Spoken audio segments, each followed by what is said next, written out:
Hello everyone, we're gonna be doing a Beastmaster leveling. Hopefully you guys find it useful. A lot of people complain about the early game of this class. So hopefully, again, you find it useful and you learn a thing or two. I'm gonna be talking about all my decisions and everything I do, as much as I can, obviously, because I'll try to go fast. And yeah, let's begin. We're gonna be playing Beastmaster. I already have preloaded a loot filter here, so I don't have to load it. Obviously, if you didn't do that already, then you'd have to do that. But now you're gonna aggro everything. You're gonna send your wolf to aggro those mobs, and then you're gonna go here in this corner. You're gonna wait for the other bird to dash here. There you go. And now you're gonna wolf attack, and you're gonna full clear all the mobs. Here we're looking for a two-handed weapon, ideally, right?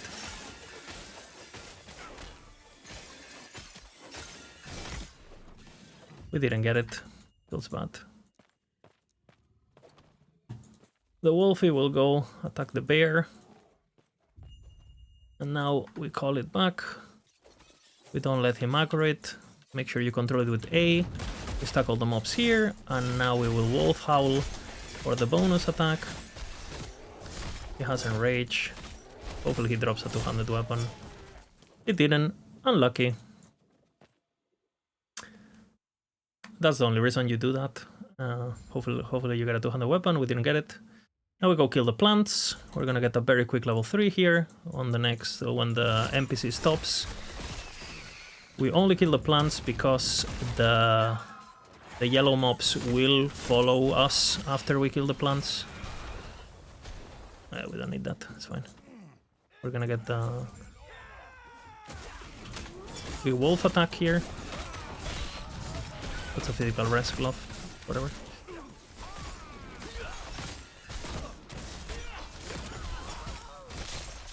Okay, we got our level 3 as I mentioned. Nice, nice, nice. We're gonna juke. Let's see if we get plants or sun guys. Good. Now we're gonna jump here. We're gonna aggro everything. We're gonna walk. Make sure you aggro everything. And here you're gonna wolf ability. Good, we get all the XP. Now we're gonna jump up. Get the gold. Same thing, get all the XP.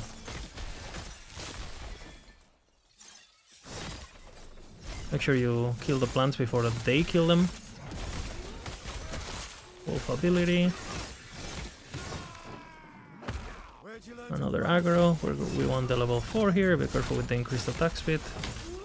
We don't want surprises. And now we go for the Gathering Fury spec. We spawn the thing. Get our attunement. Double totem into wolf.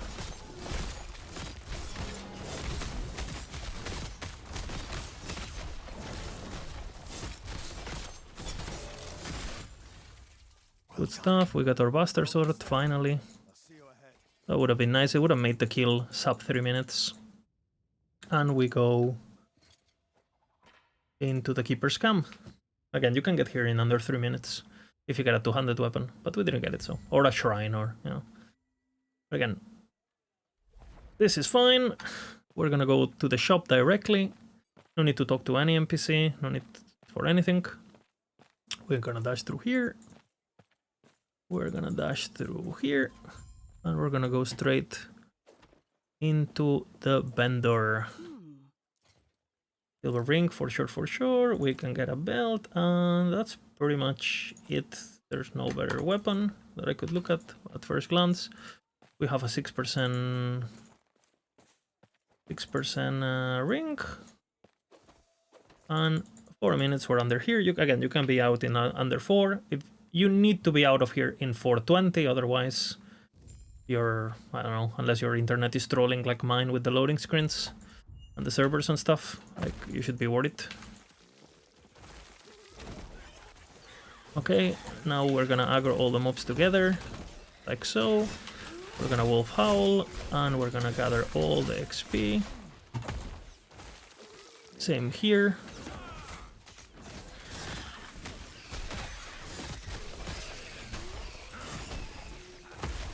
You want to be level 5 here, and you can get it very quick if you place your totems and your howls properly.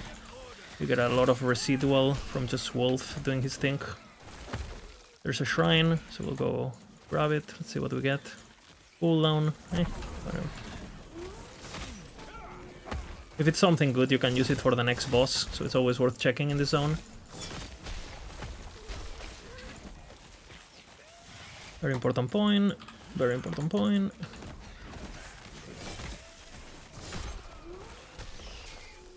We get the fuck out. Again, 5 minutes here, it's fine. 6 minutes even, it's fine. If you're a bit slow, it's fine. Shrine. Let's see what we get. We got hammers, that's pretty good. You don't really need it, but it will obviously make this zone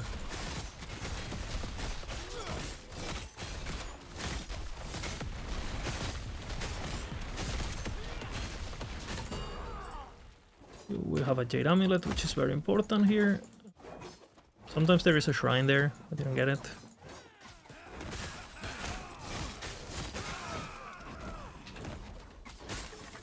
Some residual XP there.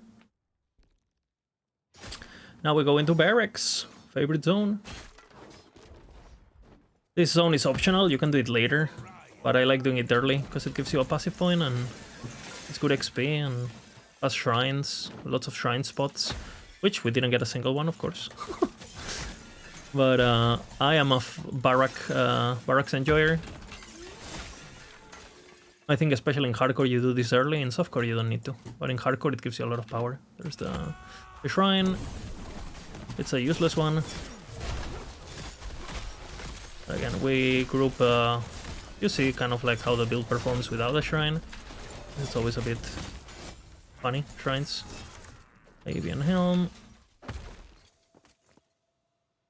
Let's go, comes with attunements, gives us damage, for strength or something, for strength. Whatever it is. We take that, we're gonna funnel all the mobs. We try to get level 6 here.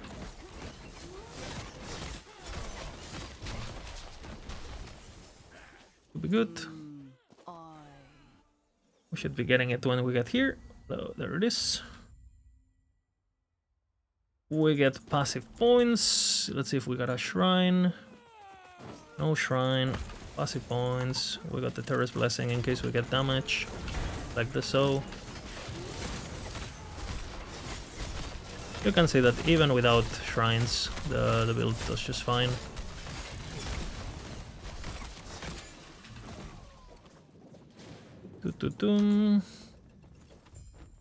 Might as well use the Jade Ring before we have Silver Ring. Do Strength, Vitality Fizz. I'll use that, I guess.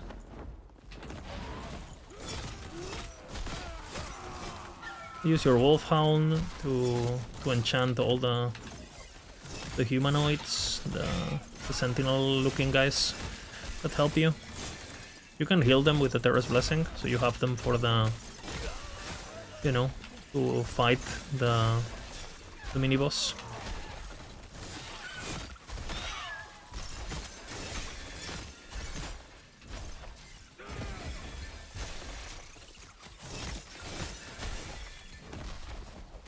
Big Wolfhound, it affected every mob, that's good.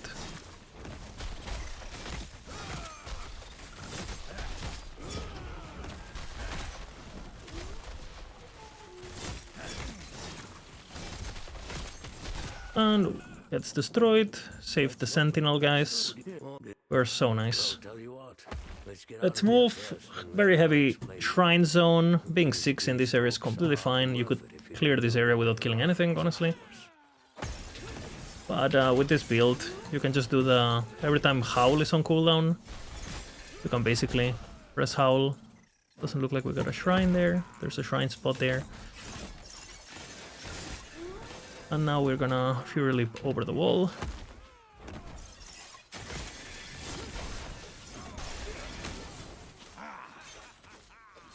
With some damage. Doing our combo.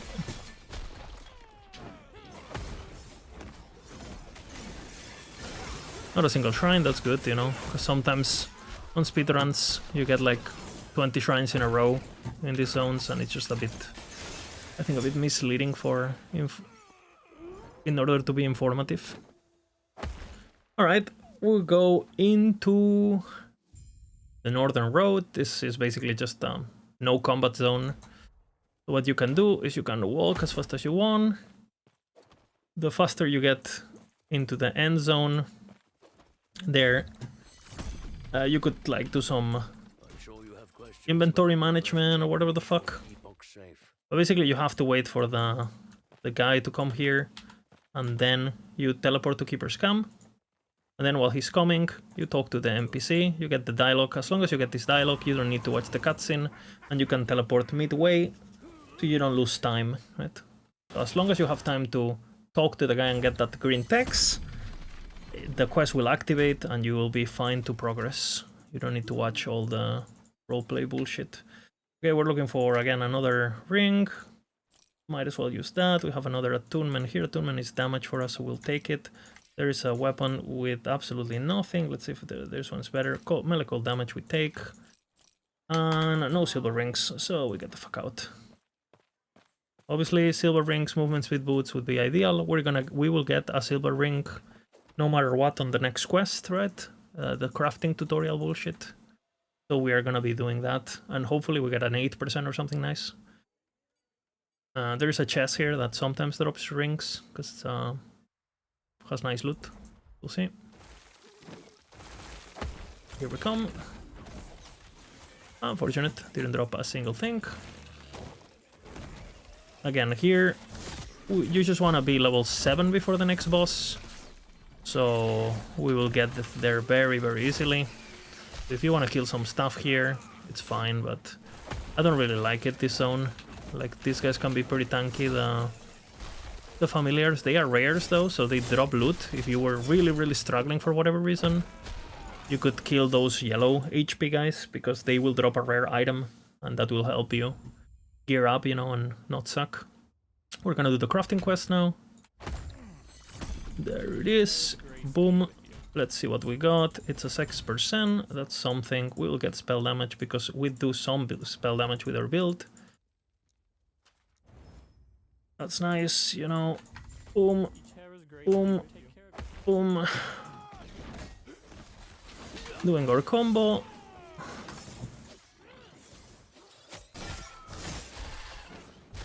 Big dash. Take the weapon now. This weapon is pretty huge. Especially for our build that is doing some melee damage, some fist damage, and it double hits. This weapon is fucking huge.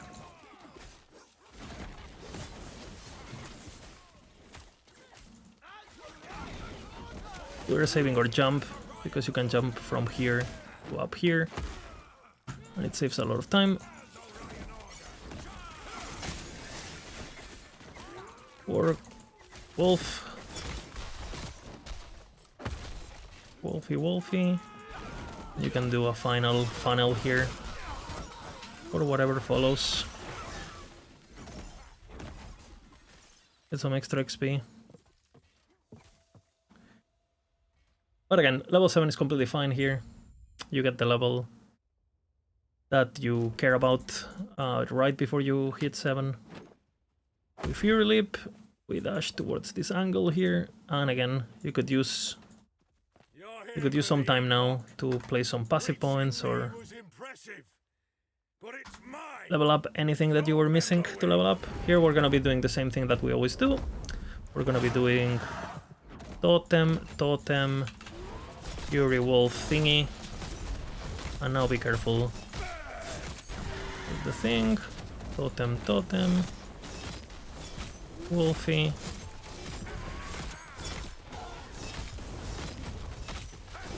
Careful with the melee attacks, because he actually hurts. We're gonna save our wolf attack, because he doesn't really take damage now. Be careful he doesn't crit you or something there. Okay, now double totem, Wolfie.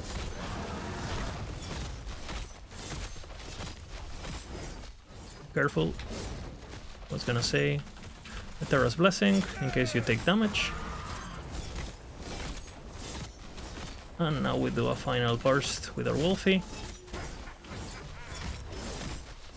If you have extra mana, you can use it on the Wolf. And 14 minutes 50, you get an idea of what to look for. You can teleport directly, no need to talk to anyone. And we got a nice 8% ring at the end there.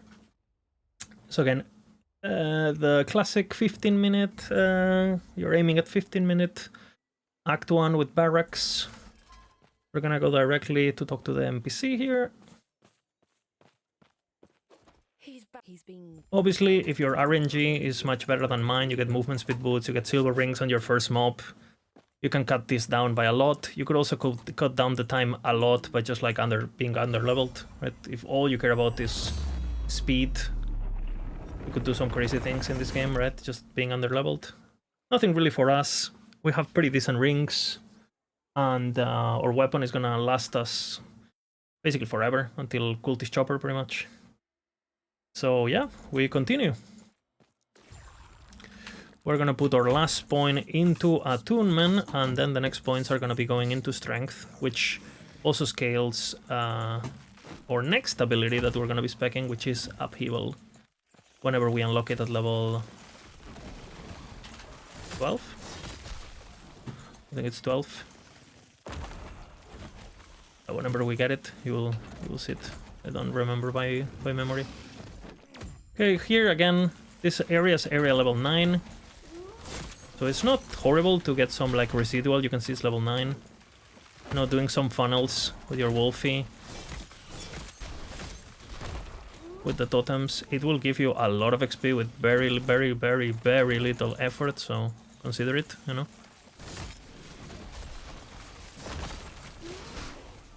There you go. And we got our specialization, which right now we're gonna be going into swipe, and we're gonna be going into the attack speed buff. So we can swipe more often.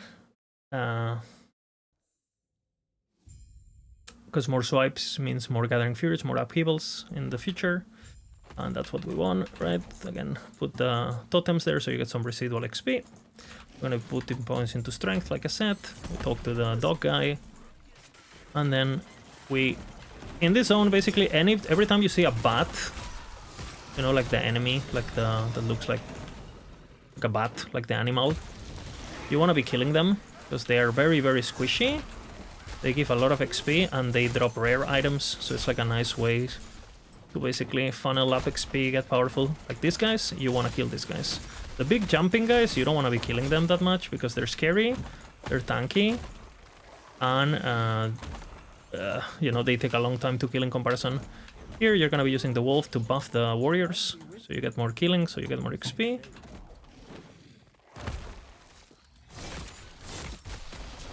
And again here, if you can get an extra level in this zone, would be ideal. No rare, if you don't see rare. So for example, that big guy there, be careful. If he has an angry modifier, it could really fuck you. Okay, we like that. That's completely fine. Need to talk to this dude.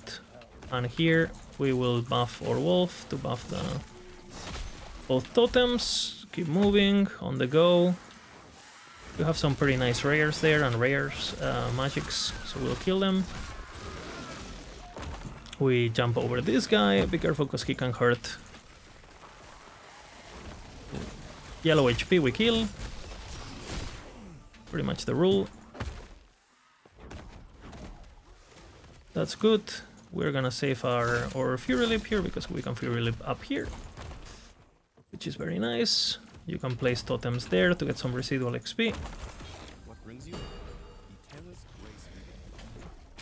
Again, that guy, for more health, frenzy, not worth investing time into that. It's gonna take you. It's gonna take me longer to kill that guy than all the enemies I've killed so far. There's a chest here. Again, if you're struggling, if you don't have movement speed boots, if you feel like your gear really sucks, it's worth checking. Careful with that guy, has something. Some damage multiplier. We're gonna jump over.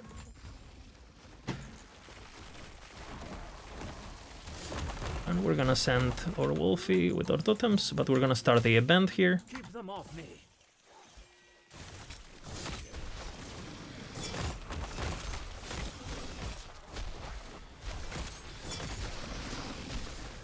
Okay, now we're gonna be unspecking Swipe, and we're gonna be specking Warcry, because we wanna go into Berserk. Only a little longer. Berserk is a really nice buff, and we're gonna be using it. We're gonna still be using the totems here though.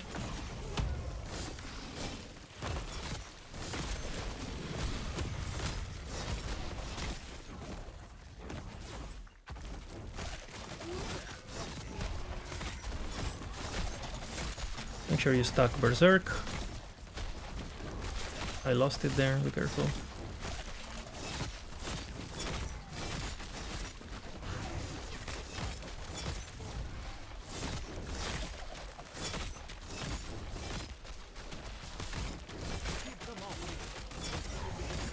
Big damage, good stuff.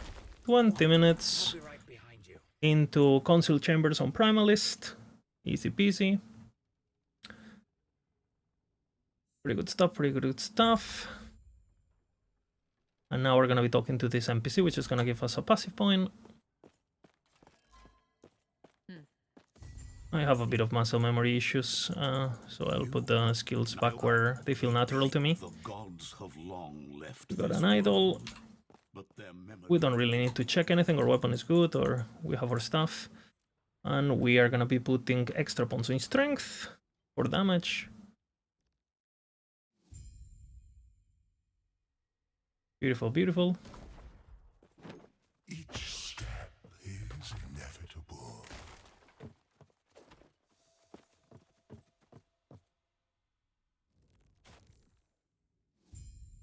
Beautiful, beautiful. We jump it. Points. And again, we're gonna be doing a big funnel here. We got the attack speed bullshit.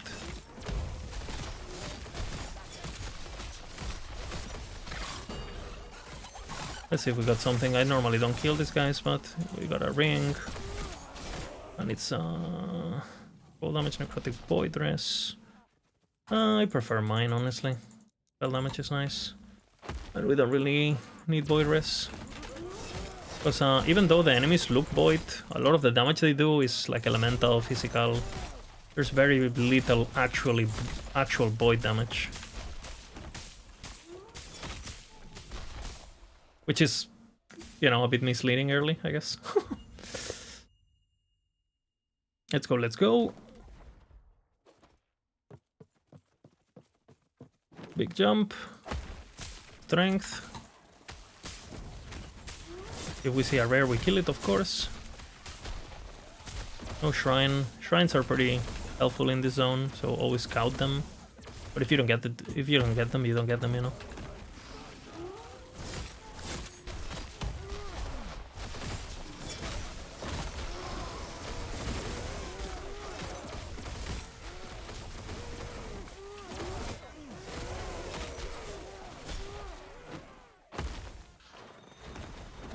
Should have, I thought I clicked already on this. Something failed there, but what can you do? Be careful with this guy. Definitely a bad news. And with this guy, briefly gains damage when hit. We don't want to have anything to do with that. Nothing to do with it. Absolutely nothing. So we're gonna go into Panions. Again, there's nothing you can really do about Panions with Primalist in general, so just, you know, enjoy the ride, basically.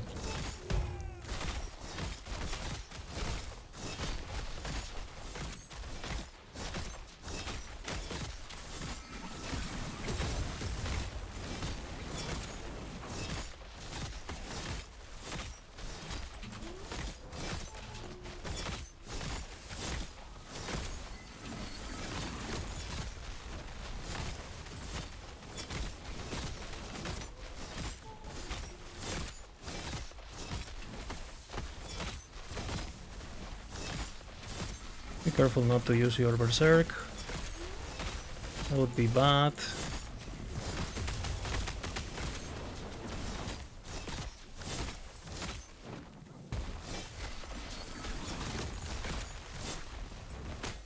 No, I lost it there because I got stunned.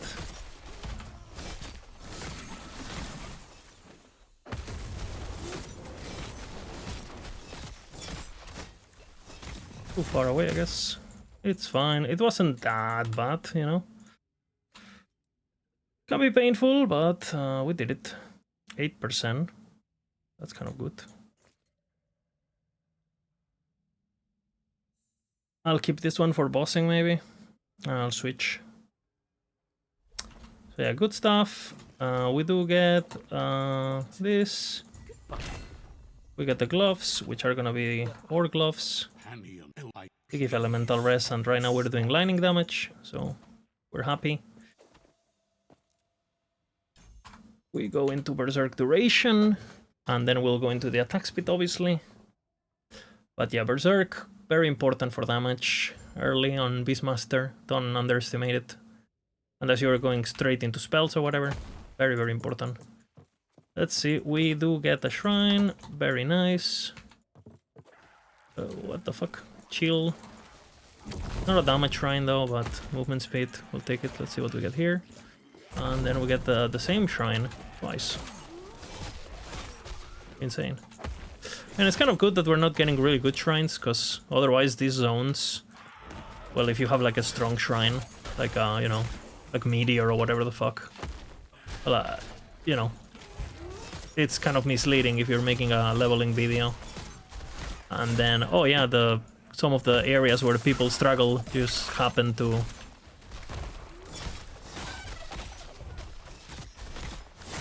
have a shrine that plays a game for you.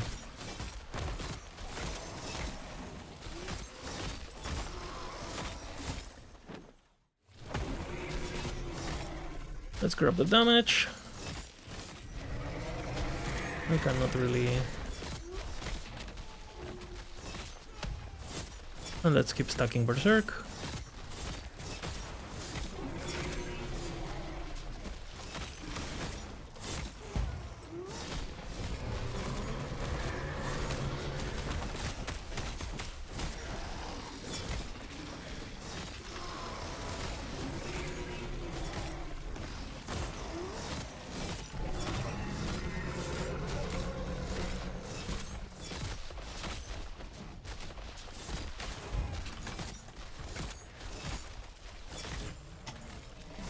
Again, you know,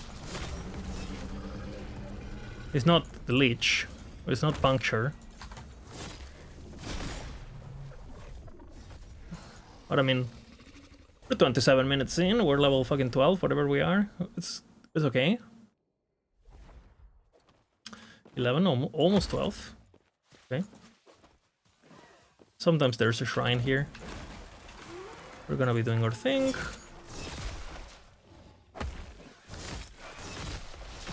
You could also go dual wielding at this stage, because at level 12 you get rusted cleavers, and it will be more damage than what I'm gonna be showing on today. But I'm planning to play a minion build after level 35, so I don't want to be respecking and shit. I want to be keeping it as simple as possible. But just so you know that this would be something that you would do. Okay, harvest is pretty good. In this zone, since we do have a melee weapon, so it might give us some quite nice XP along the way.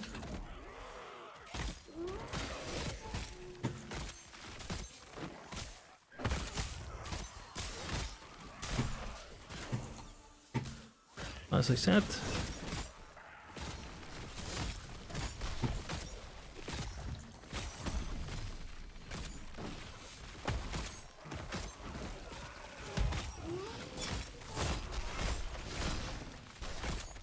You wanna be killing these guys that rush here.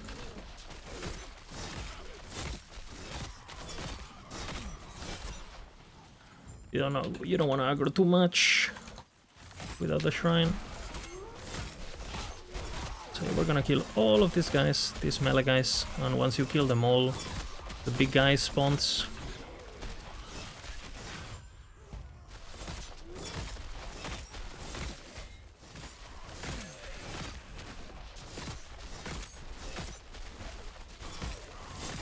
You see, you know, it does kill it pretty fast.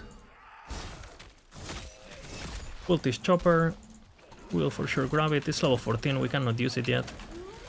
Lots of rares. Another cultist chopper, better than the one I just grabbed.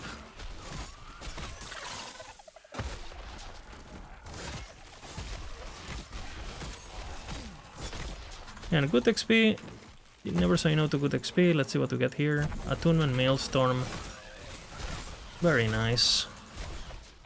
Unfortunately, it won't be up by the time the boss spawns. Unfortunately. So, yeah.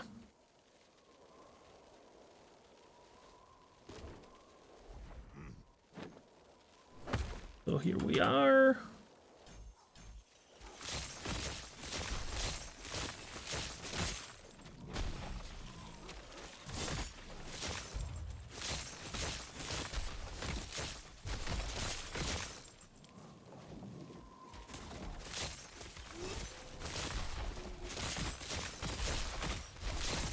Kill everything.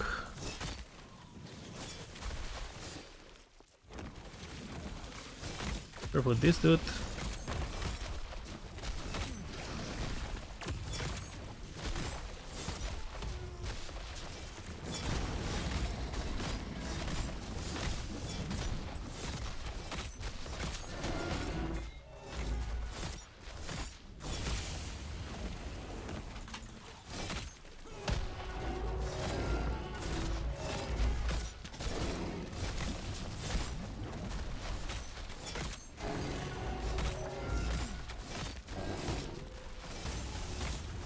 We kill it. We have a couple cultist choppers, I think. They're all pretty good, honestly. We cannot use them, and we will not get level 14 here, because I didn't get... If I had shrines, I might have been level 14 here. But, our weapon is pretty good, regardless. Level 14, we switch to Upheaval too, with Cultist Chopper. We do a double switcheroo.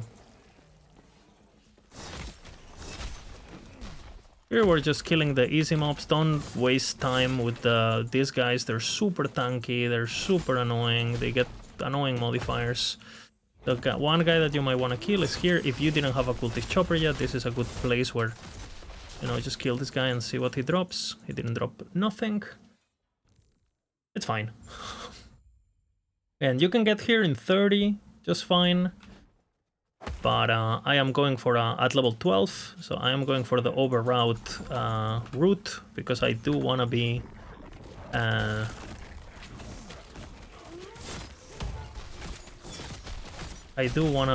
level 14 as soon as possible, so I can switch to Upheaval. Okay. In some classes you don't care about those power spikes. So you just rush, you can be here at level 12. We're gonna do totems here, since we cannot keep our berserk, unfortunately. Nice crit there.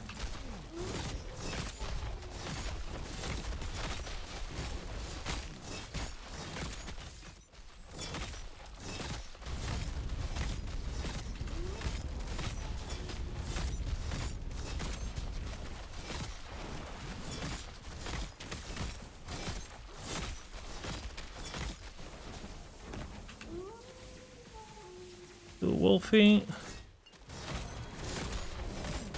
Careful.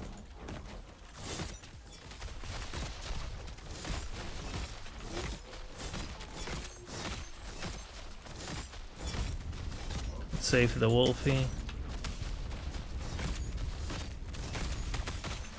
One last owl. And, you know, 34.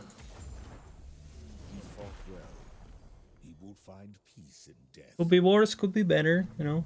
You can do this in 30, as long as you're doing this in under 35 on Primalist, it's good, you know. And again, keep in mind, if you do it on under 30 but you're level 10, then it's you're not really ahead, really, right? Because the only thing that matters is XP at the end of the day. Nothing really good for us. Again, I do like this one. I do like that one, honestly. We will sell that. We're gonna keep the rest there. We will sell this. We really like this. For sure, shatter that for the physical resistance. We will keep this as is asset, and it rolls higher than other item slots. We do need the chess piece. There is nothing, so we proceed. What is our belt? We have a boy dress and we have a fire res, which we will use over whatever the fuck we're using. It's completely fine. Again, we don't really see void enemies for a while, and there's fire damage everywhere. So we will go Beastmaster, like I said. And we're hoping to be level 14, so we can go upheavaling and with our cultist chopper, which will be absolutely amazing. We are back at the cultists at the council chambers. We will go talk to the NPC and we'll get the fuck out. No need to check the shop because it's basically relevant. Still we're 14 because at 14 we unlock the new bases and stuff. Cultist chopper included. So we just go to the shelter wood. And we get level 14 here. So we can start putting some points in upheaval. Very importante. Alright. Going beautifully. We're gonna be doing our totems. Again, you know, if there's big density and big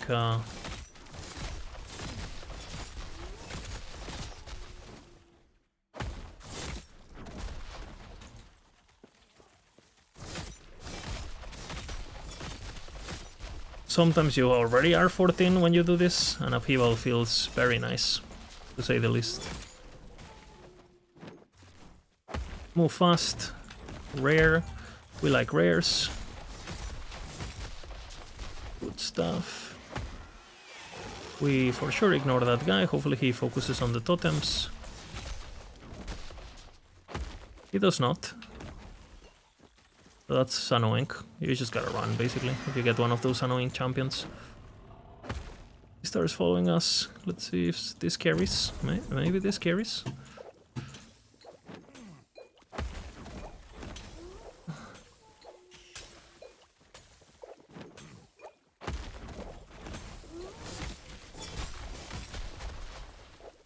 This guy completely fucked us, but what can you do? We'll get 14 now. If you see one of these champions, don't even waste a second doing them, ever.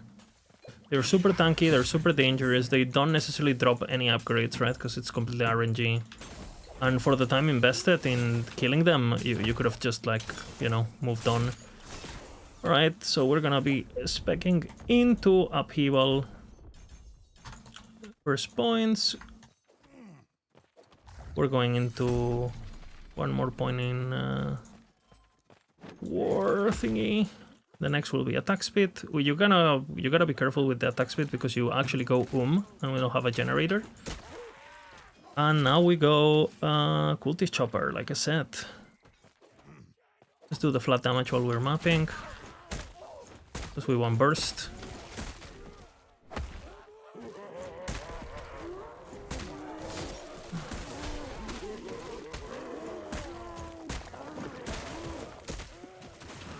Sick. Cultist chopper, bonk bonk. Ideally, I would have the relic that gives me leech to sustain. The seed, living seed it's called, but I haven't dropped it, so well.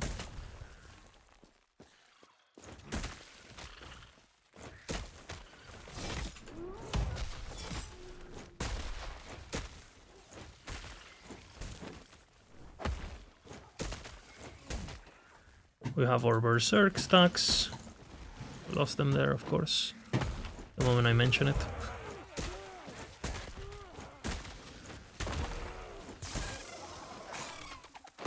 Shrine. We love shrines. bees. Doesn't really do anything, honestly. Run, run, run.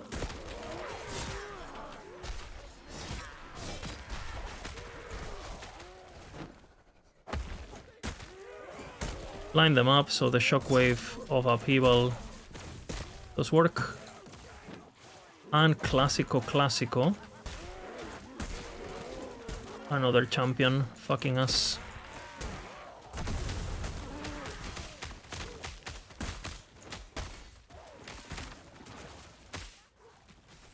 It's fine, we got a shrine at least. Let's see what we got here. Where's the attack speed?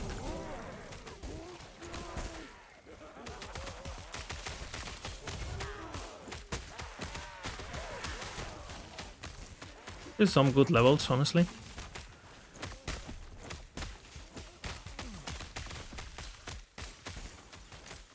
I might as well finish him off, you know, since he's followed me the entire fucking map. And you can see he dropped insane upgrades, completely worth my time.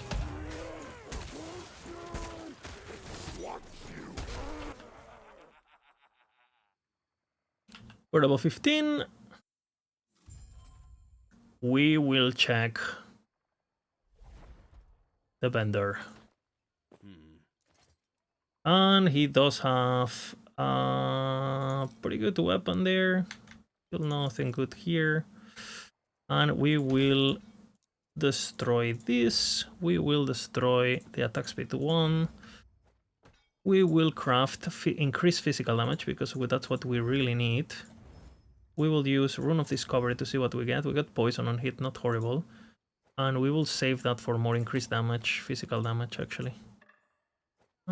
This will be our weapons, and we are good to go. Still don't have a good chest piece. It happens, you know. It does happen. We will now put our last point into HP. You can put 4 points instead of the attunement, but it's fine. And then the next points, they're going into strength. We do strength damage, so it's all very synergistic. Our ability skills with strength and attunement, right? So very good.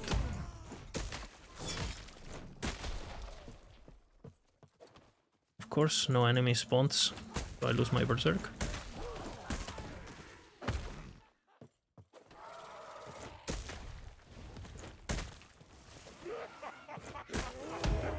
You don't want to line up too many of these guys together with the centipede.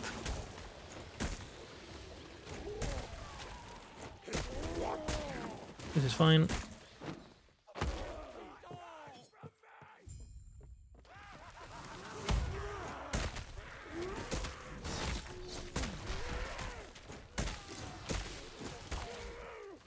Fragging. You can see the damage is pretty good, with no good gear in particular, or nothing that we farmed in particular. Just a random cultist chopper, and I have a level 1 chest piece. So we can check the vendor here.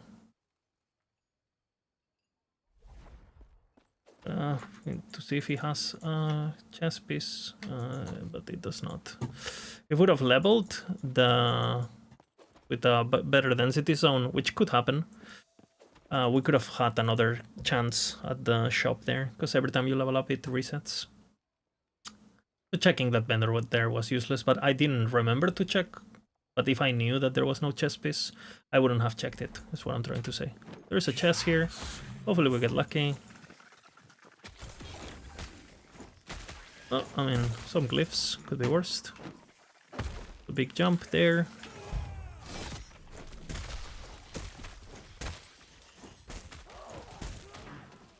Big jumps.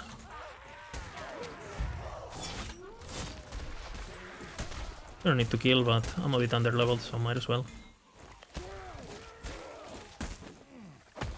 We go for the attack speed now, very important.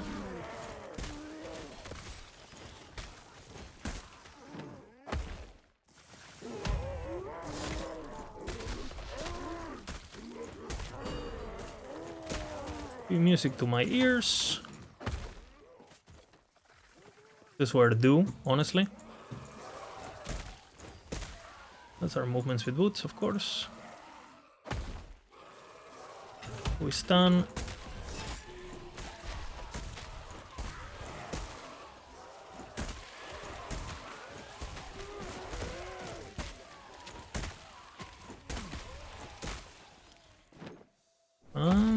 That's it.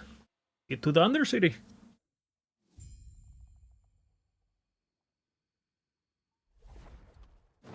Big jump. We're going into strength, like I said. And less damage.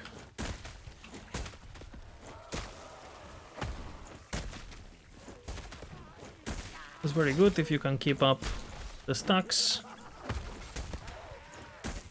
But we lost them, unfortunately.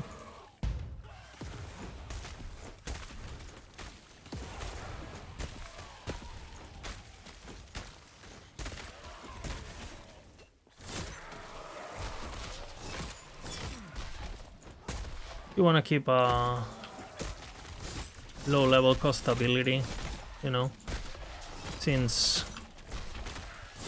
the mana cost of upheaval can be a bit demanding.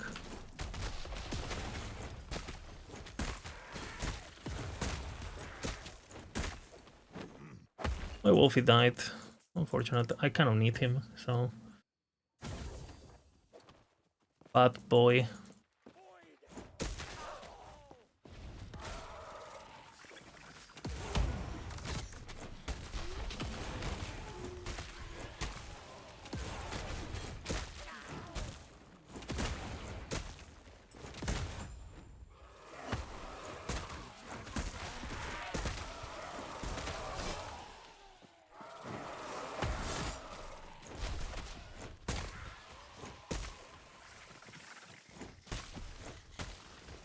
Boom!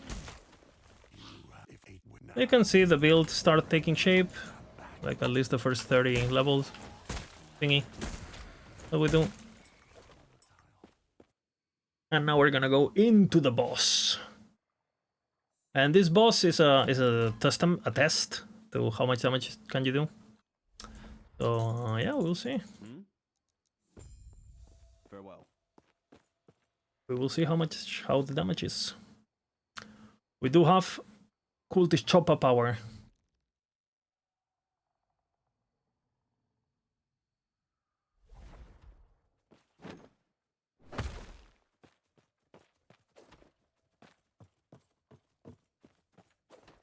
Boom, boom, boom.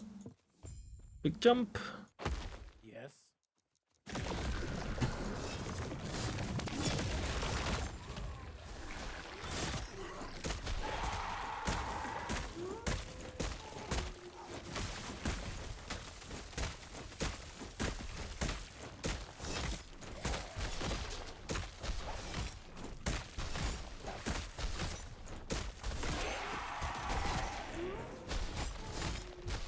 We do have Gathering Fury just in case, right?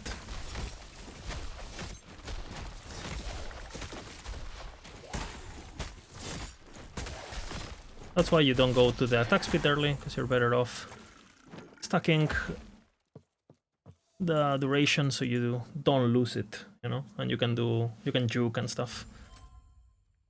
All right, Giga. We're gonna start going in. I wanted the other note, but whatever. That's actually a pretty big mistake. It's fine. Actually, it's too big of a mistake. You should get it when it matters, so.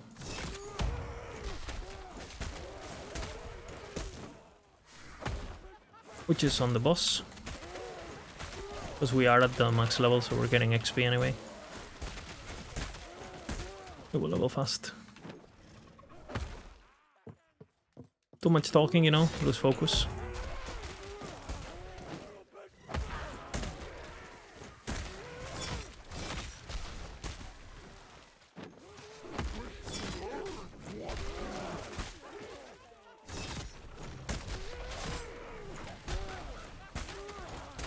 I tell you what, it would be very nice if they made upheaval a bit cheaper.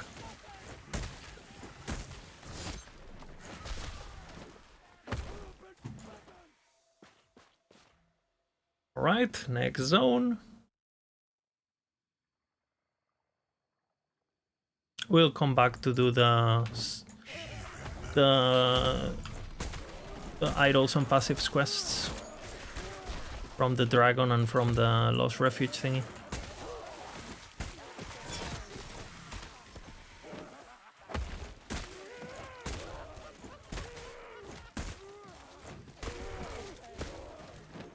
Big. How is this looking? Okay, we're already half HP. Be careful.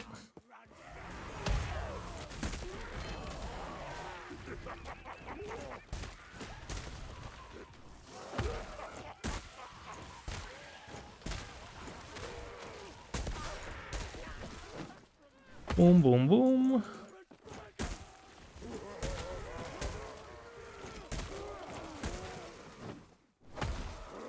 We just cruise.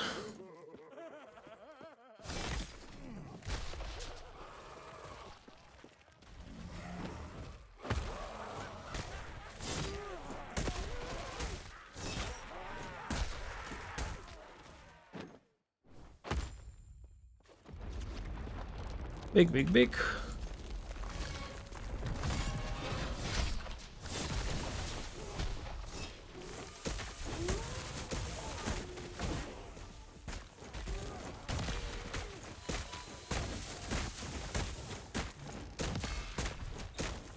We're missing the 20% damage here.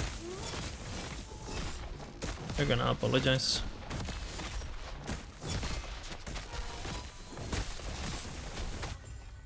Bim, bim, bim. But again, you know, pretty good. A pretty big mistake on me on the upheaval. I'm role-playing as one of you guys, okay?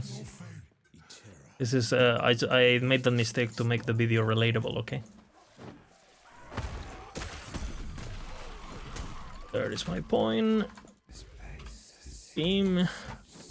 I wish I could move while putting points in my skills, but that is no longer a feature. Thanks to EAG.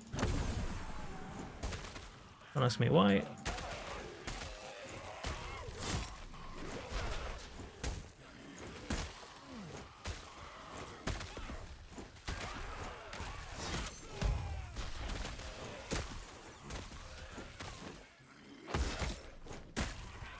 Boom! More stacks. We cannot really sustain the attack speed. That's what we're going. We are going for the extra stacks for the flat damage instead. What we get?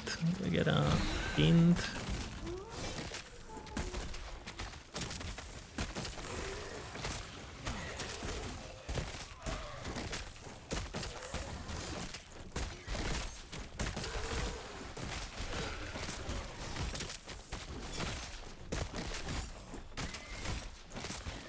Boom.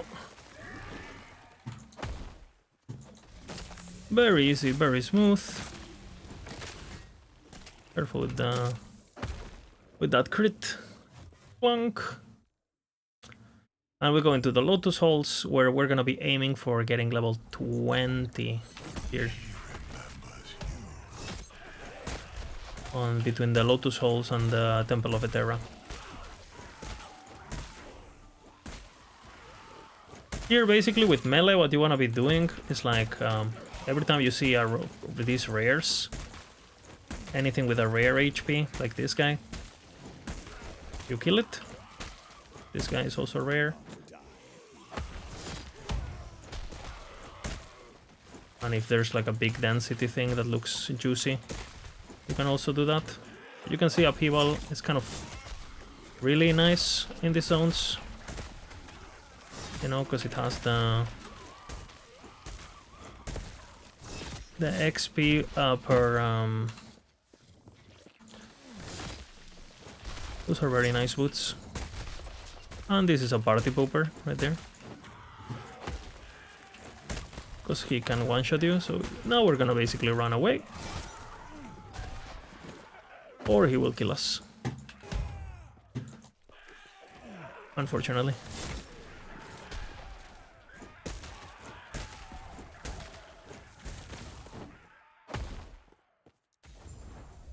Again, these champions balance. EEG, if you're watching this, I don't know. Hello?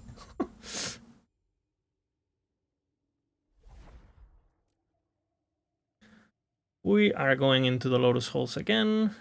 We do the teleport thingy to basically go to the Lotus Halls again. So you don't have to walk back all the zone, right? It just makes the less backtracking and shit. Alright, we're very close to level 20, which will be our desired level. We're gonna be putting Swipe on our bar, because Swipe will be our next ability.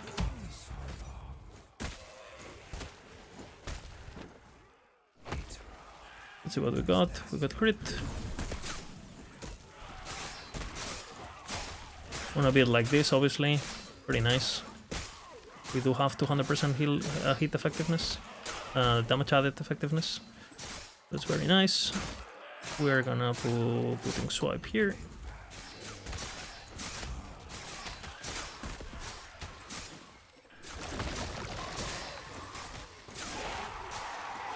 You cannot really use this against the boss because it takes too long to get there.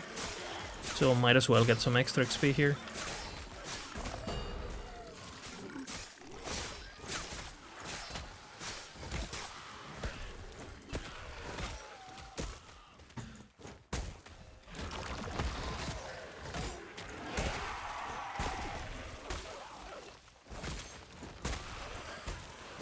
This is nice too, obviously, worth it. Let's say worth it every day there. And now on Swipe, we're gonna be generator spender bullshit for a bit. It is necessary, my dudes.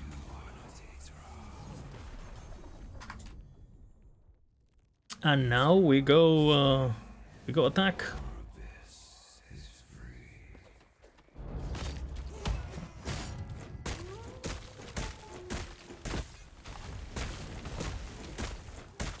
The only attack that you have to be careful with, you can line up upheaval for the eyes, right? Is the purple thing on the floor that he puts. That one will completely fuck you up, so be careful. This one.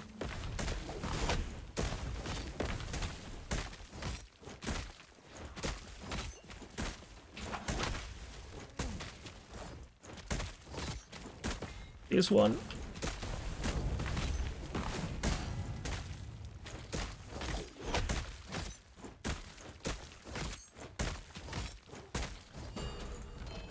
You see there, sub 1 hour, you know, which is again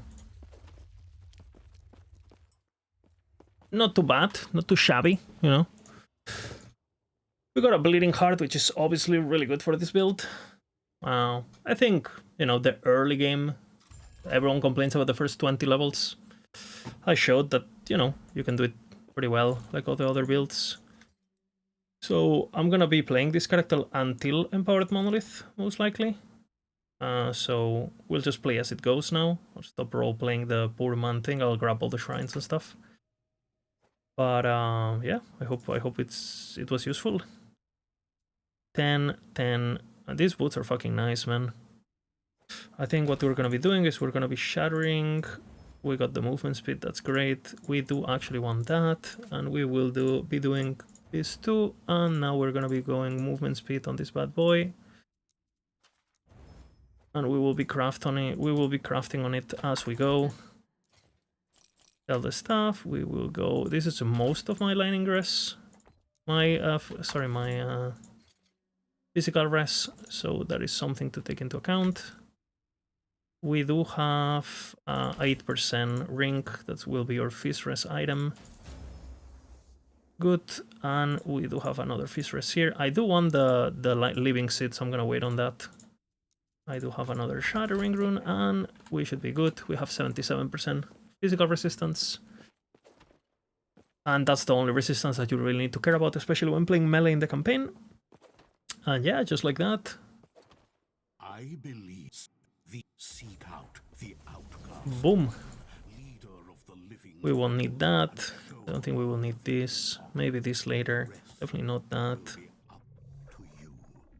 And definitely not that. So, you know, during these loading screens and stuff, you want to be checking at, you know, loot and inventory clutter and this kind of things. Again, I am pretty fast now. 31% MS, and my boots should be pretty good. They have 20 forging potential with good stats, and I have movement speed things to craft, so every time I level, I'll be checking if I can level up the boots pretty much. And now we go into the zone where you can get a couple levels too. It's just a very wide zone where you just basically cruise around, line the enemies up, stack your berserk.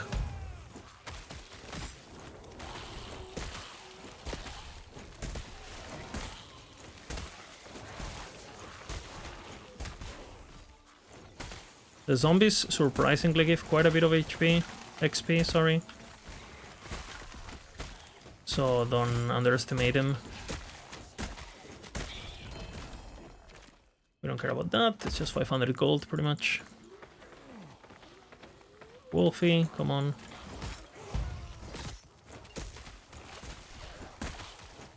Again, not having living seed, it is hurting.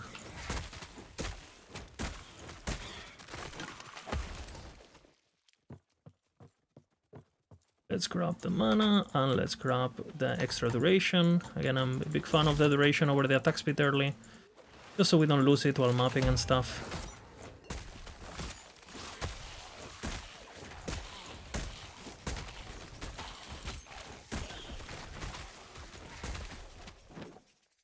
Alright.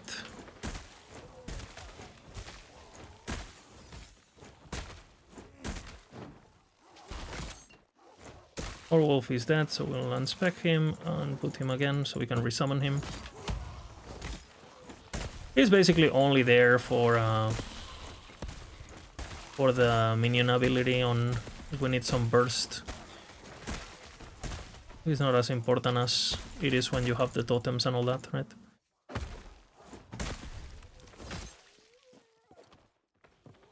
We can live without him. And then eventually we're gonna go into Scorpion, which is gonna be our main build basically here. And the one that we will take to Monolith and to finish the campaign. Since this build kind of falls off around the time you unlock Scorpion. If we unlocked Scorpion by becoming a Beastmaster instead of Raptor, I would be speccing Scorpion right now, but EG decided that it was better, or if it was earlier, you know, if it was 5 points into Beastmaster, that would be absolutely phenomenal.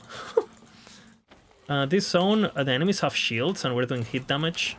You can kill the archers, but you know, the guys with shields, they will block your damage. So they're very hard to kill. I don't really recommend killing anything here.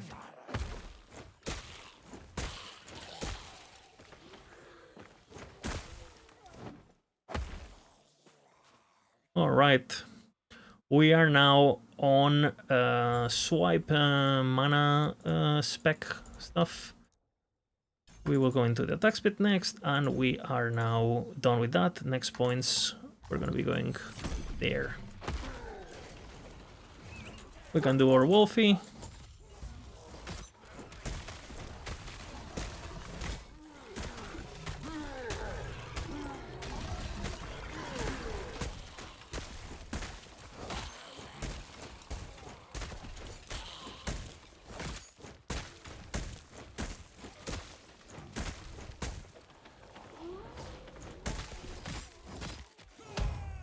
use my Berserk, Classico.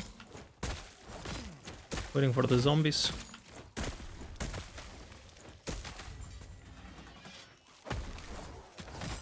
Good.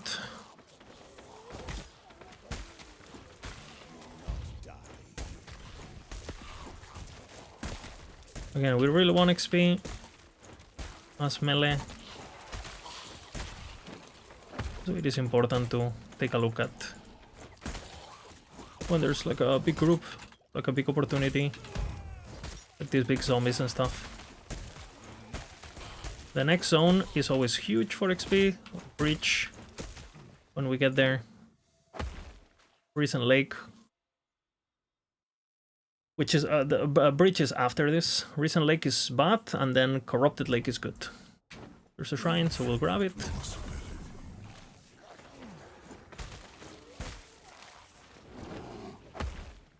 Alright, let's run. Yoo-hoo!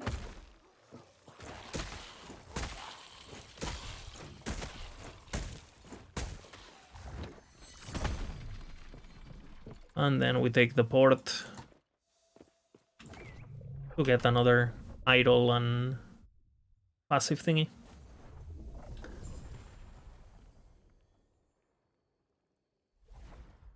Oh, I thought I already casted the wolf, but good.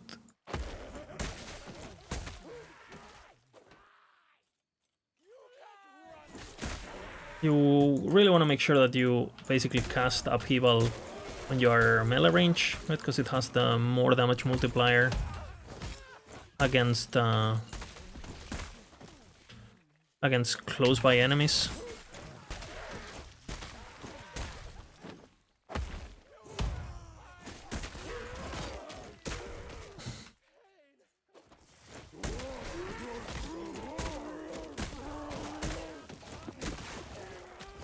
That's when it really shines. And with Berserker stacks, it just goes insane. Really good synergy. You can see I'm basically two-shotting every enemy maximum. Keep my stacks, that's good.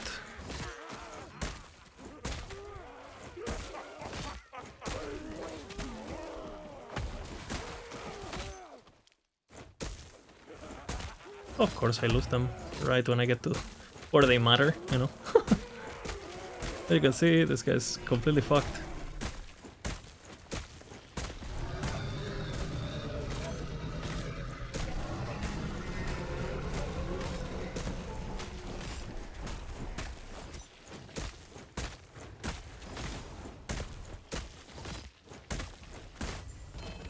Boom.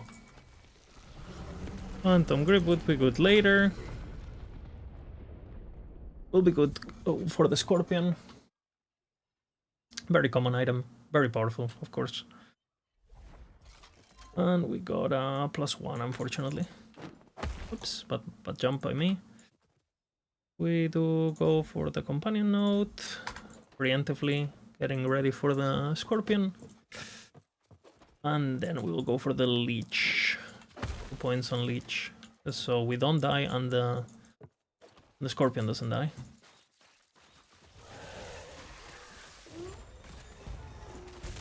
Okay, March Beetles give a lot of XP, so I always kill them.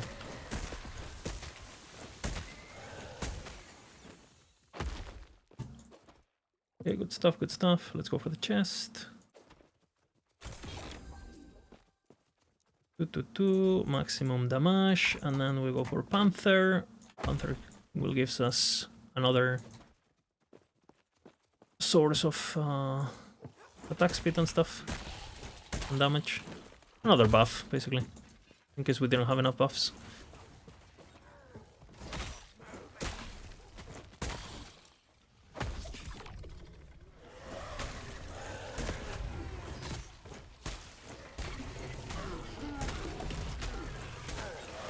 Kill everything.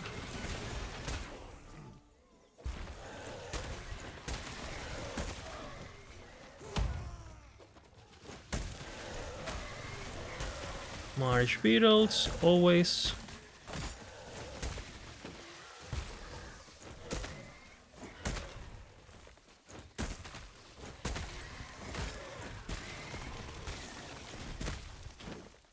Keeping our Berserker stacks as much as we can. If we lose them, we lose them, like I said. Marsh Beetles we kill. We are a Marsh Beetle connoisseur. We got an extra level there, 24 at 110, it's okay. Again, zone-wise, we are a bit low because we don't move as fast as other classes, like Rogue or Sentinel or whatever. But XP-wise, we're fine. 110, being level 20-something, it's completely fine. So always look at XP, because some classes traverse faster than others, but they don't get XP while going fast, so it's like misleading, you know? You could be like 2 zones ahead, but you're also like 3 levels ahead. Are you really ahead?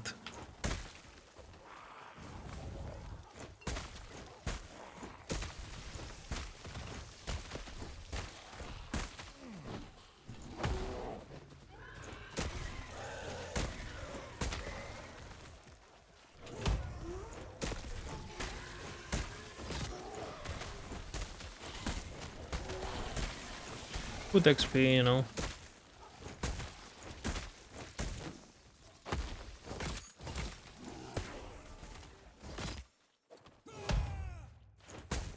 Using my Berserk to refresh my thing.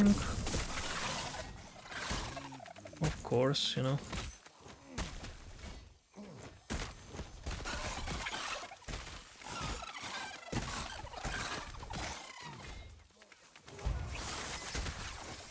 This is a shrine that makes you go fast.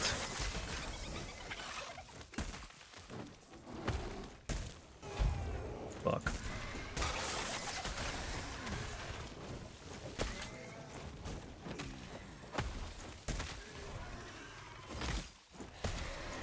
Did you see? I am quite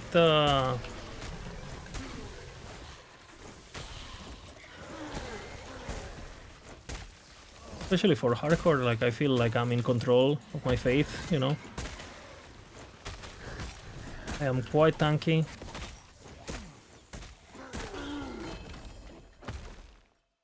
With all the DR that I have and the sustain and the leech and stuff, so that's good. We're gonna be going into another point here, and then we're gonna go into Call the Pack, which is HP.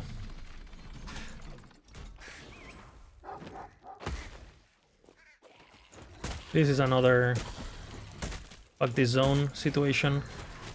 Very annoying enemies, very little XP. You can kill some of the crows because they take more damage from melee enemies, so they die super easy. But yeah, not a zone you farm, that's for sure.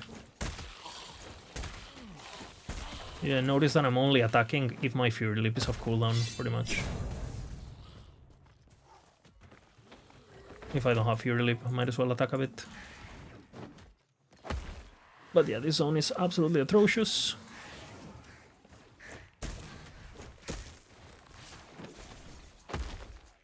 Dangerous, but XP. No bueno.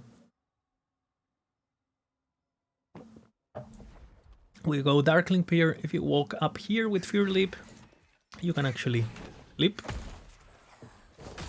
Saving a bit of time. These lightning guys give a lot of XP, they're dangerous, but they are definitely worth killing. Keep that in mind.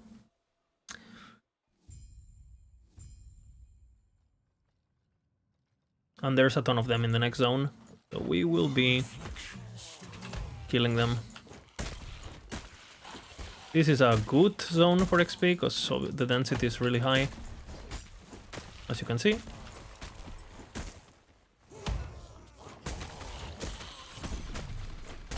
Not particularly hard if you have damage either.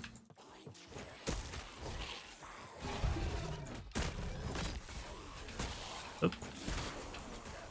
Unless you get shotgun by 20,000 projectiles. I was a bit unlucky there. I lost my my Berserk. I had to reset the combo. That made it so I had downtime. XP on kill. Oh, baby.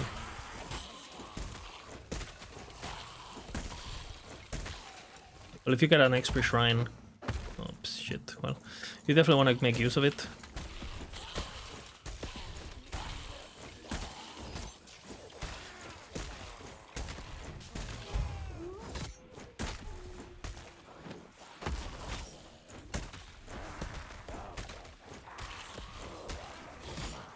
Careful with the lightning projectiles, not getting... Don't get, like, shotgun it.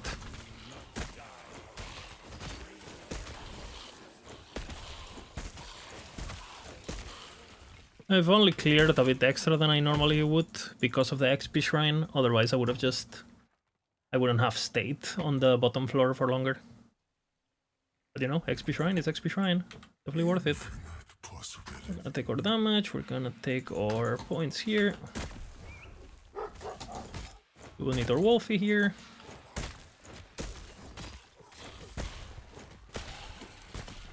Boom, boom, boom.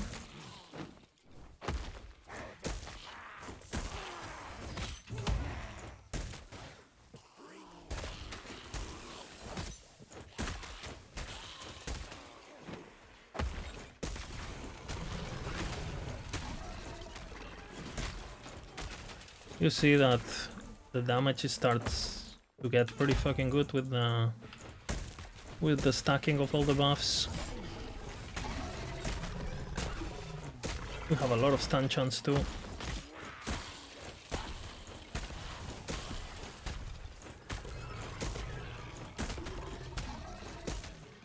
And it starts to feel proper. We keep our berserk, that's really good.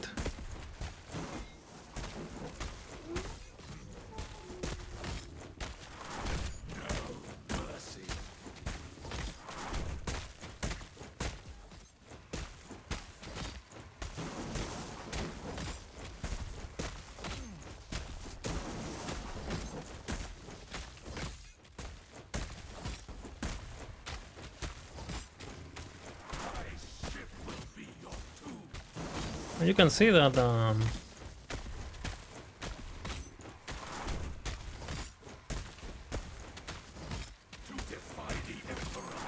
you know, it's not bleed puncture, but not bad. Hurry. I'll take that as a yes. Get to the No loot. 115, 117. And some classes I can do this in 10 minutes faster than this, but I am the same level at the same time. Like I would be lower than 27 when I do it. So it's like, again, like a pick your poison thingy. We're going into the HP once again.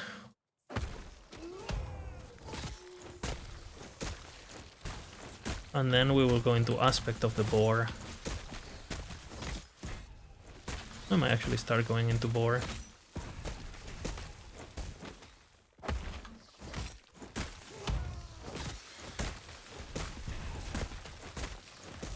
Scorpions are great for XP.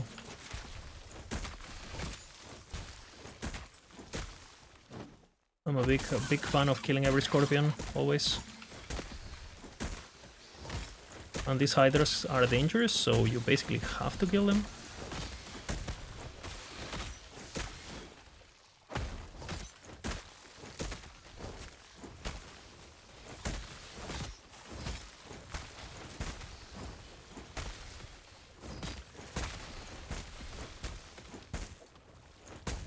Luck.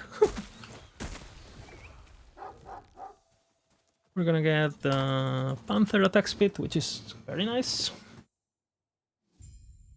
And then I'm gonna be going into swipe area so I don't miss it, and I start getting ready for the scorpion swap.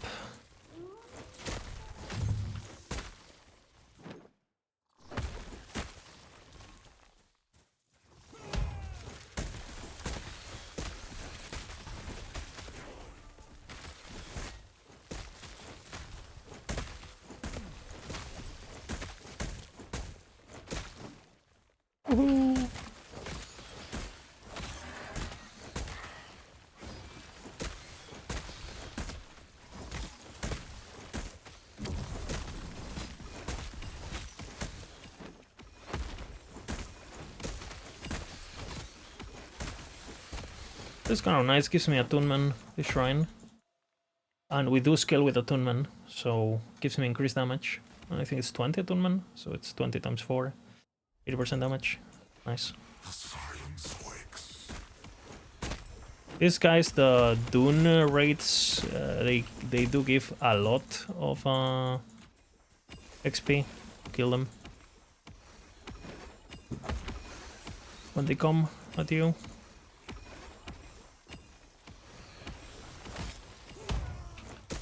Bit of a uncharacteristic level of density here. Normally it's completely crazy.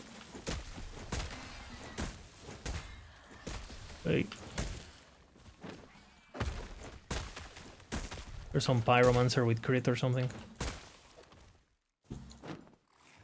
Be careful with the enemy mods, always.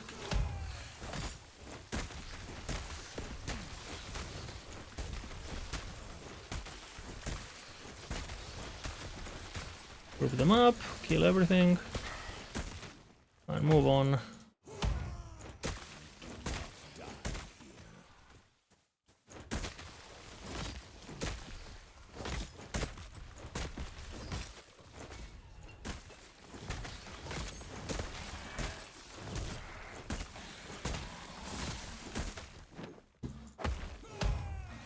Don't want to be losing Berserk.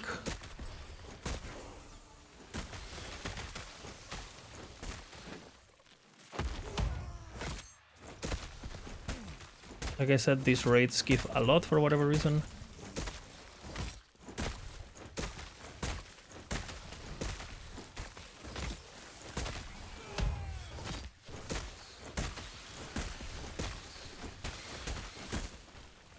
And we get the fuck out. Really nice, once again.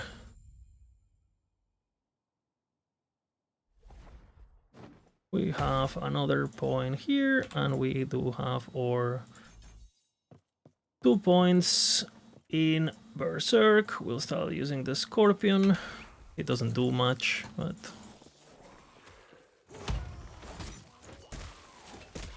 get used to seeing him, you know.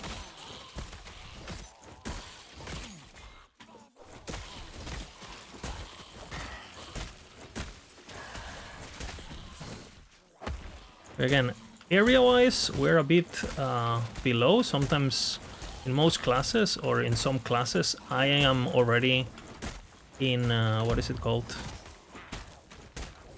In the Oracles at 120 with Paladin, for example. But this is no bad by any means. Again, a bit annoying that we got a champion.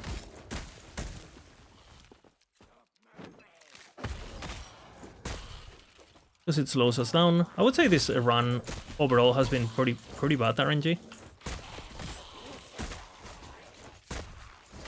In terms of shrines and things that make the run look better than what it is.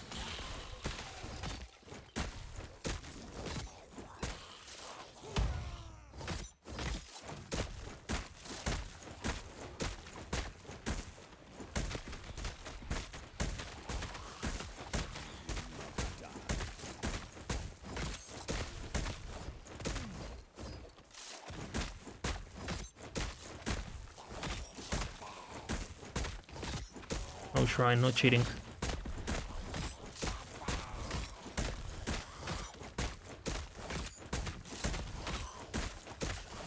That's buried in the slums.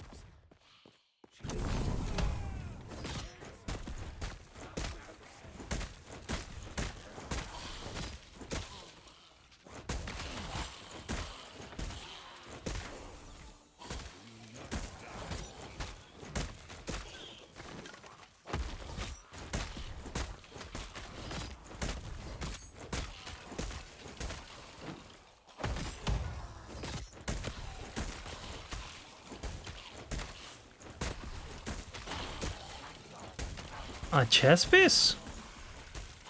Is this Christmas?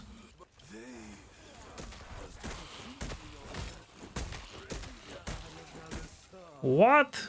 Oh my god. Insane.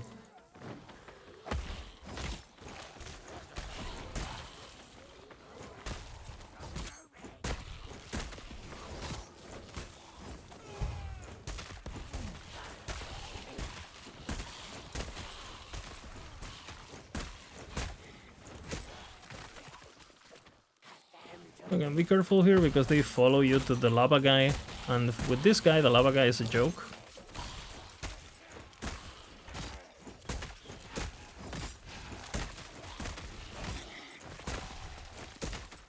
Alright, we wanna be going for this, and we wanna be going for the cleanse now. We wanna be grabbing more aspect of the bar.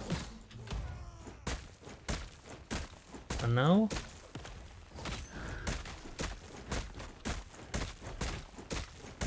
Boom, boom, boom, boom, boom.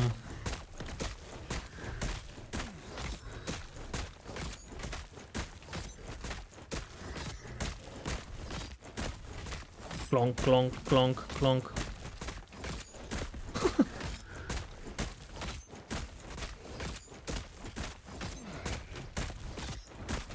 Insane.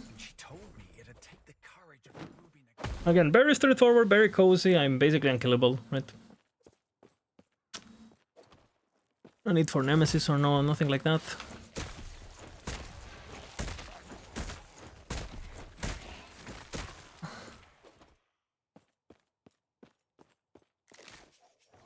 These guys are annoying. They a bunch of add-ons that give no XP because they're summons. They're not actual enemies.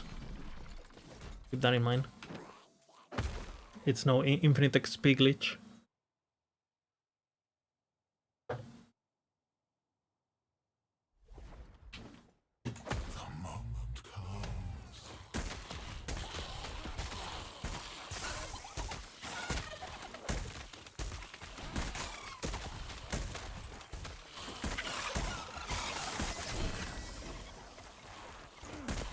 Actually, I could use a shield.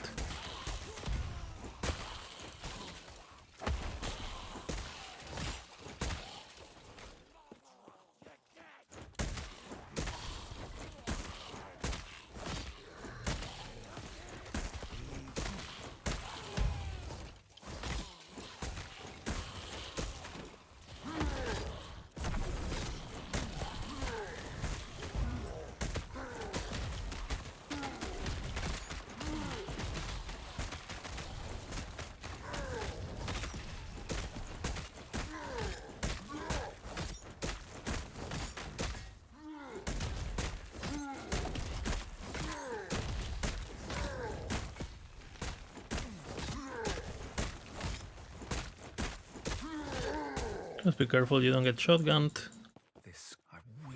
Let's see if we can get more movement speed now, which we can obviously.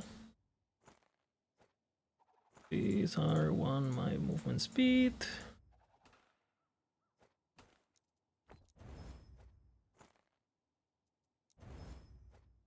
What level? 32.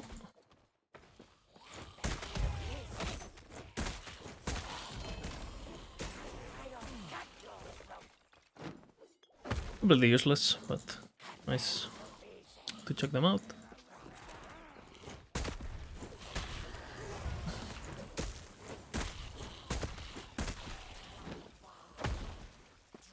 We have aspect of the boar. We have built-in lifesteal on top of our unique, of course, which you don't need at all.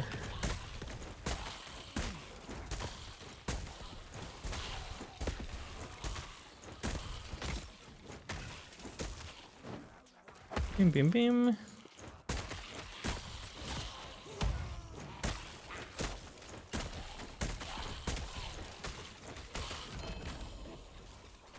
Where are you? Oh, the seals. Nope, it's prisms.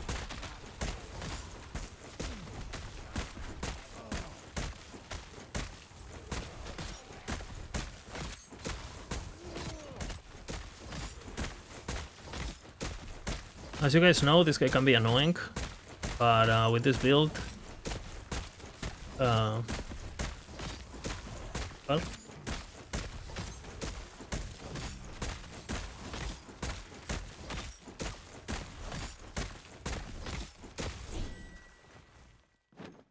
Rune of Ascendance, and you're gonna be getting into the oracles at 130, which is what most people do when speedrunning other classes. when they, in softcore, you know, when they go straight to Monolith. So, you know. The 130, Oracle. You get an idea of what's possible. Obviously, you could do this way faster, like 10 minutes faster if you wanted, if you were willing to give up on levels. Just keep in mind, on these speedruns or whatever, because you're meant to actually go into Monolith, you're not actually aiming to finish the campaign the fastest you won. You are aiming to do the campaign as fast as you can while being the strongest that you can. But if you give up on power for the sake of speed, you're not really going anywhere, right? It's not worth it. So keep that in mind. I'm sure. Dog shit. We have some boy dress here. I think it's not horrible. Just want to swipe. We will not use that. They're nice, but I will not use it. I'm gonna switch builds very soon, so always talk to this guy, don't forget. Because you will need him for the quest afterwards. And we were getting close to proper Scorpion. We have our passives now. And we will put them, which we do one more into Mr. Aspect of the Boar, and the other ones go into the HP node. One here, and the next go here. Let's go.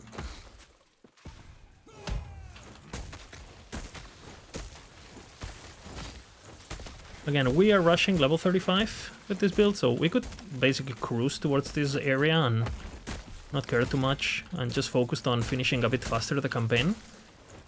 But by doing what I'm doing right now, it means I'm gonna be able to get my Scorpion at 35, yeah? And Scorpion is a huge, it's basically our final build, so we wanna make sure we can do it as, you know, as early as possible, campaign-wise. So we can have it properly leveled by the time we get to Monolith. Because for example, if I was just like trying to speedrun the campaign, my build is ready, right? I can just finish the game with my current power. But that's not what I want to do. I want to go to Monolith after this. And ideally, I want to be able to do Monolith easily. Not just I want to go to Monolith, I want to destroy Monolith. So a lot of the times you have to think about this like, okay, power spikes and when is it worth to delay your speed for the sake of a better tomorrow.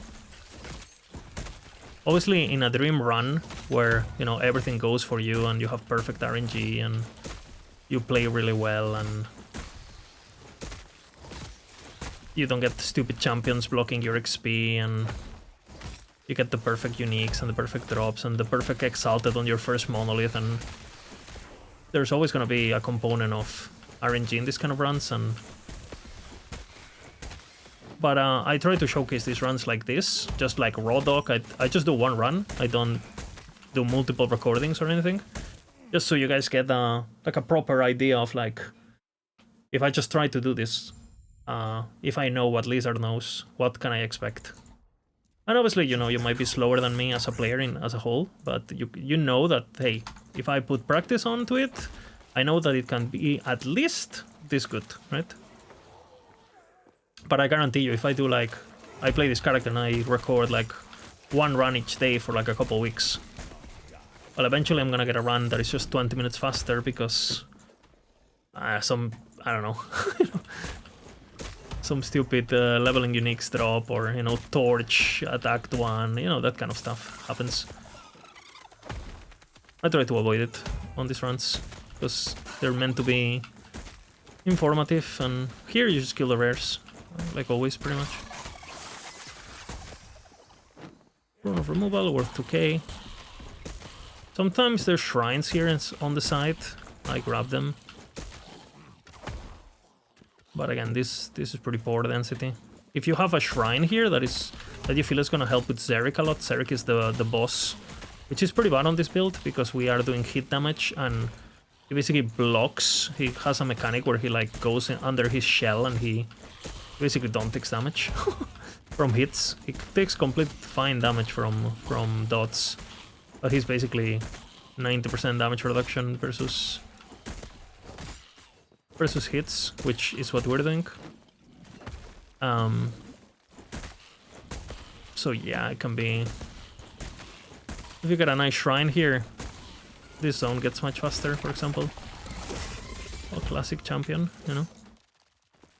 Hopefully he doesn't follow me.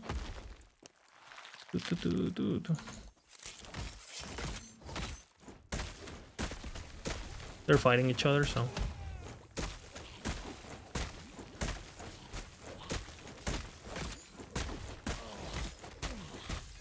It's good that I'm not stunning him. If I stun him, he will go under his shell.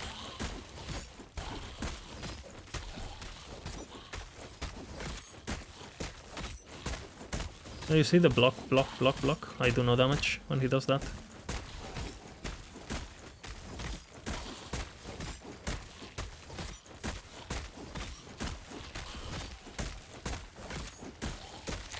Alright. Derek done. Not too bad. Not too shabby. Now we do insta-teleport into here. We don't need to walk to the other zone. Since it's already unlocked, the TP, you don't talk to the door guy. Have to talk to this guy. And we move. Like I said, we are looking for level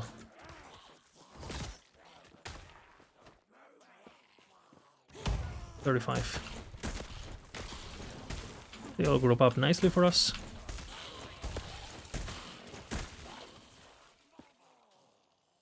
Rustlands, very good XP. You can get almost 2 levels here if you're lucky with the rares and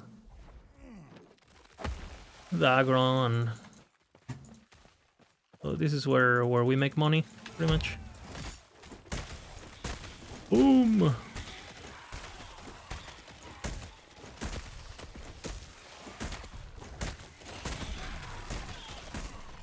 Run away from me, please.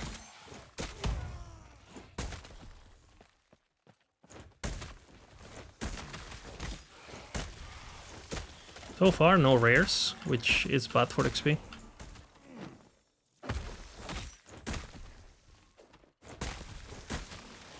These guys can be these like exoskeleton guys can be rares, and they give a shit ton of XP when they are rares. But so far, no luck.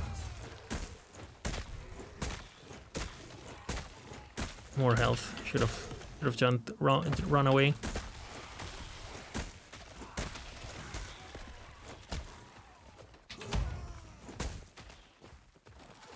These are the ones that you're looking for.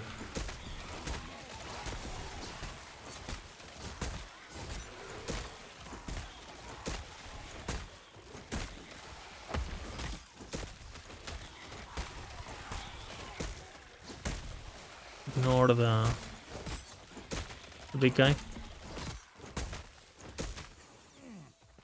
And we got, again, like a full level there. Very, very efficient zone. This next zone is kind of like the opposite, basically. If you have enemies, you kill them, but if you see enemies, you kill them, or if you have a nice shrine, you make use of it. But yeah, we get the cleanse, very importante. A bunch of worms and rats and...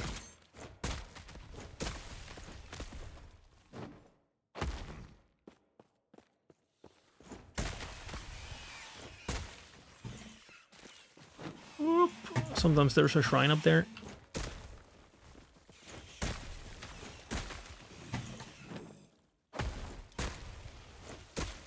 As you see, I'm auto-attacking and a bunch there, and my XP barely moved compared to the previous zone. Each enemy has like a different value, set value of XP that they give. So, you know, getting familiarized with what monsters are good XP and what monsters are like bad XP is pretty important if you're trying to go for like a super world record or something like that. which is not the case in this run, obviously.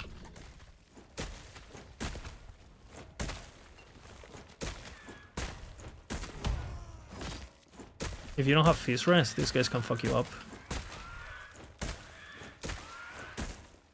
I'll take it. Let's group them up.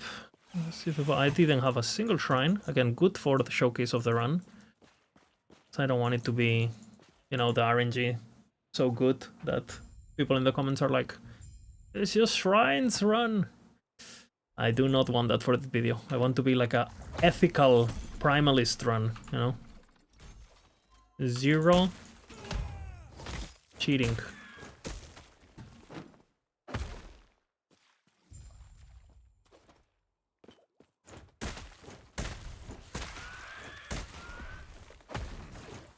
Boom.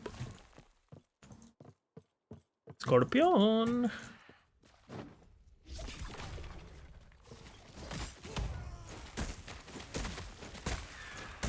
Get the boys out, you know.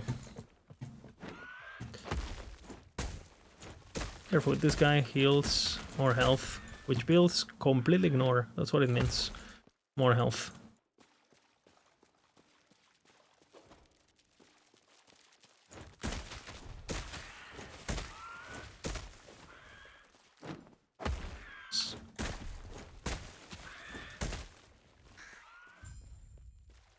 This zone can be okay, there's quite a few guys all together.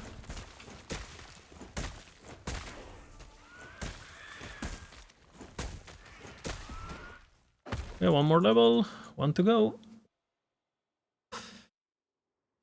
One to go.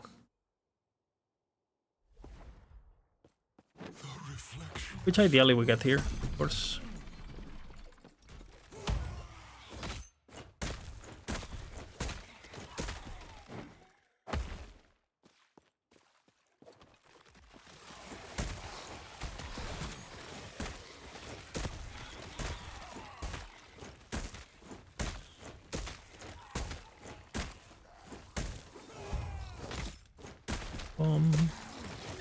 Talking about shrines, what is it? Affix shards, perfect, ethical.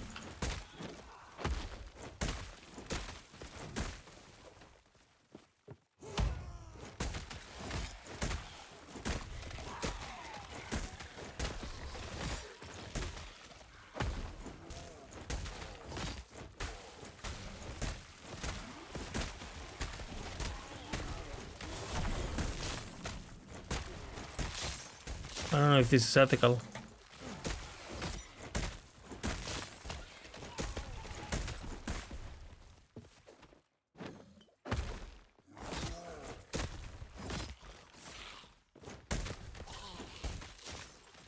Alright, alright.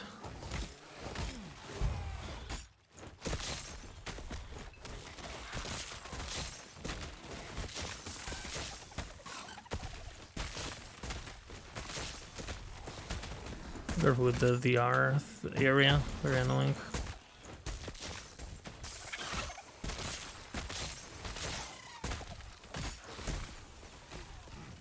Okay.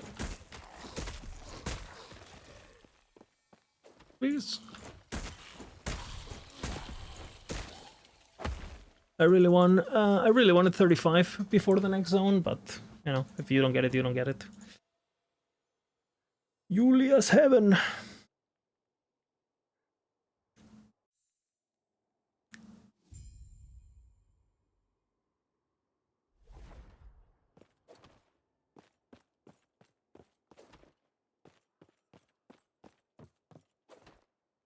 I hope you guys are ready for this one.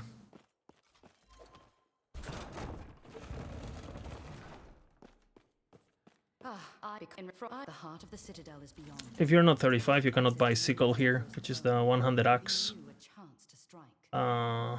Nothing minion, unfortunately. I do have, finally, Living Seed. That's good. And I do have a minion weapon, so implicit. Bearded Axe gives you up to 50% increased minion damage. That's good. One more level, and we respec. which we'll get here, of course, as soon as I level a respec.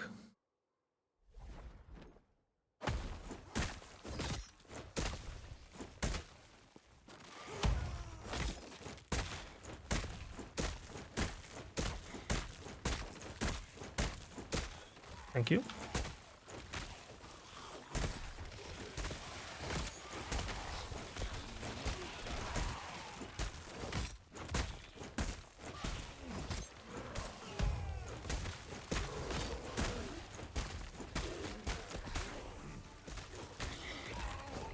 Alright, and we spec or baby or friend Scorpion.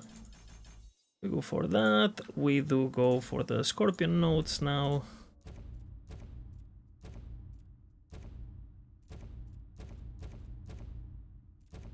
It is a bit of an aggressive transition.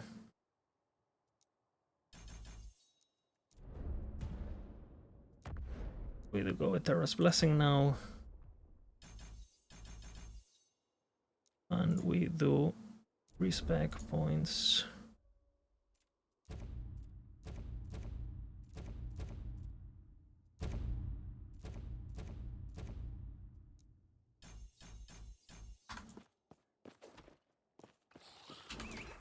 Alright, hope you like it.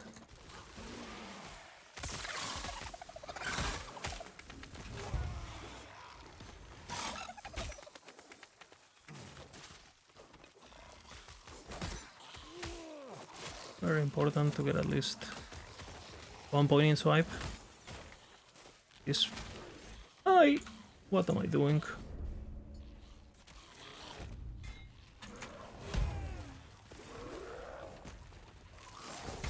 That's my bad.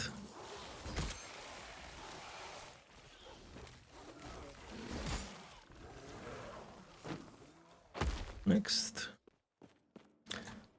These transitions can be a bit wonky sometimes, but you will see. It's gonna ramp up like crazy now. I should have kid, obviously swipe, but you know, my bad. I am a bat and washed up. We went into boar now.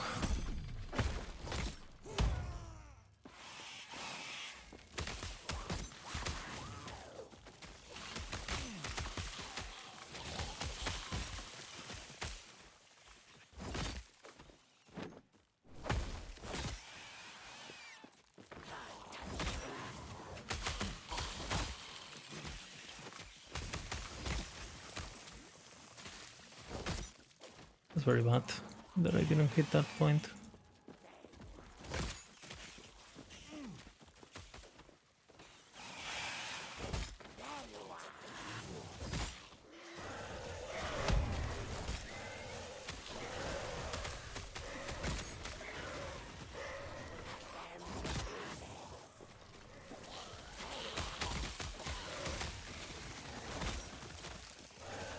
But you see how much a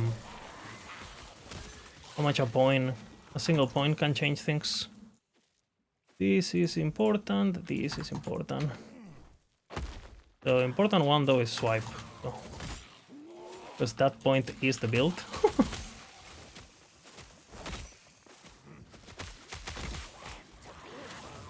More health helps, you know.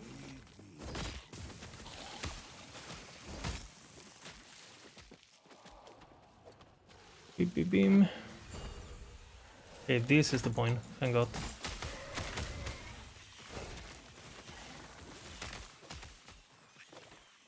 We're fragging now though. And we have to subtract 2 minutes of the run. Because of my my lack of skill. I hope you guys understand.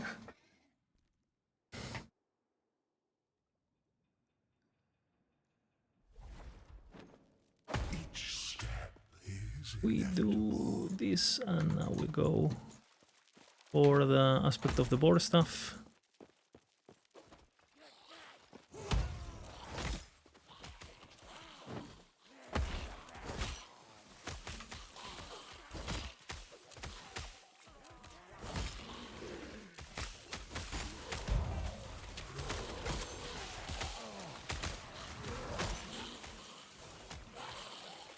Yep.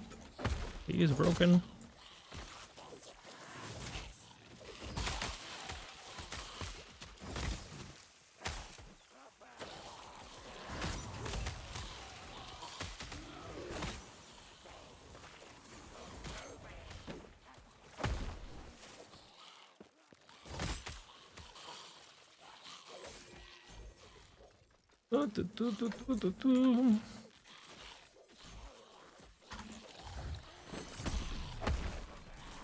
Very important to not miss.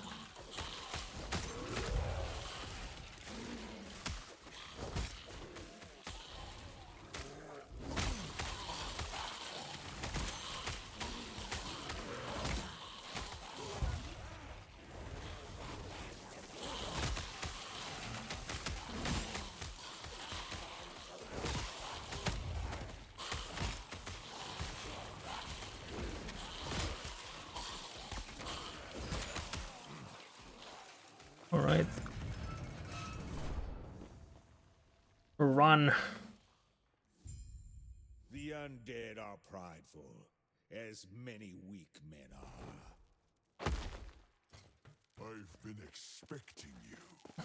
Forgot. You should have seen. Yes. I've heard of your power. Let's see how you face this. Who are you?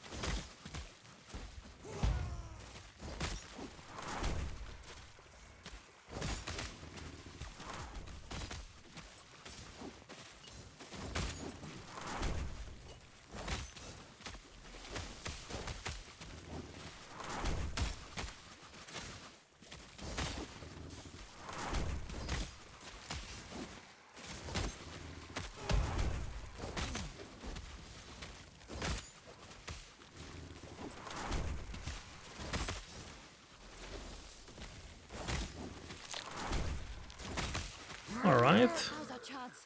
Quick, use Heorot's lance. Big transition.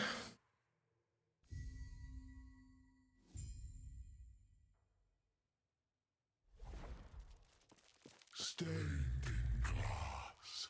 Boar, and then we will go into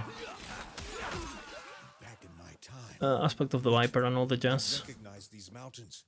I must hurry.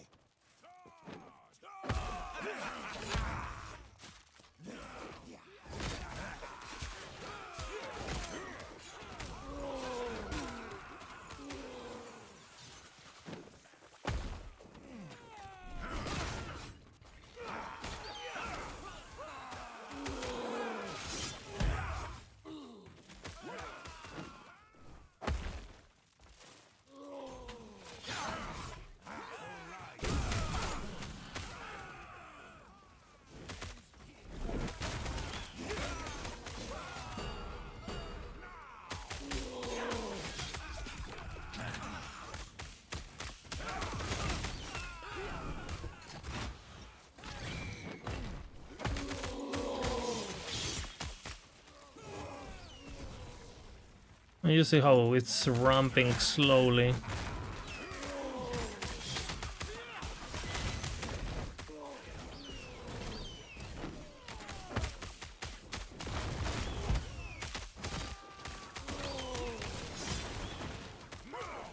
And eventually, you know, it's just mechanically better than what something like Upheaval can do, right? Just because it's a custom forget cooldown based insane damage multipliers, don't need base damage, insane.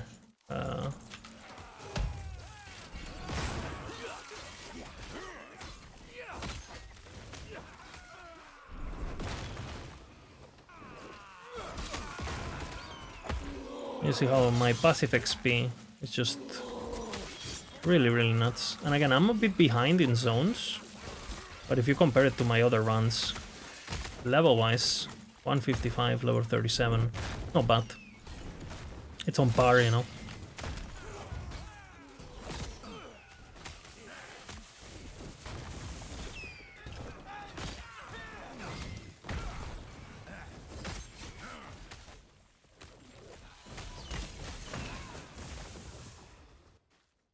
And it's just gonna get more and more and more and more ridiculous.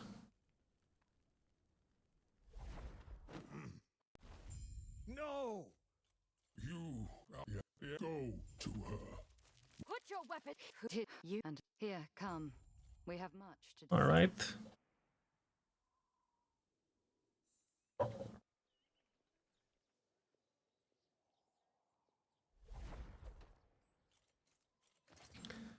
We continue. Must talk to this guy only. Farewell.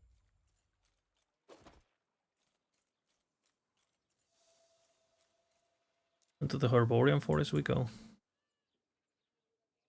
We go more aspect of the board because we don't want to die. Not dying is good.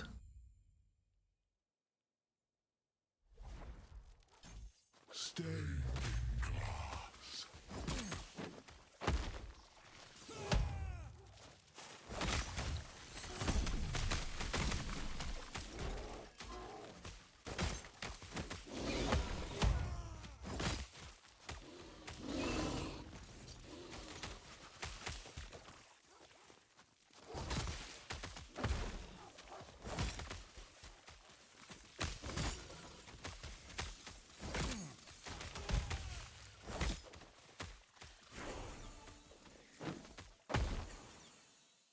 Yep. It's ramping.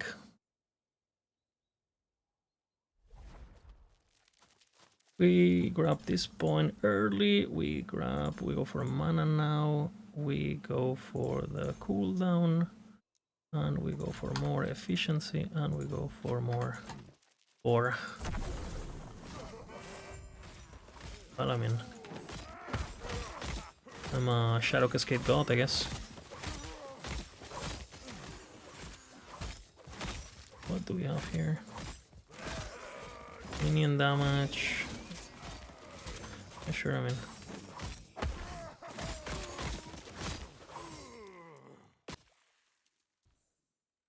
Wengari Fortress it is.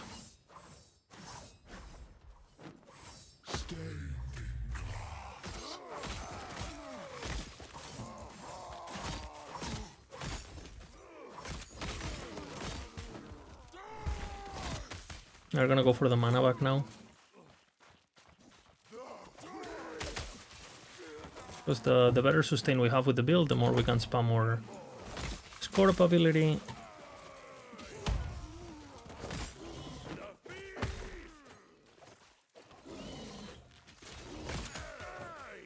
You see how fast it ramps the build.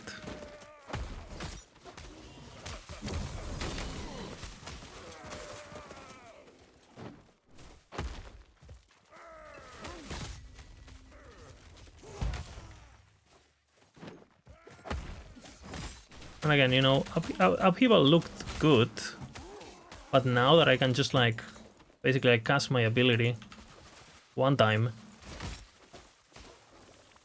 and everything is fucking obliterated, right?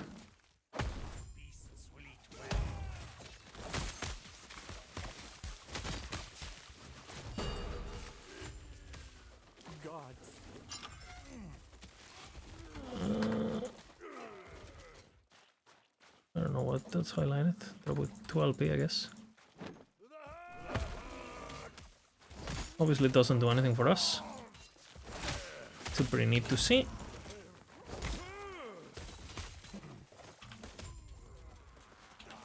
Make sure you attack the cold one first.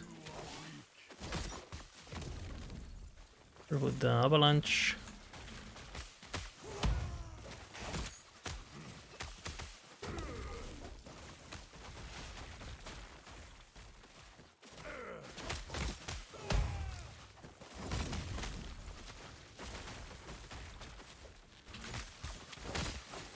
He has like damage reduction and shit. It's annoying. Alright, and now it should be easy peasy.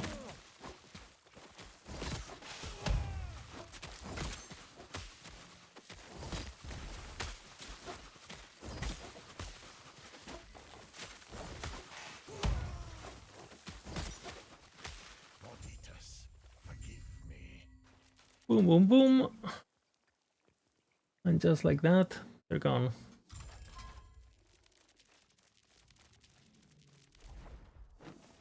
Infinite possibilities.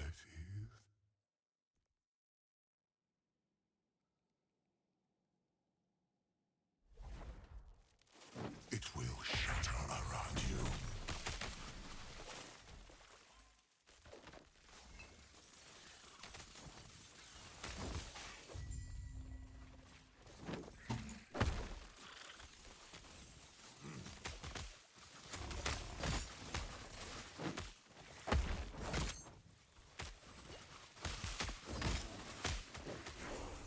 And you can see that now it's getting to the point where it's, yeah, it's just every time the Scorpion casts one ability,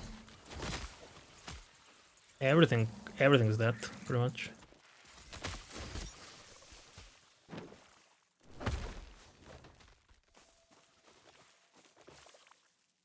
And I'm just passively getting XP. And again, 2 hours, level 30, whatever we are, 39 is good. It's like on par with most things.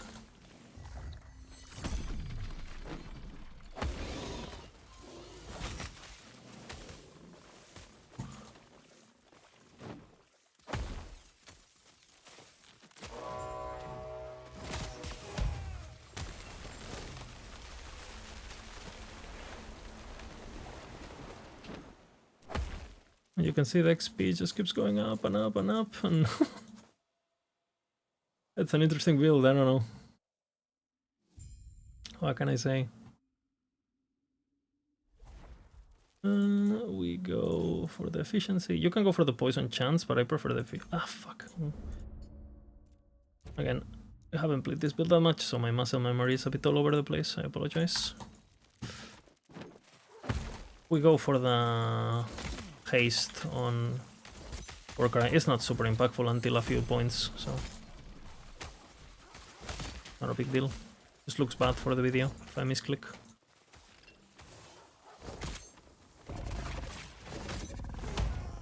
I am exposed as a noob.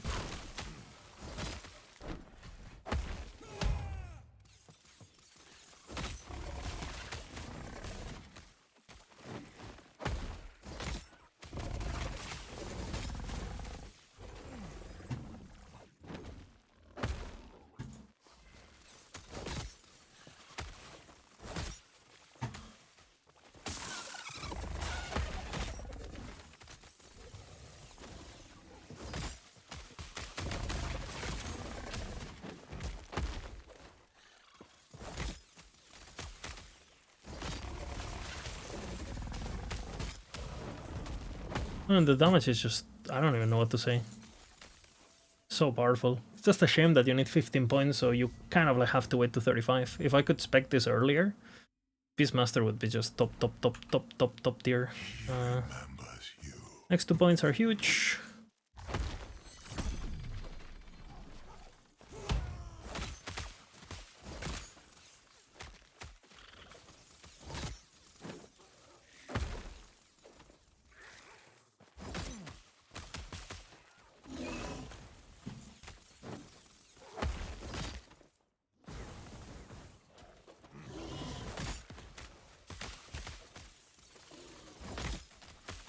If we can get them before the boss, it would be huge. It's like a fucking 80% multiplier or something.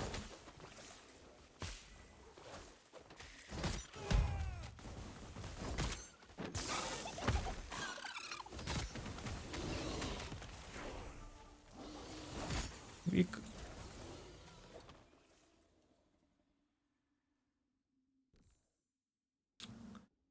On the run I did today on stream, I was already over at 2-4. But I lost a bit of time doing talking and misclicking and focusing on explaining. Still fast, you know.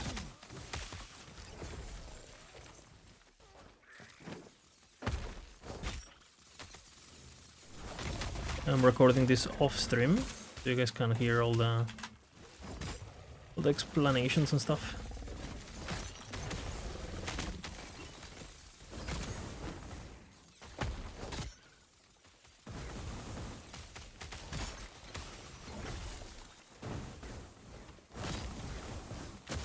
That's nice. And by nice, I mean not nice.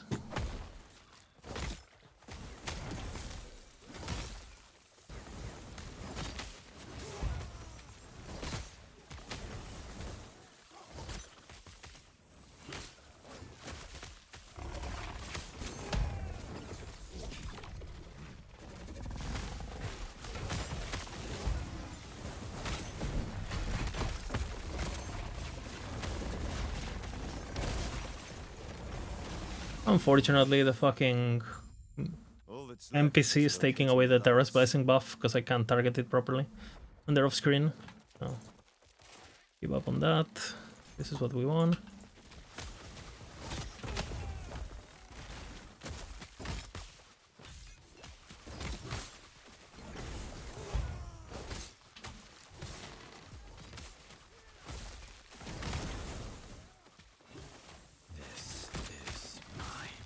I'm trying to target the Scorpion, but the game is prioritizing.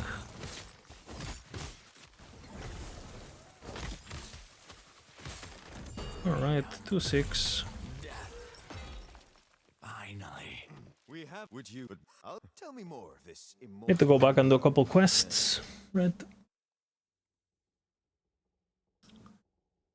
But again, it's like what? You know, 7 minutes slower than most people can't even do the campaign in sub 2 hours, right? So you complain about Beastmaster and you're not doing sub 2 hours. Yes. Everything showed in this video should help. I know things are And the Empowered Rush is gonna feel very nice, I feel. Gods be with you.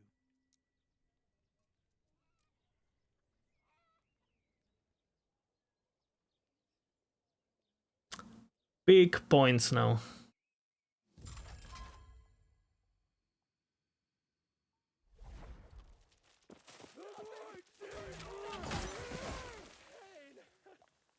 I did not do Abandoned Tunnel, right? No, I didn't.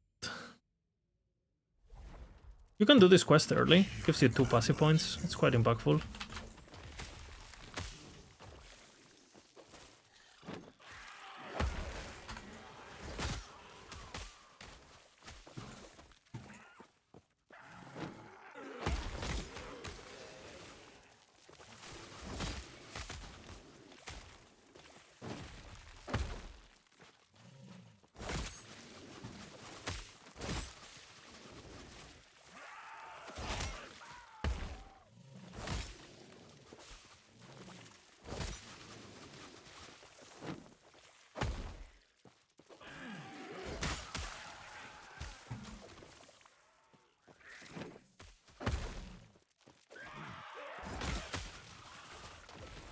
Doesn't give much XP right at all, but more for the skills than for my level.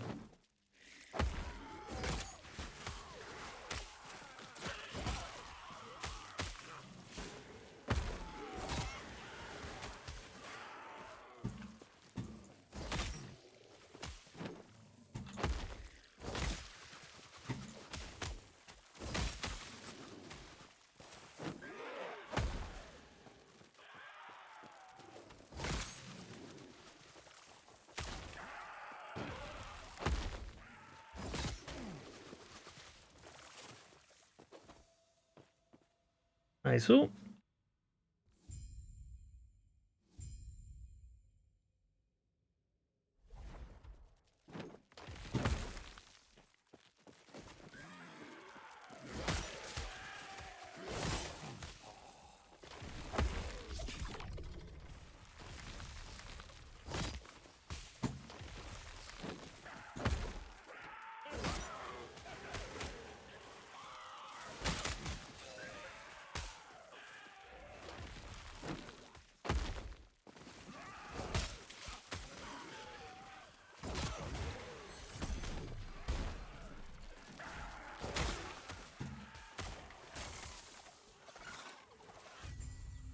Beautiful. Let's do Dragon.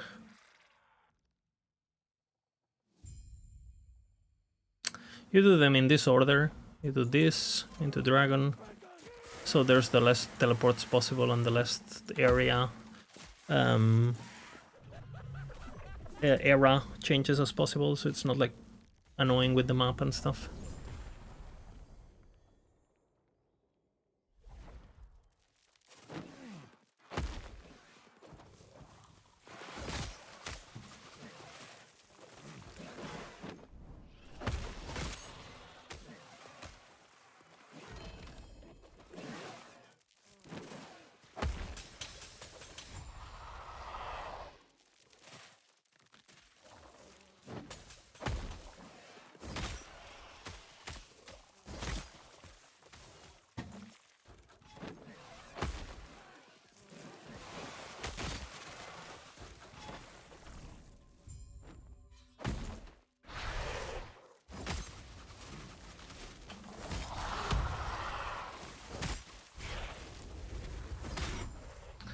Alright.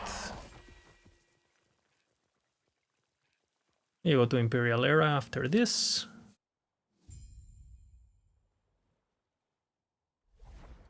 Shining CoF.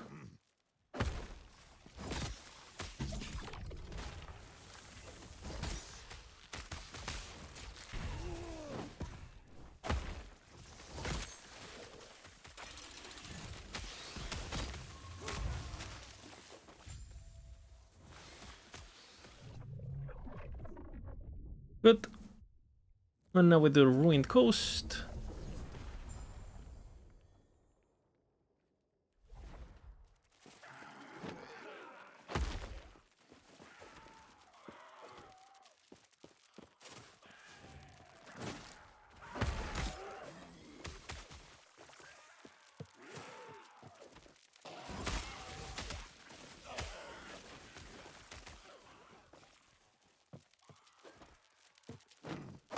Oh.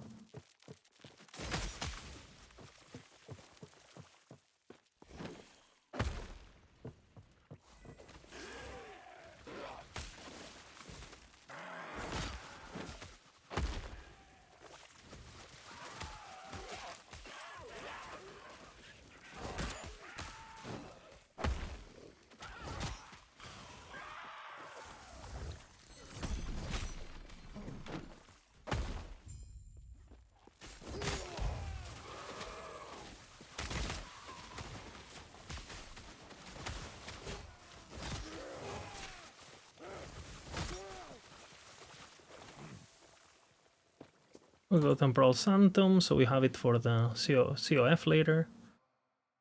Again, this slows us down, but it's convenient later, right, to have the TP. Now we go into Council Chambers to cash on our previous thingy. Again, the minimum TP is possible, and the minimum era change is possible.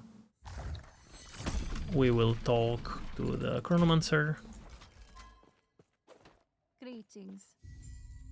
I will respect 1 point actually, which is I'll take this and I'll re-specialize this, like I said, and then we will teleport into the Imperial, into Oracles for the latest quest, and we'll have everything.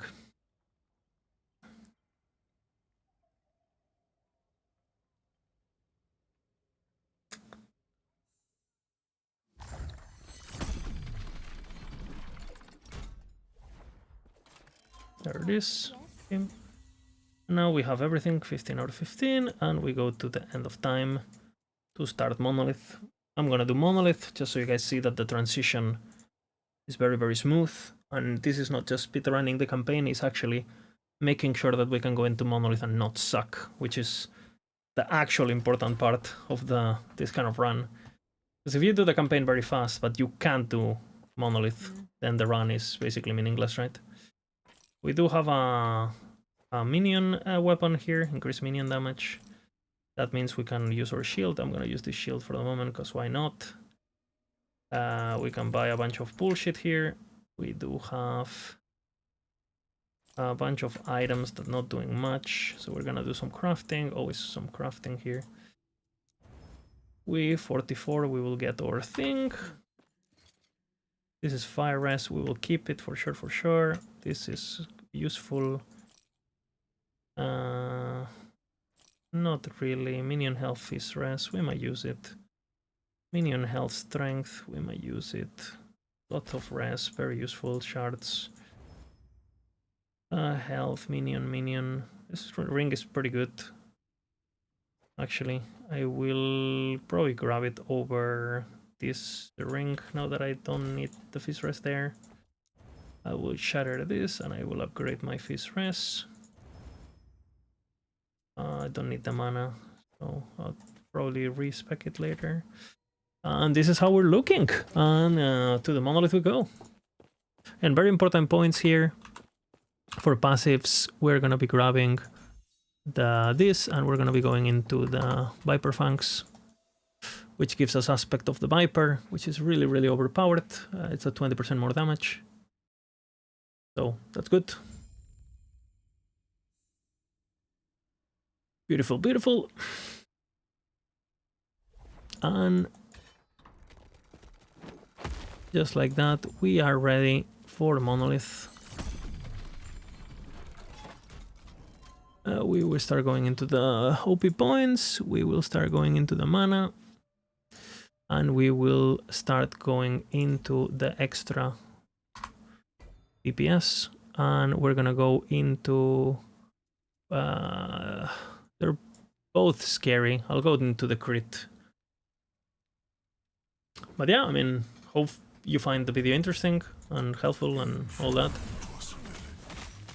You can see the Scorpy is obliterating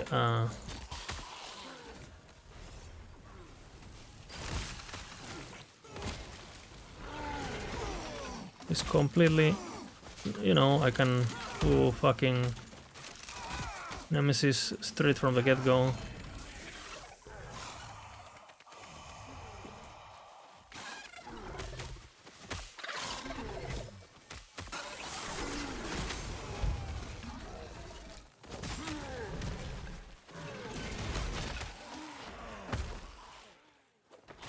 Which is pretty mental if you think about it, right? My Scorpion doesn't die.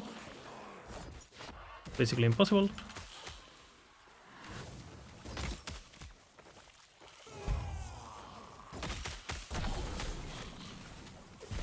And just in case, I am a holy god.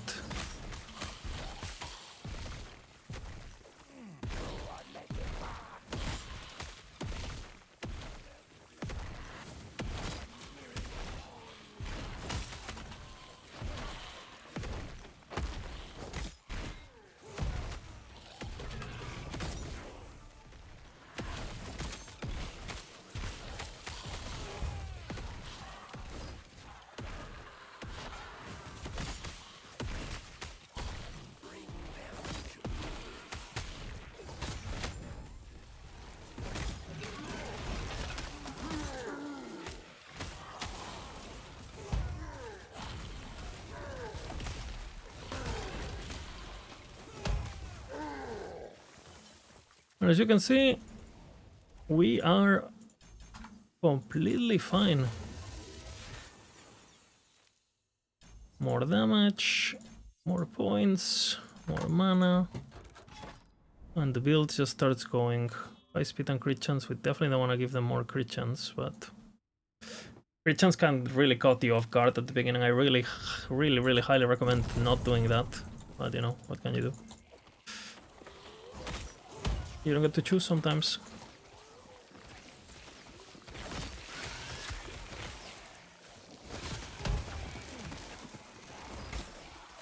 There's a shrine there or what? We got a idle aspect of the Viper, that's pretty good. For when we start getting it. We're mainly gonna be using our idols for HP and resistances like most builds do in the Monolith, early Monolith.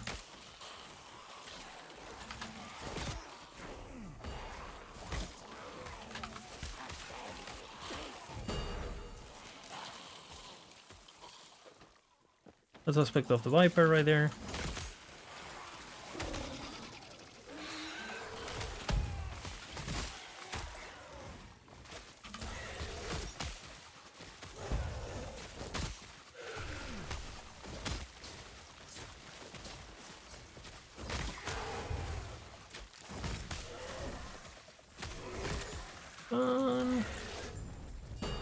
Yeah, completely fine. Which one I like more? Probably.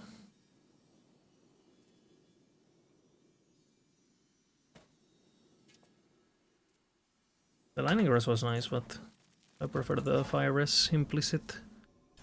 We're gonna start going for that. We're gonna start going for this. We're gonna go into arenas. I love arenas early game. Really good XP. Easy enemies. Full stability without you having to full clear the map or lose time with annoying layouts or objectives.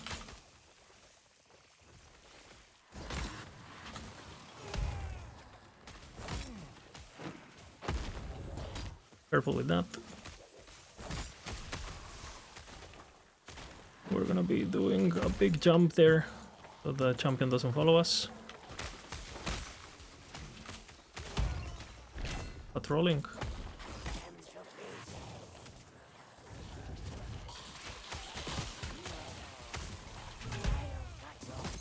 Very annoying.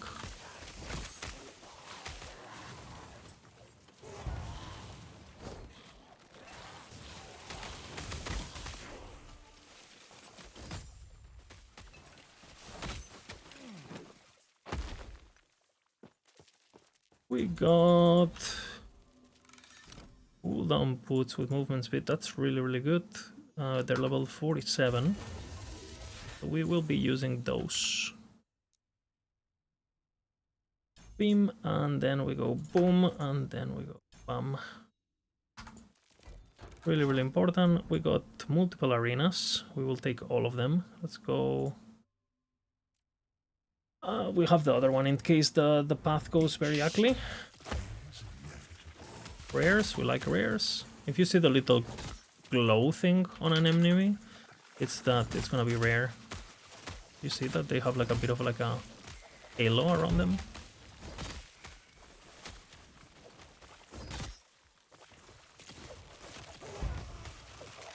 This is really good. There's so many rares.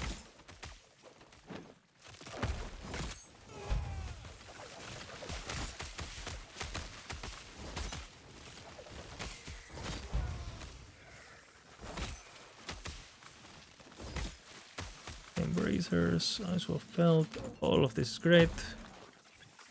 Careful with the Chimera guy. This very annoying guy. But he doesn't give a fuck, he just kills him.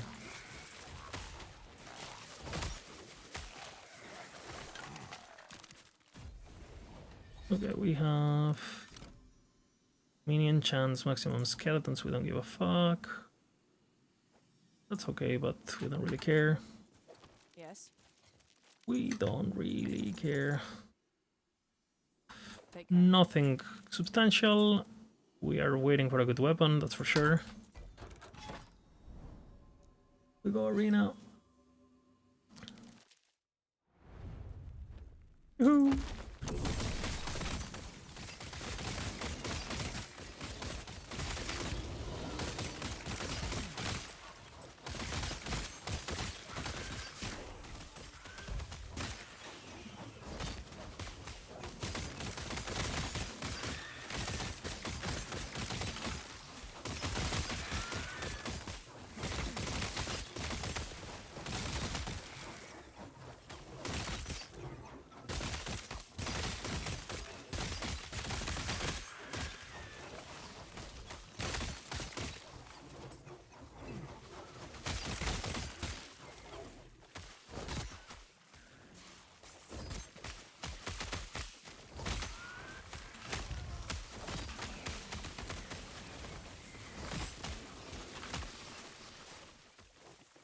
Again, normally with some classes, I already killed Abomination at this time. But I do have like, I am in more risk of dying. I am not doing as much damage.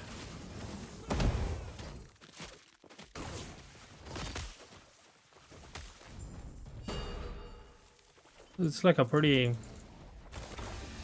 It's really overpowered, especially what I'm trying to say.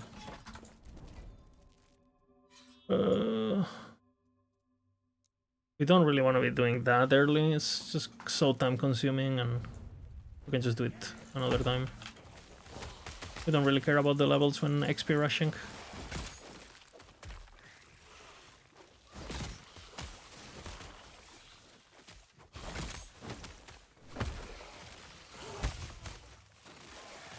So many rares. This is beautiful.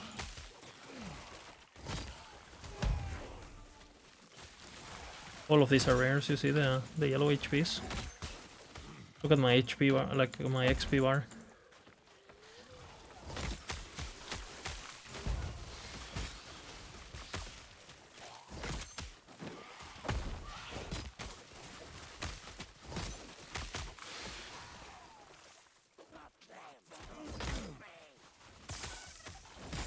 Another rare.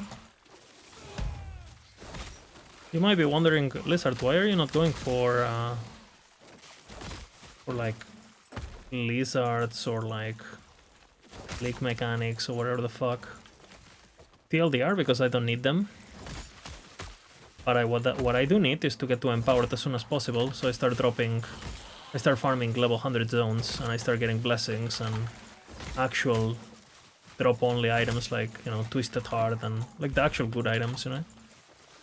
So since I don't really need, I'm strong enough. Why spend time on things I don't need when my playthrough is already an absolute breeze? I'm basically immortal. My damage is retarded. I'm not even wearing a weapon, you know. So it's basically spending time on something you don't need, which is not really efficient, right?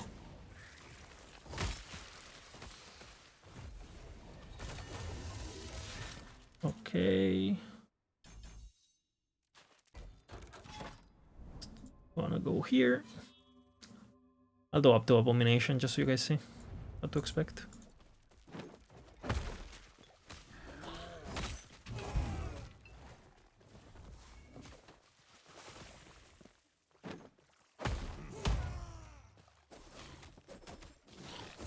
Huh? They juked me, I missed.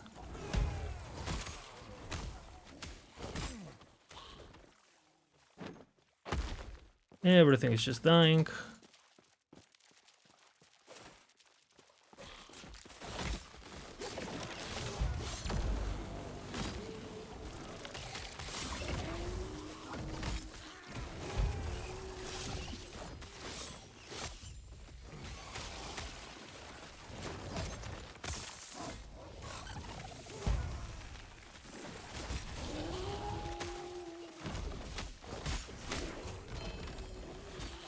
I'm pretty fucking sketchy. And still, and the build just doesn't give a fuck. XP into XP most likely. We could go idols too, but XP I prefer. It's more deterministic. XP will be good, right?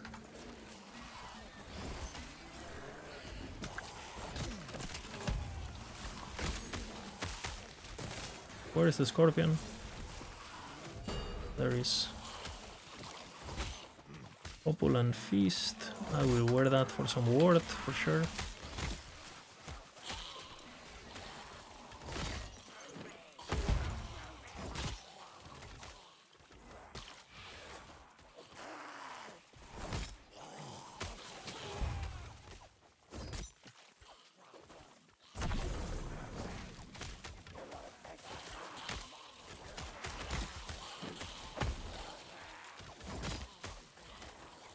I can wear the new boots. I'll wear them.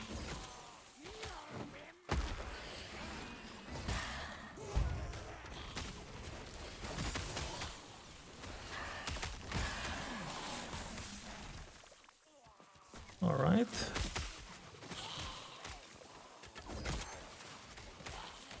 Careful with the mages. You want to make sure that you don't have other shit around being annoying. Big damage, big mana, big everything. I cannot be contained.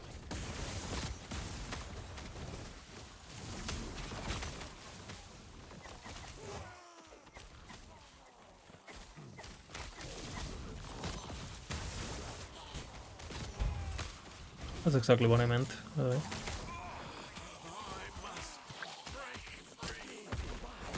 Calculated, you know. I have 13 line ingress.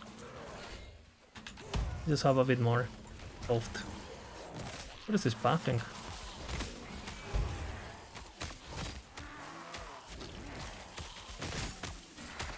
Let's catch him up.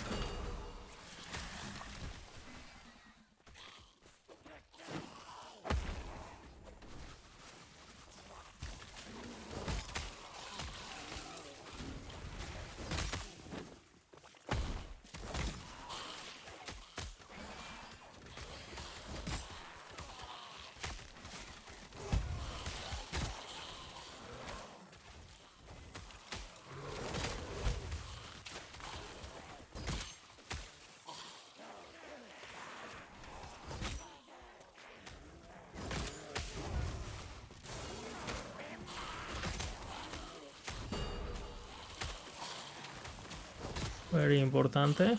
Un amuleto.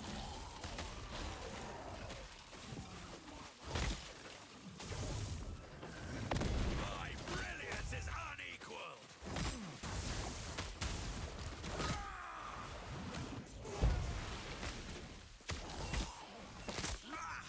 I must break free. Let's see if it's a temporal keystone or sorry, temporal sanctum key or something. Could have grabbed it earlier. There it is. Good filter OP, of course. XP good. With the one more echo, we will equip our boots. It will shatter around you. Where are they? Boom.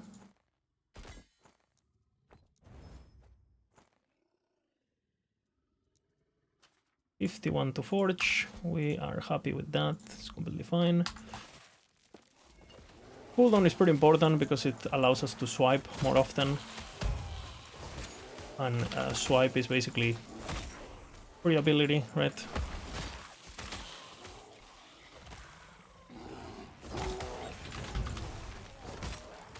It allows us to Fury Leap more often.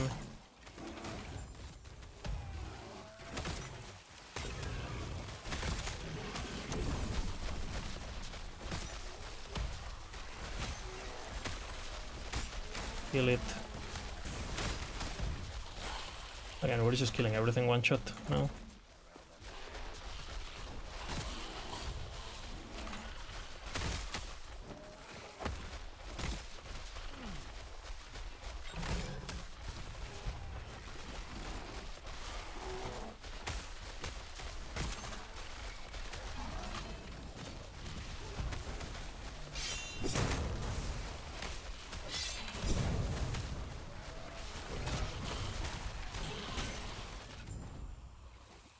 And yeah, everything pretty much just dies.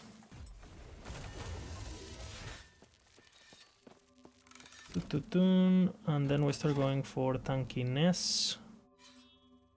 Yes, I remember correctly. And then we'll go into the aspects and the extra point thingy. Right, let's kill Abomination.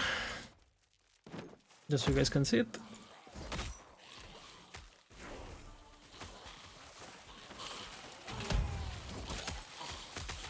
The skill is Fury Leap.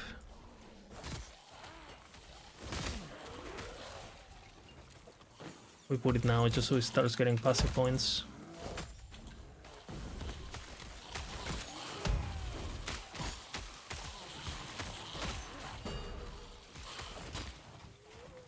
We have a good bone amulet, that's rare. The yellow one. The blue one, sorry.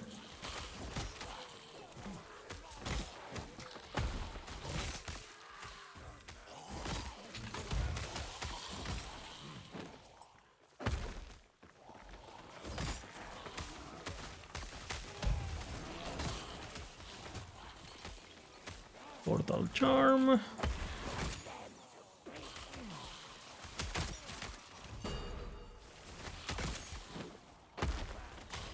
And again, you can see that the XP gains now are just completely out of control with this guy.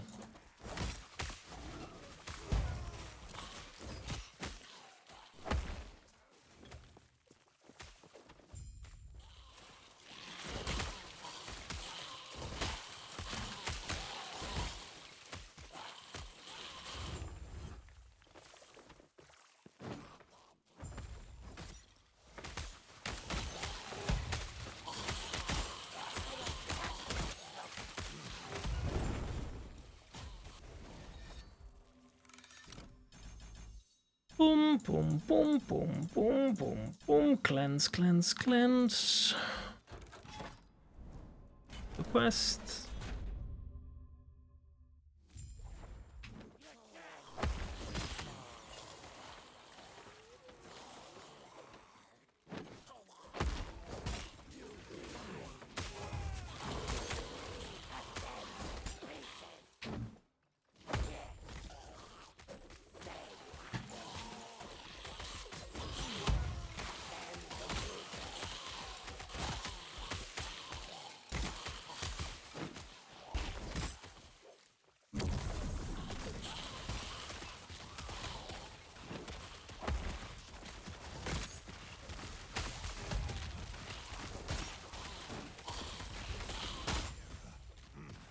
Alrighty.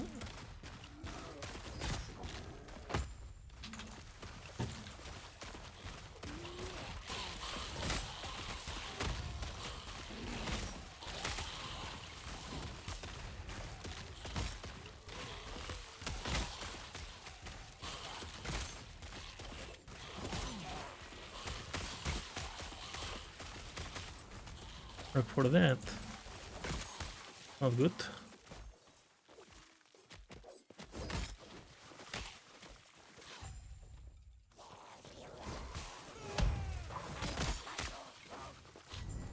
Alright. Boom, boom, bam.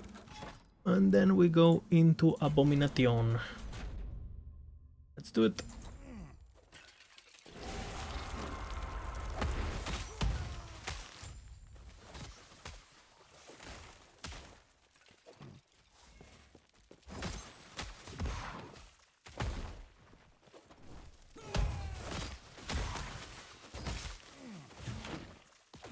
Boop.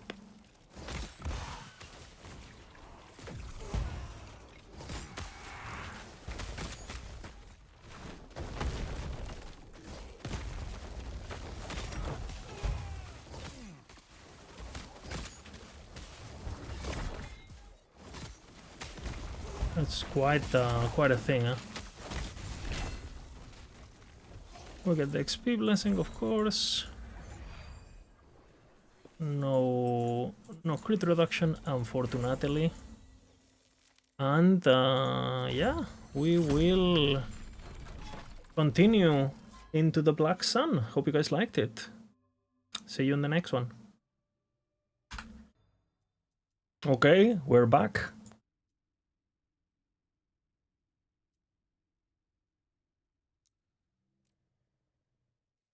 What's up, Nordic? Stay.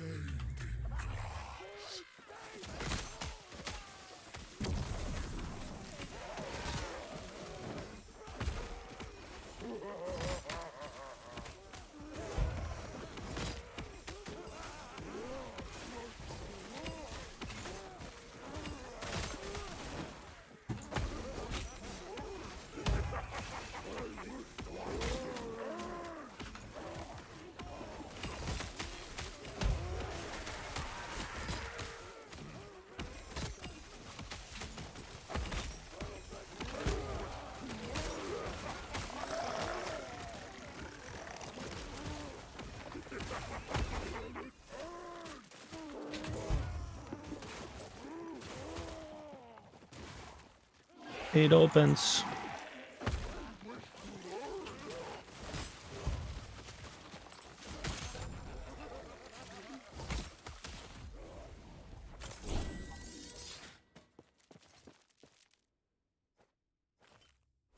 That's pretty good.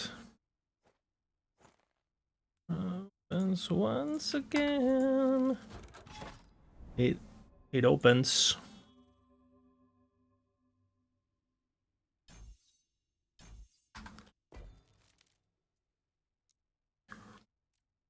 Two big shatter walls. Fucking slam didn't go well. Oops. What's up, Nordic? We are on stream now, recording the second part. I recorded the first part of stream. Educational, you know.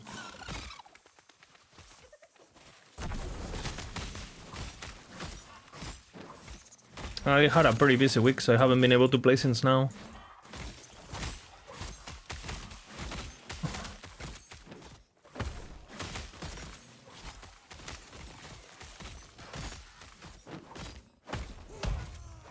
You will fracture like glass.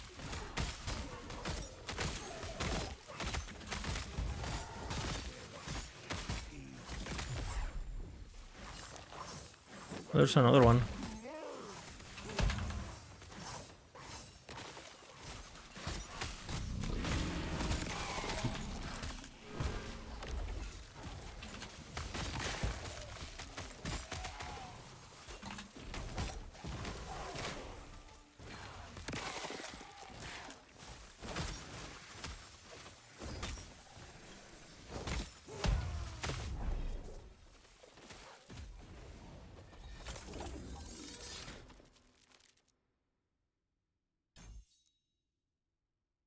It opens.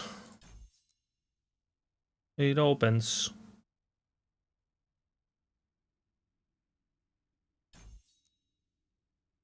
So for the kill threshold now.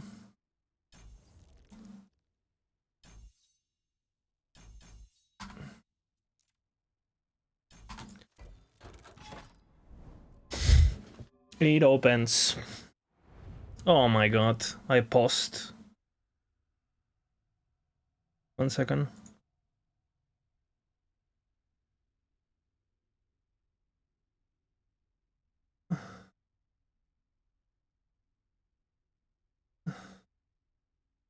So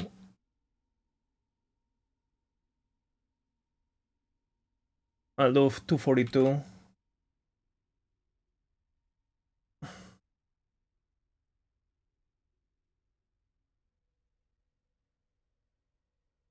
$242.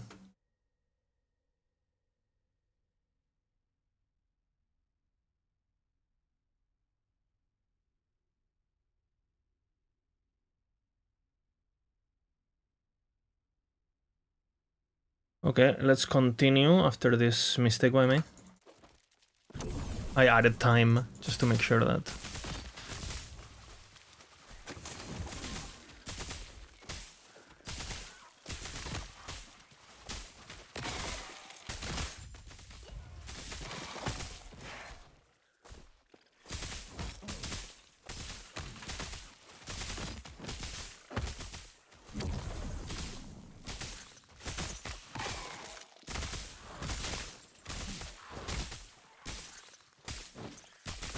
It opened once again.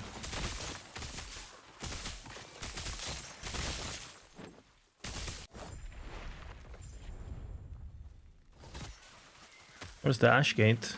This looks like an ambush to me.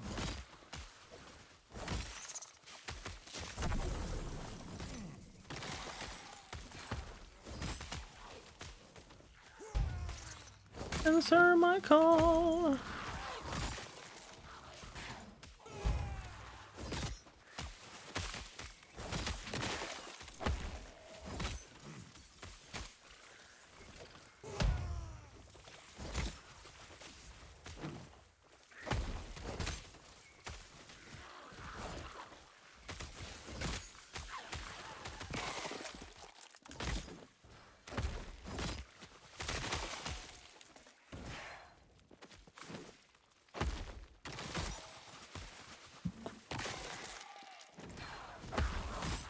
Ambush or what?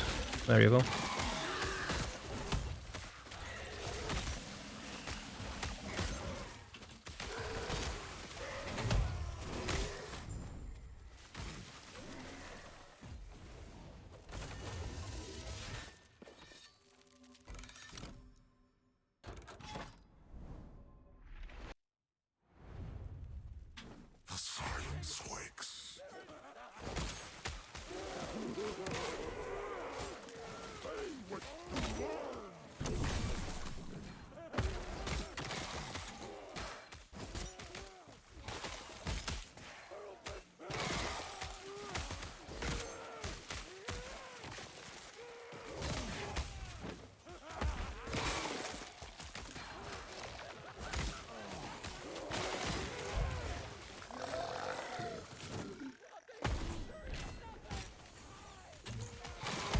It opens.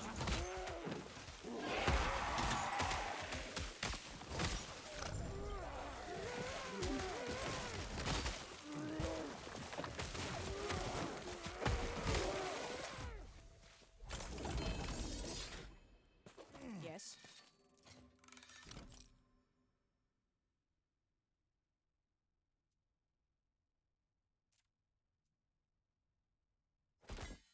That's pretty good.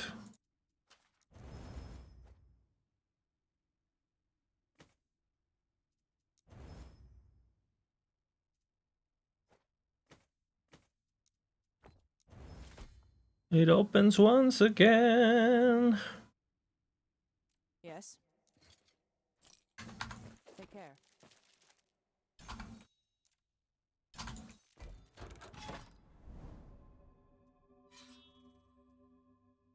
Misses. The Void Anuses may be with you. They are with me. Each step is inevitable.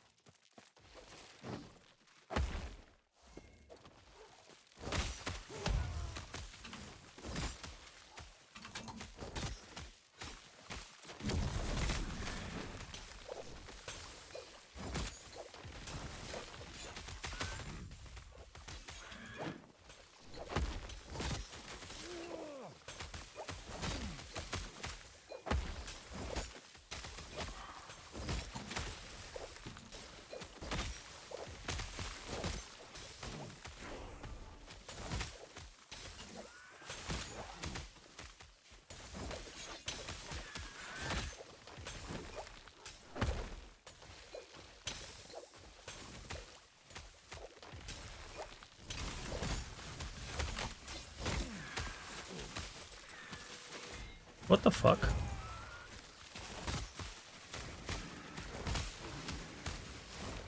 Some weird pathing there.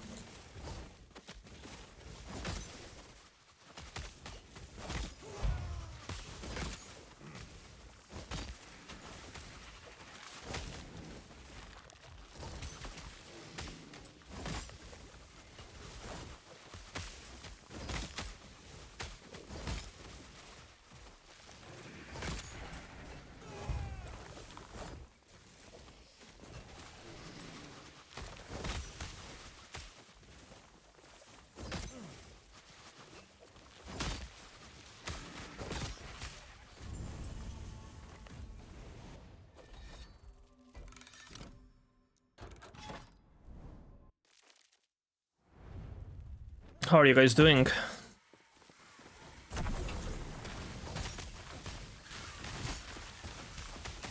At this point, I basically have enough damage. We just need to make sure we build HP and shit.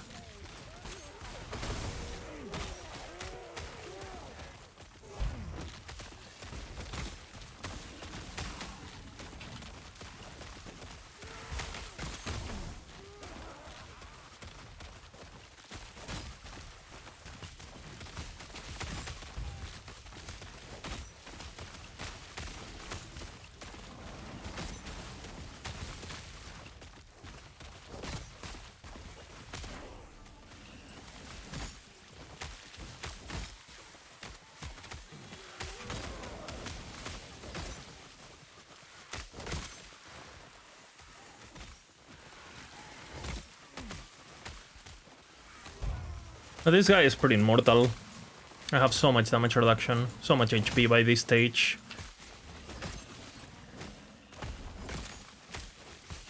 I have Aspect of the Boar, I have now I'm gonna have the Redirect of HP.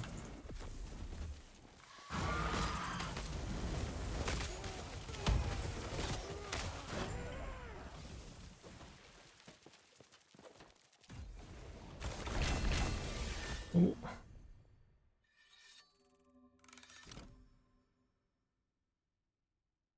Pretty good too.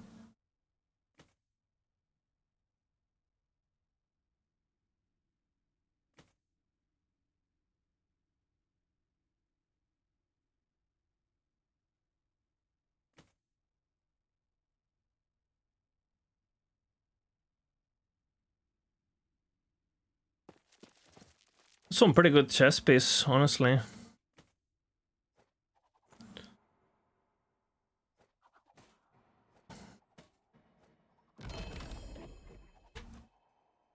I need Fizz Rest though. I can get it on Amulet maybe. Once I get Amulet, I change my... I'll change my my chest.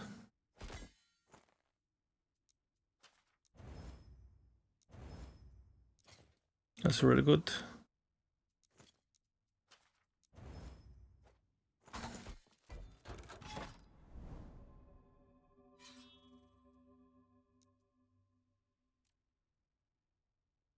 Redirect from what skill? From the passive tree.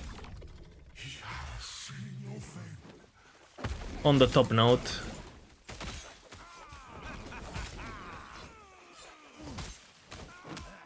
You have 10% damage redirected to your minion.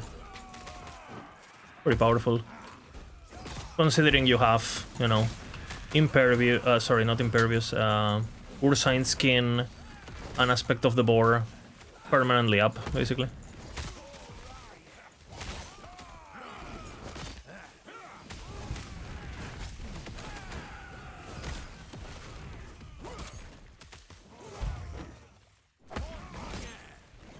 I don't think I even have like my reses. It just doesn't matter.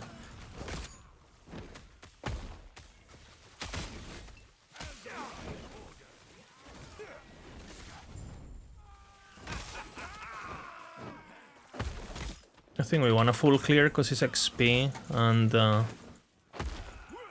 we'll get the bonus.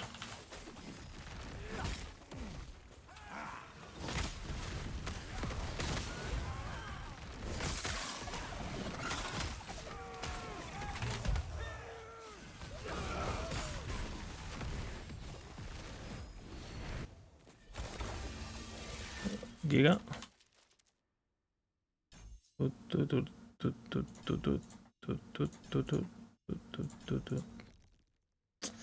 Now it doesn't matter. Leech for sustain. Point. Very important point. And this is the redirect. I'm probably gonna go for this for the crit first, and then I'll go redirect. Well, this.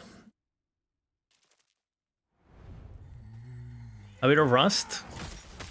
You know, you gotta keep yourself active, yourself learning. Look at this Beastmaster leveling.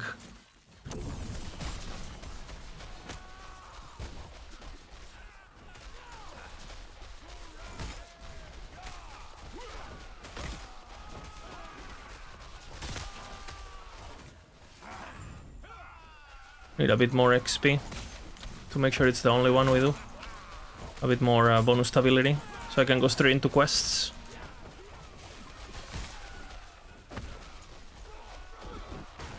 I think 2 will be fine.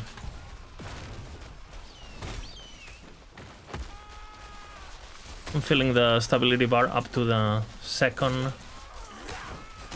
bonus XP.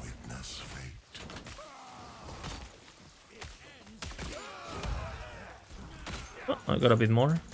Might as well kill these guys.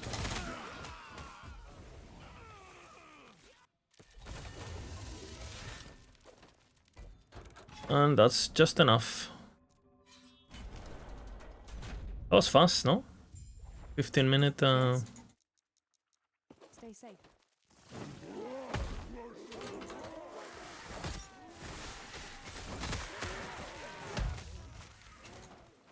Greetings.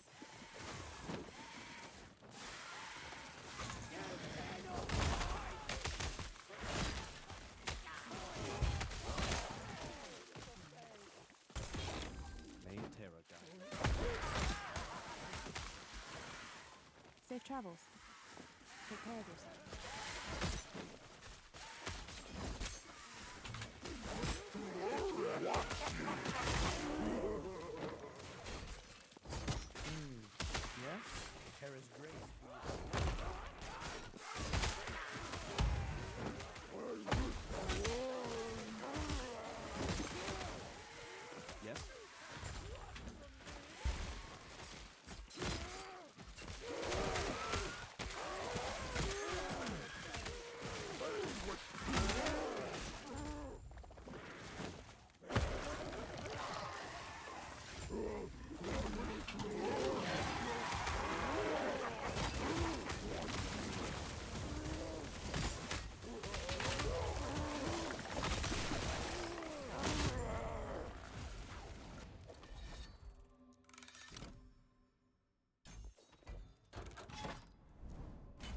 0 HP.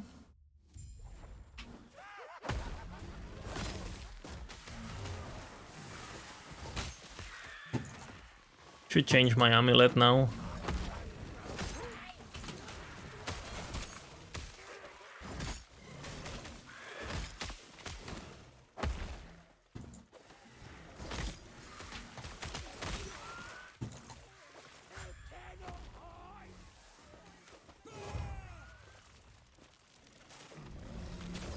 In the meantime, EHG Radio Silent.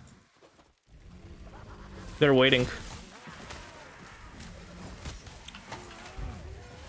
It will open, you know. You guys are not ready.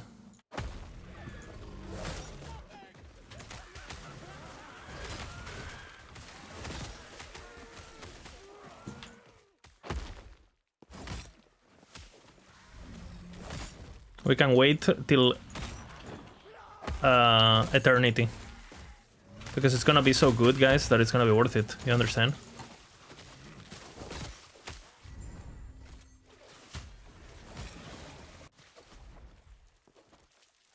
Okay.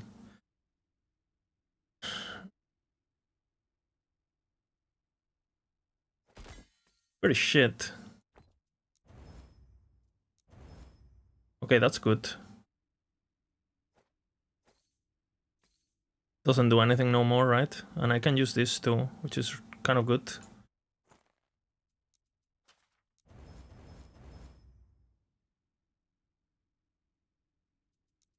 Let's see. Cheeky.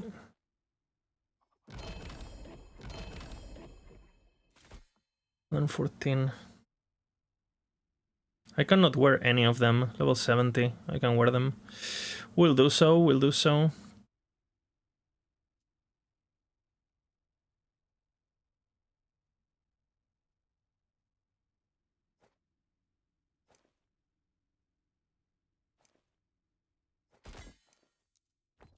I'll need Void Rest somewhere.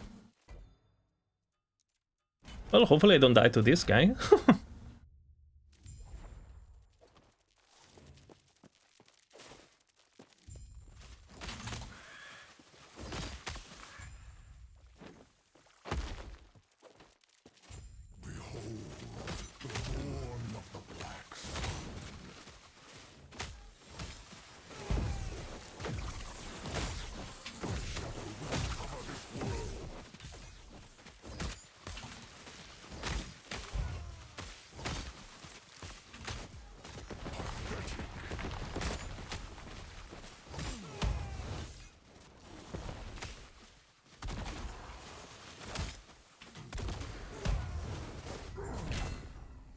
Oh, that's a lot of damage. Void Res? Almost. Dodge, I guess. Very useless.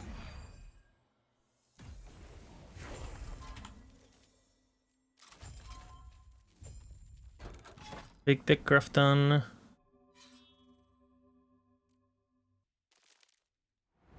They could share a bit. I mean, I agree.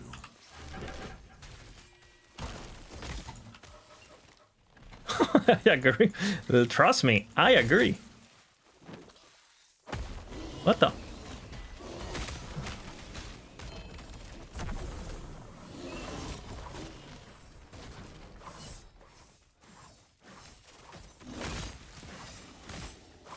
I have 2 life splits up. What the fuck?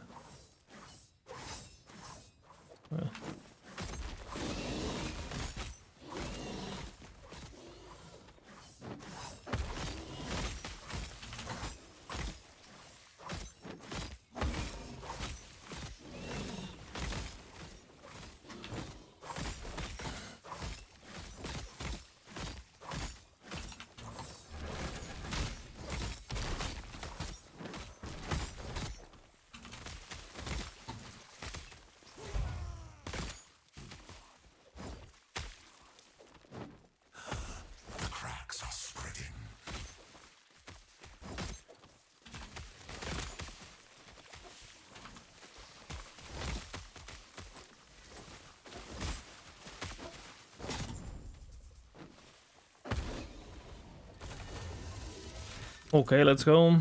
Right, my tower. We wanna pick a line and go far away. As far away as possible. It will shatter around you.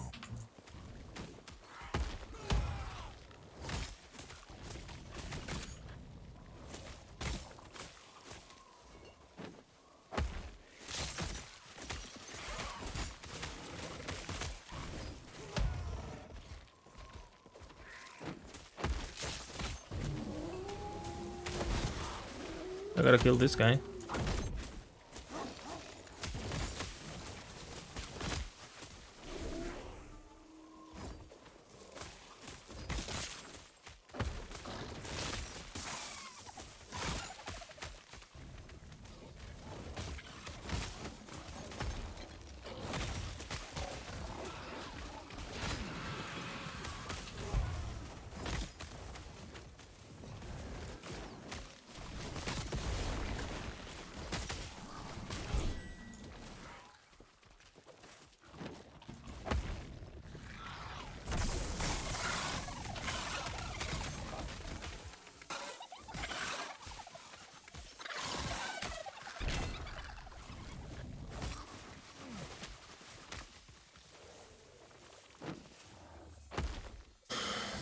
I need idols.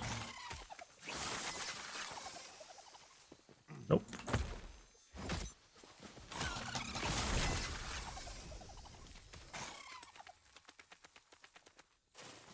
I wouldn't say no.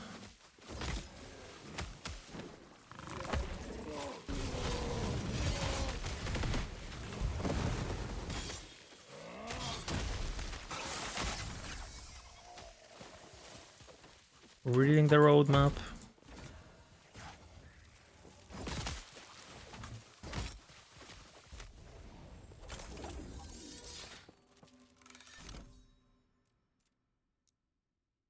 Too easy.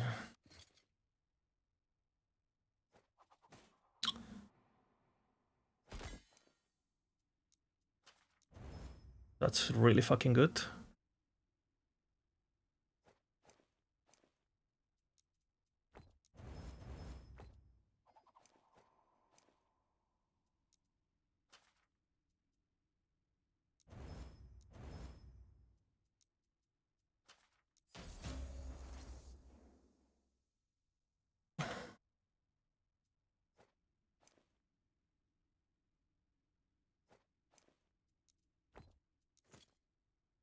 It eludes me. I didn't get it. Avoid fools. Ha ha ha. I'll just go regular health, I guess.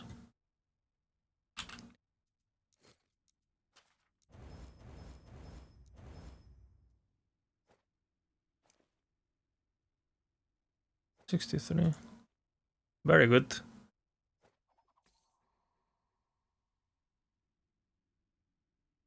Pretty good too.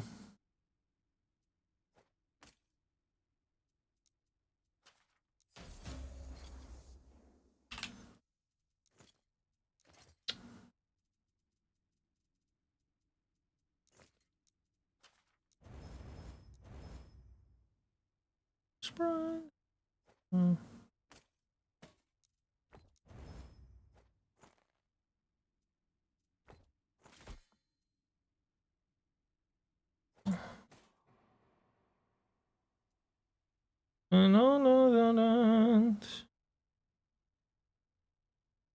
That's pretty good.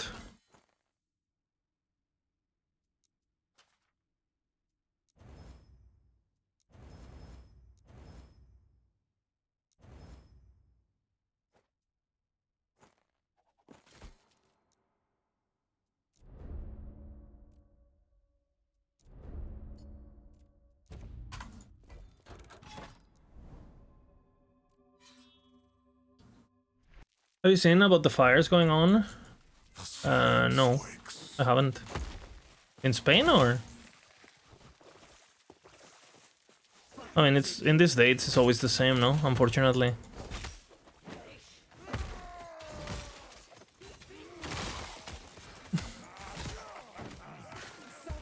I haven't had much time to check on anything, really.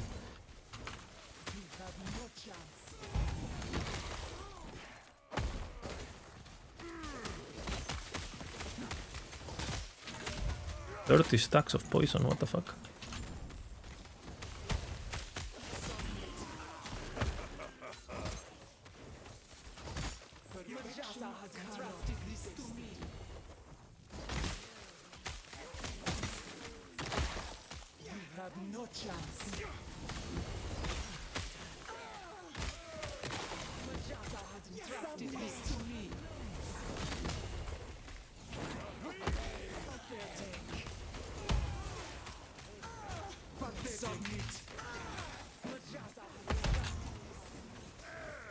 That was a bit cocky by me.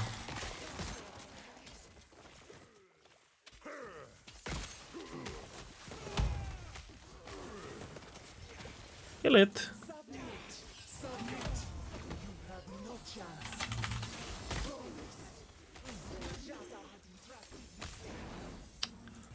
Very annoying.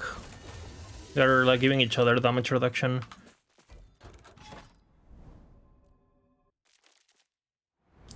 Oh, in California. I mean, every year is the fucking same in California, no? It's a bit of a shame.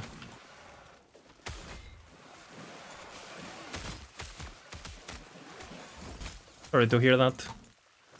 I know last year were very, very bad, no?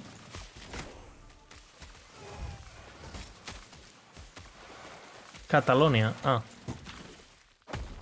I know California was really bad.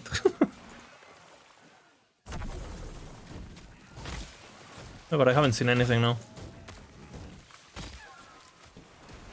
Too busy with work, World Cup, and work, yeah, pretty much. And the heat wave for sure doesn't help, right? Like, the heat has been pretty crazy. Apparently it's supposed to go down now or something. I don't know how much I believe of that.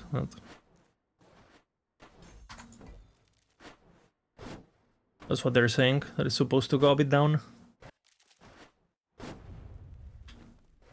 So where I live? Yeah, but you know, Barcelona bubble, you know.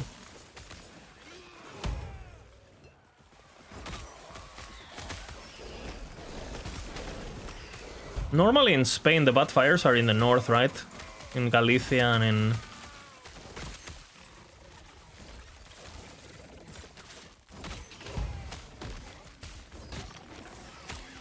Cloth bubble, exactly.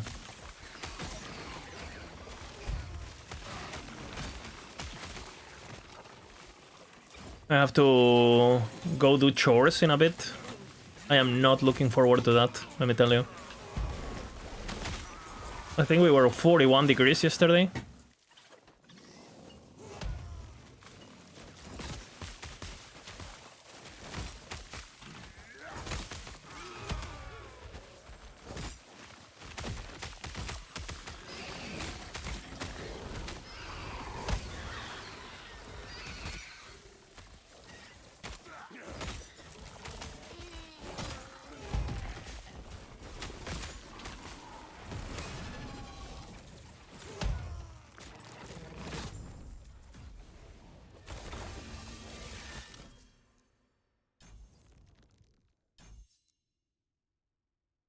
Fools! Ha ha ha!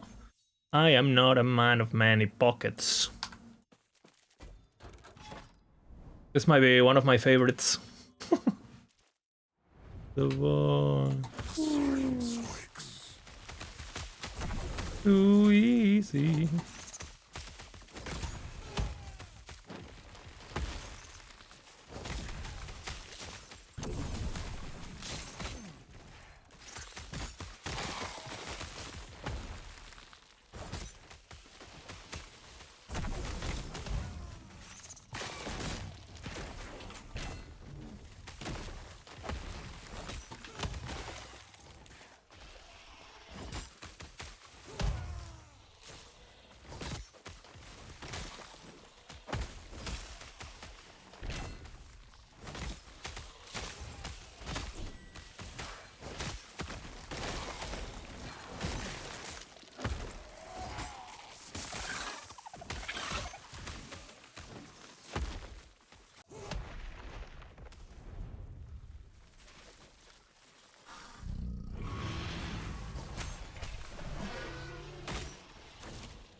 Bina.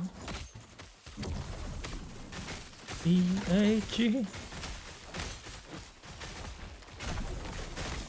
Oh.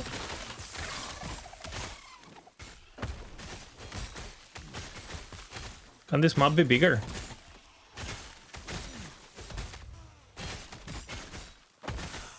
The cracks are spreading.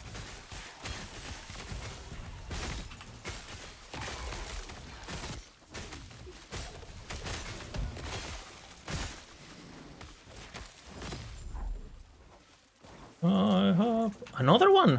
What the hell?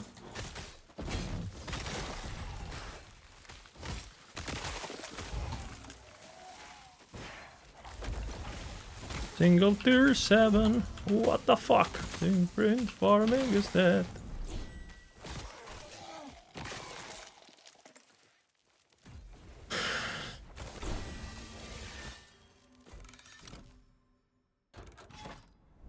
Do they even care?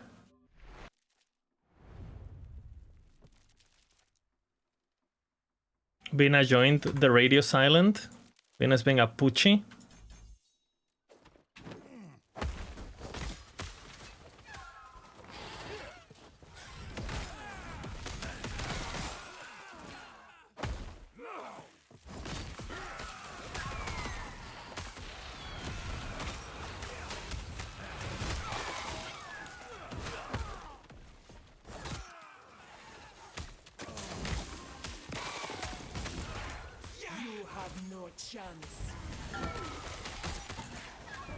There is no way I will corrupt it. You have berry and punches. Bina, Bina.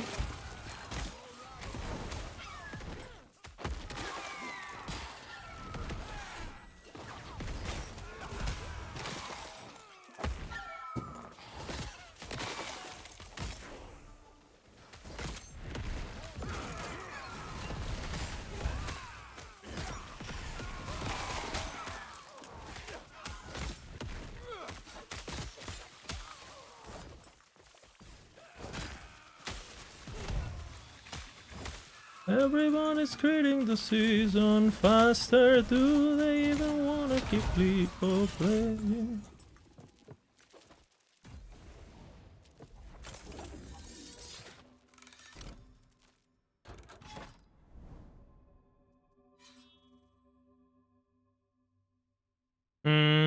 I need to do 2. If I do 2 arenas, do I cover it? I don't. We'll do this and this, I think. Double the farming is dead. We want to clear as fast as possible here, because even if we full clear, we need to do 2 maps, right?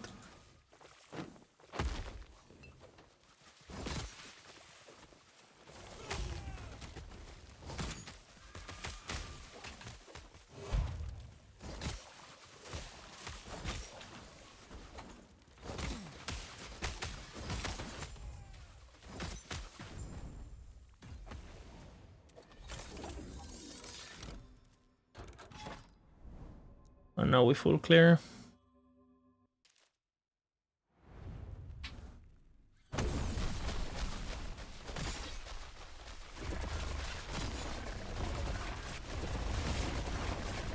Please CH.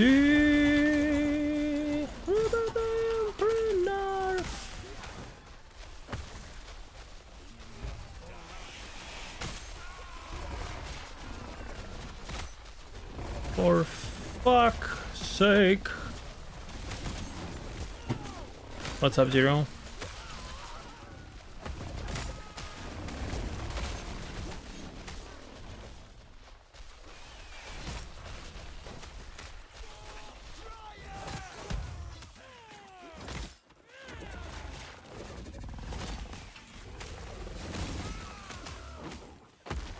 A player has been ambushed. That's me.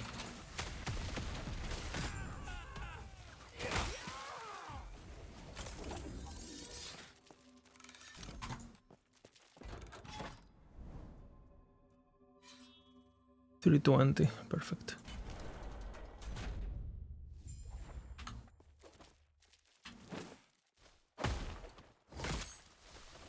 No nerf to to shield throw time rot. If they don't nerf that, we're playing that.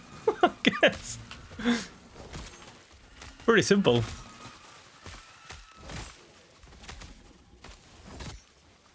That build should also be safe to any changes to sigils, right? Because you don't really use sigils on that. In case they move sigils, which we don't know yet, but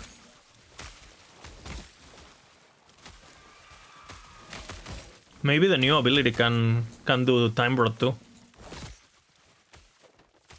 Since it's gonna be available for all classes, it might have a void conversion, like the Radiant Lance or whatever it's called.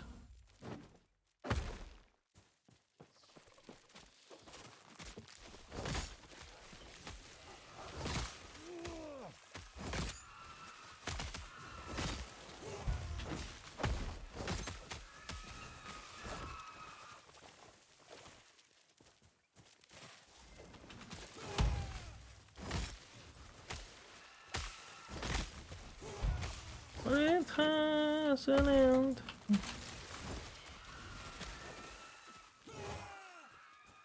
Yes. Bina.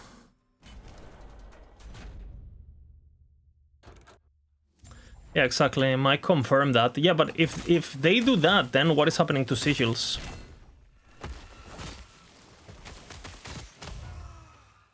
Or healing hands either. Because those abilities are basically used on every... Are they gonna move them, or are we gonna have 3 abilities under that? Because Paladin only has 1 ability on top, right? So what are they gonna do about that? It only has Judgment past the chain, right? That would make no sense.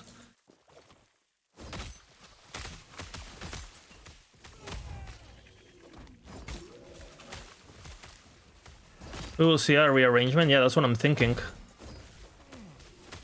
If it's sigils, well, there's a lot of builds that are gonna basically completely change. For example, imagine Warpath without sigils. What the fuck do you spec? You can fix crit just by using a sword. You will lose damage, but whatever, an AoE, but whatever. But if they move, like, what do you spec? Unless the new ability can be like autocast or something. How do you like?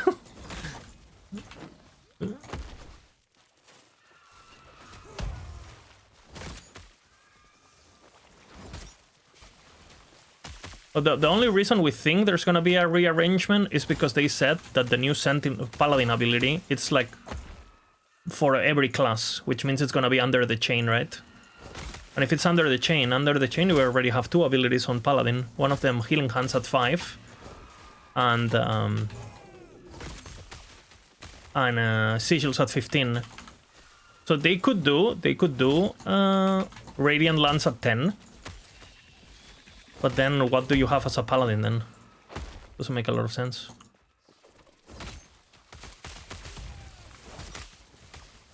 Unless they're planning to do an extra Paladin skill eventually. It would be pretty stupid that for becoming a Paladin, the only thing you get is Judgment. In my opinion. By 1.0, you know, well, by the expansion. Who the fuck knows, honestly. An ocean above, an abyss below. You...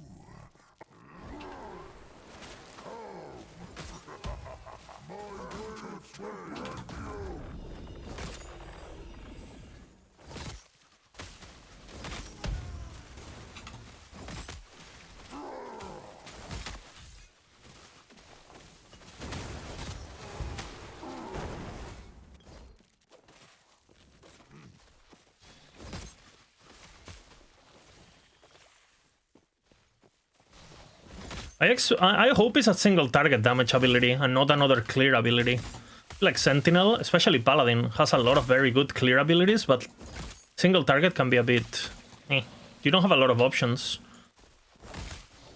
Like Judgment, basically. But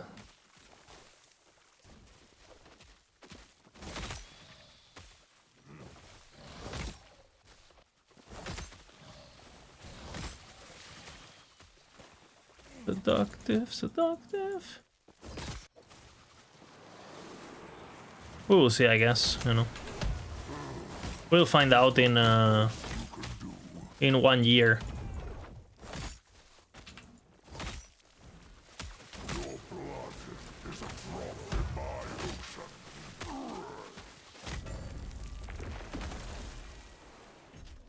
Regen is pretty good on this guy. Might consider putting points on strength because of it.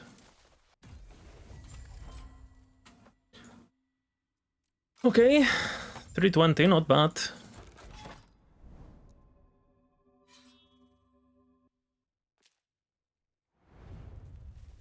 Each step is inevitable.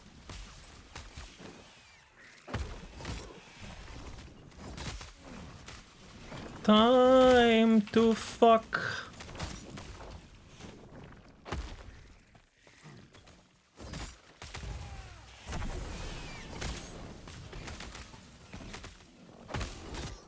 This build is so overpowered. You don't need anything. You just go full tank. I don't think I have a weapon. What am I wearing? A sickle with nothing, I think?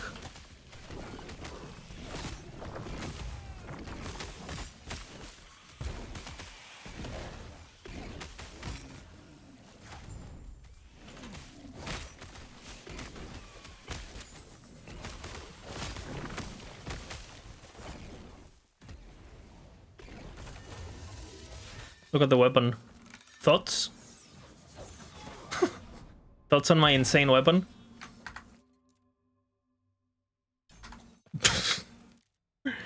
I'm telling you, man. People complain like... The silence wakes. Not even bothering. Well, I am filtering for it. It just hasn't happened.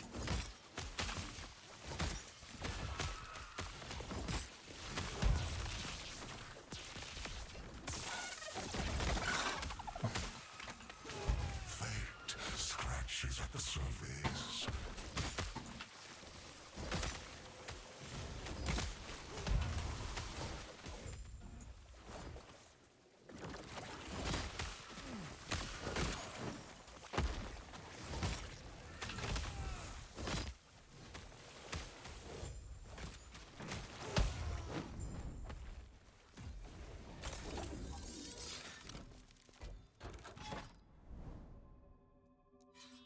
I have some pretty good power spikes.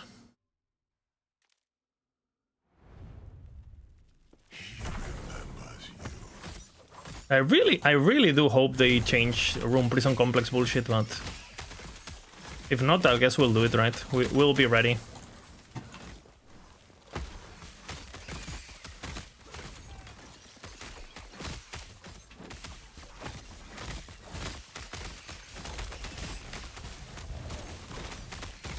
Vina, vina, vina. Oops, my mana.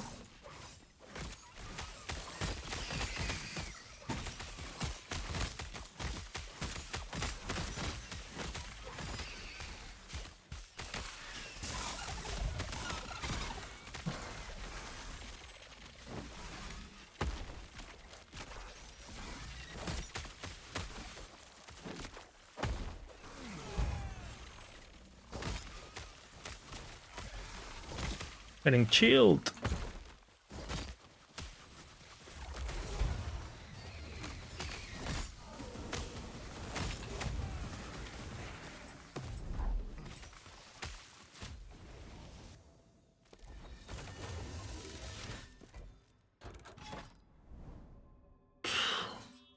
What a shit layout. Your echo will break. His pain ripples through time.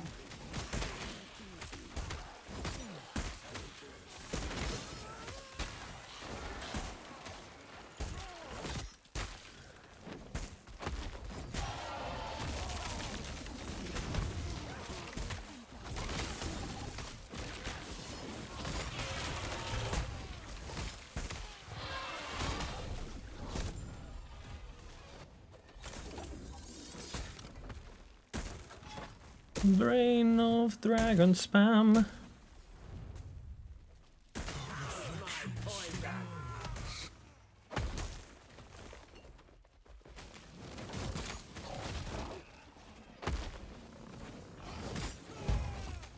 His pain ripples through time.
I'm lagging like crazy.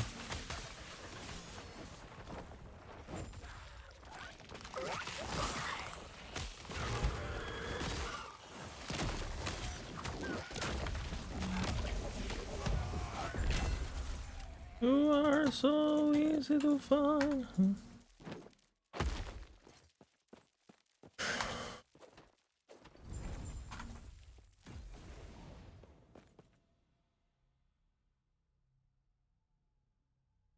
Bina, Bina, Bina.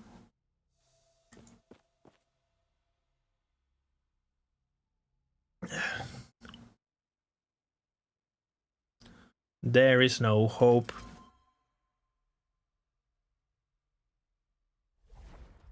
Welcome. I am the as the wants answers will come in time. The Weaver has a plan for all of us, you included. Return once. Is this meant to be? These loading screens, bro. 2 minutes. Like waiting for me to play. I understand the servers are at minimum, but holy fuck.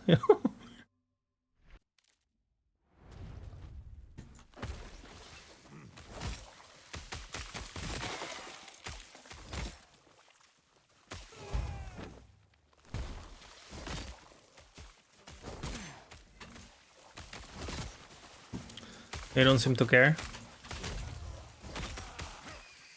Well, then we should all do it, right? I'll make a video talking about that's the only way you should play the game, and that's last Epoch game, and how like there's nothing else that matters, and like you should ignore every league mechanic, and Morty doesn't just do this because it's the most efficient, and gaslight the entire community into bringing it up to mic. And then it will get fixed. Just like snapshotting, just like, you know.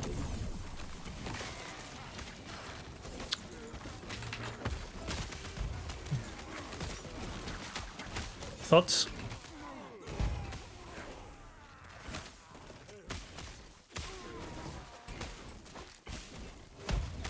No other way. Careful with the avalanche. Oh, he didn't do it. That's good. I'm joking, by the way, it's a joke.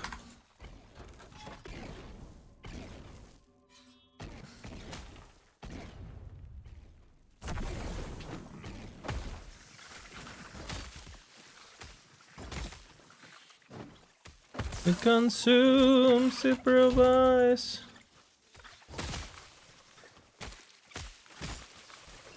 They should make it that if you re-enter an echo, that if you exit, you get no XP, period. Like, you should be able to run it, maybe like to complete it or whatever, right? Because if you're a noob and you die, you don't want them to be complaining, oh my god, I lost my room prison complex, it took me, you know, 100 hours. Like, let them complete it, you know, if they die. Like for the Weaver competition, but don't allow us to, like, you know, basically don't make it more friction for the noobs, but don't allow the degenerates to be degenerate, basically.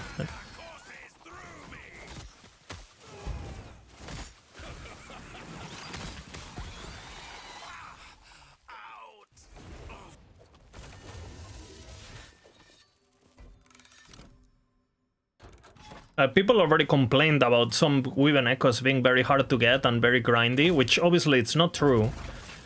But you know, players, most players don't know what the fuck they're doing, right? And if we want them to learn what the fuck to do, they need to keep playing the game and not quit after 2 days. I think it's the dev's responsibility to make sure the loop of the game is fun and not abusable. Like, the most efficient way to play should be the most fun way to play. By design. In my opinion.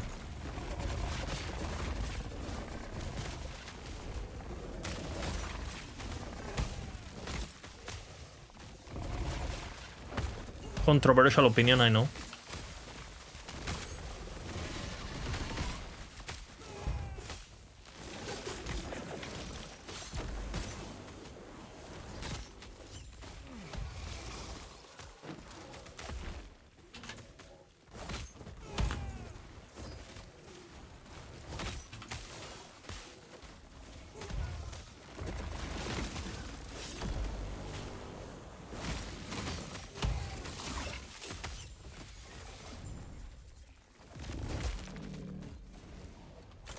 I am overpowered, brother.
All right, we're at a pretty good pace.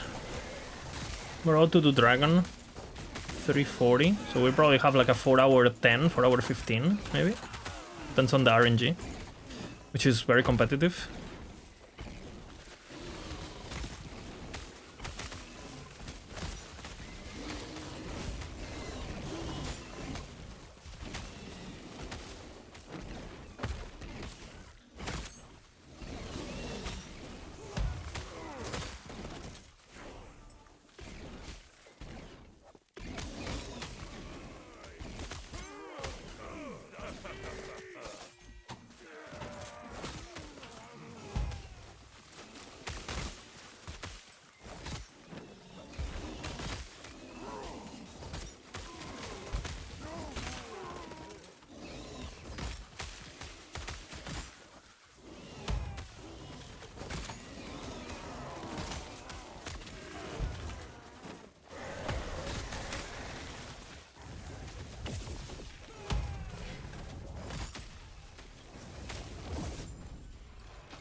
Stability.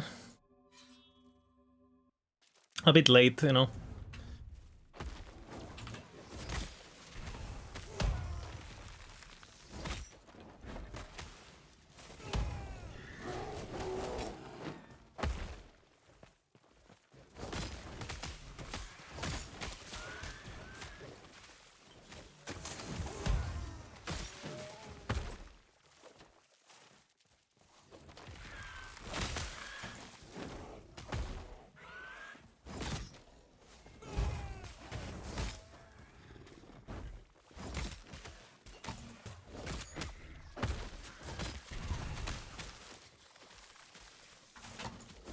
I do not have a portal charm. I will need that. Again.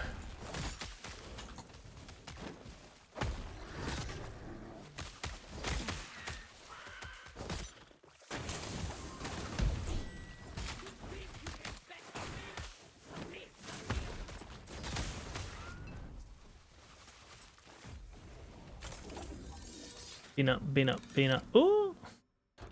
Did I have one left? That's nice. One stability, you know?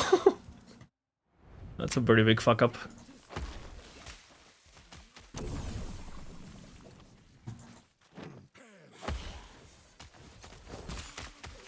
Okay. Let's go fast.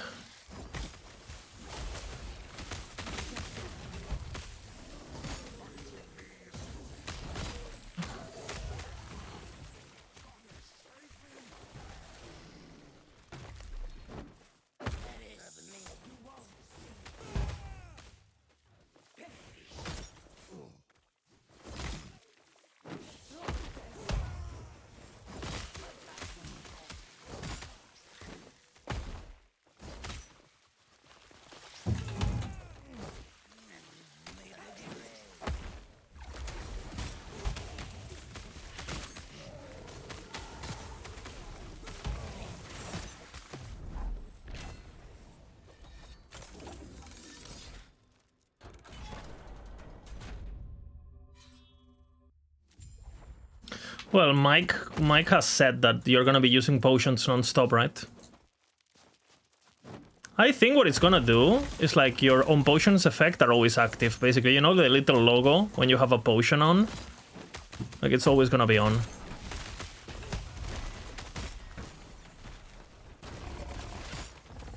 In some builds it might be nice, you know? If you need the potion effect for something, you get something out of it.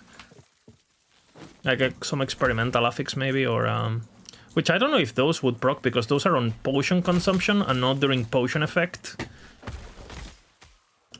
But for example, something like Forge Guard damage reduction on potion would be pretty powerful to have it always up, always doubled, right? Ballista damage.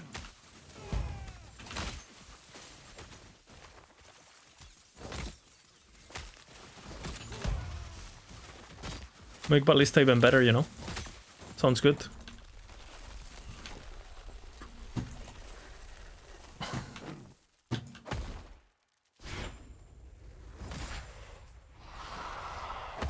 What brings you here?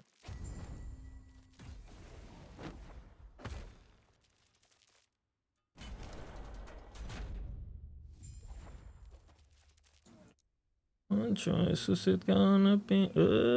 What was I doing here?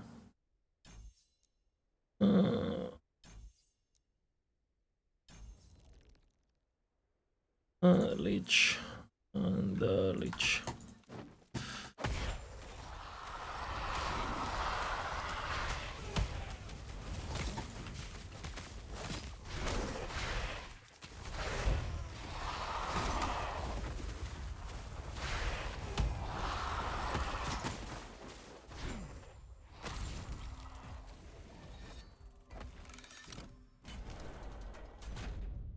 Corrupted.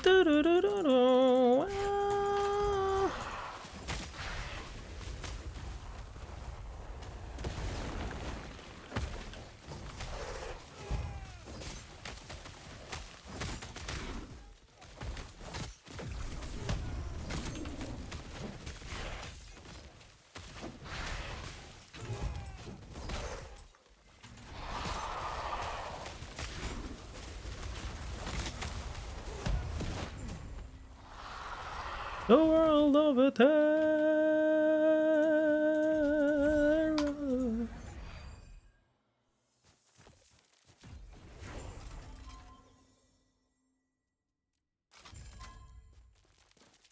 Big upgrades now. Closing the scene.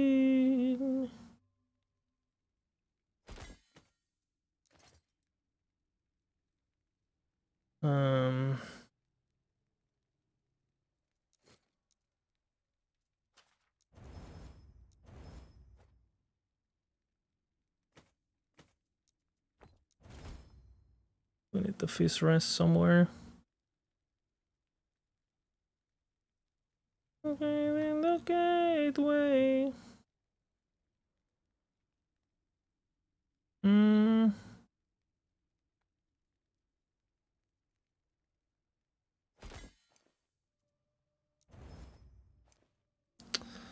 Silba.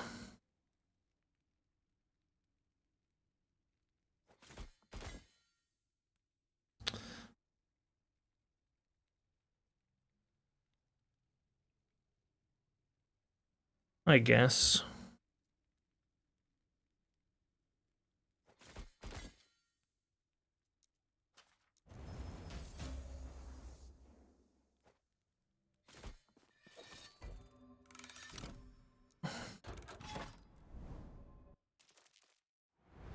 Yeah, Mike said that the changes are so big that anything regarding like prophecies or suggestions should be ignored. I already said what I think it's gonna be. I think it's gonna be some sort of like system where like basically you put the prophecy you want, and then it just autofills, right? It's just like you select the prophecies, and then it's like a system where like it basically works the same, but they like auto refill, you know. Breach 3? No. I think it's gonna be 0 friction, basically. If I had to guess. I talked about this before, right? But I think it's gonna be like... basically, oh, I want unique rings on boss kills. And you select it, and then you win favor, and every time you have enough favor, it procs. And boom, you know, when you do the boss. It's like a...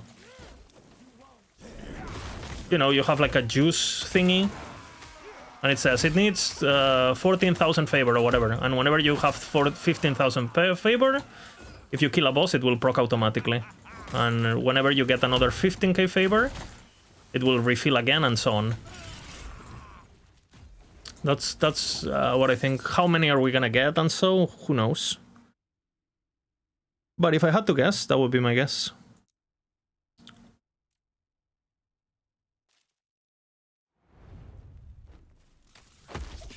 And prophecies are completely gone, basically. Well, prophecies as in rolling prophecies is completely gone.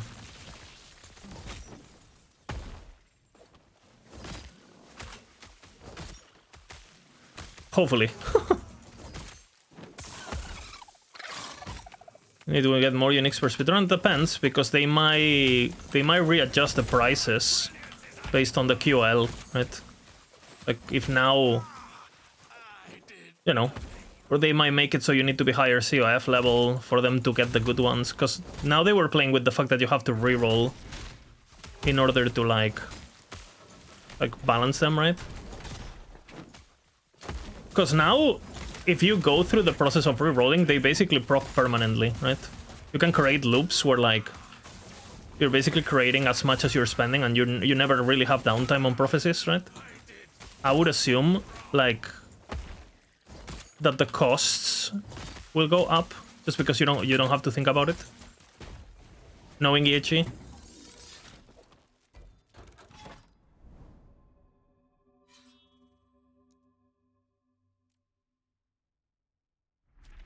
Yeah, you have a panel. You have the prophecies we have now. You select them, and then you just automatically fill favor, and they proc. Boom. That's kind of what I'm imagining they will do, because it sounds simple, doable, and it addresses all the complaints.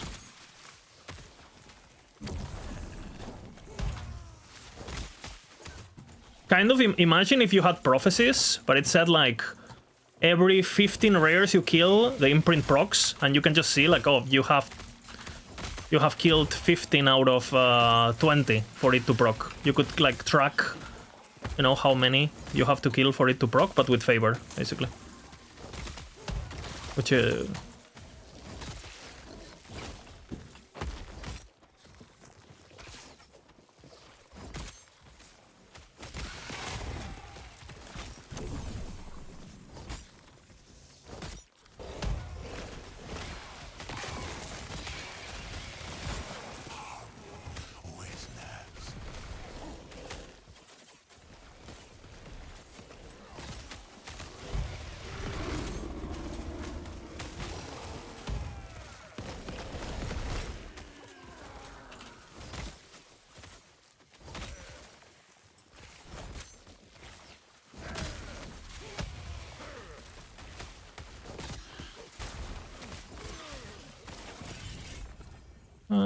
Let's take it all.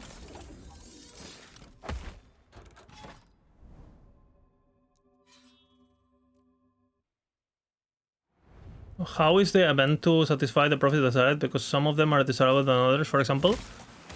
Yeah, they probably just have a set, you know. Some are just gonna be stronger than others, just like they are now. Maybe in order to unlock like the desirable objectives, you have to level up your COF, who knows. So you know early they're less...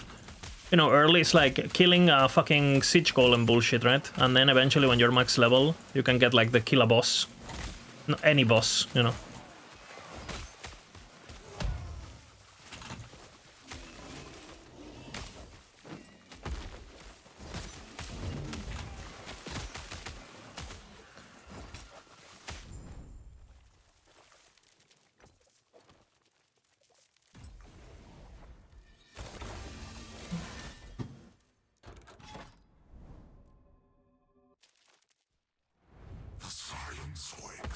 Yeah, my XP is like super high. Like on an XP rates right now, I'll probably be leading like 71 at 348 is pretty fucking high.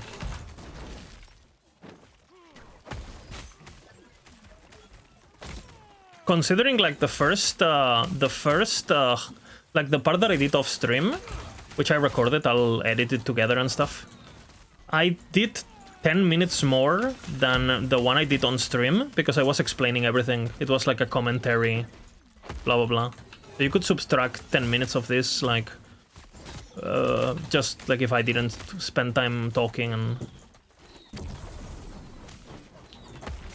because I think I did what? I did the campaign, I think I did in 3.7, I think I did on stream, and this one was 3 with all idols and passives. I think it was 3.17. So 10 more minutes, just like because I was explaining the pathing and what to do and blah blah. Educational, you know. Because a lot of people complain about Primalist, and I thought, might as well. No, it doesn't fall. It doesn't fall. I mean, it falls like at Uber and things like that, right? But it doesn't fall.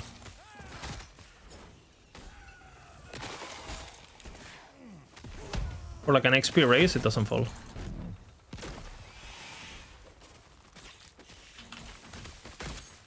For example, keep in mind, right? If I have like scales of luminous scales or whatever, you know, the fucking 200 weapon thingy, which is what you would want to use, I think, on this build. Like the 200 axe. That alone, if you get it with like a tier 7 damage over time, is giving you 10 times the damage I have right now, right? Because it's like 200 or whatever the fuck base plus the tier 7. It gets pretty stupid.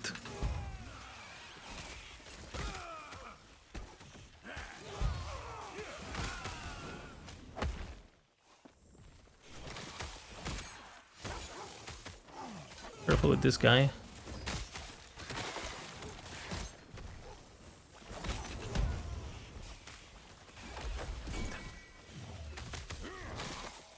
Could be good.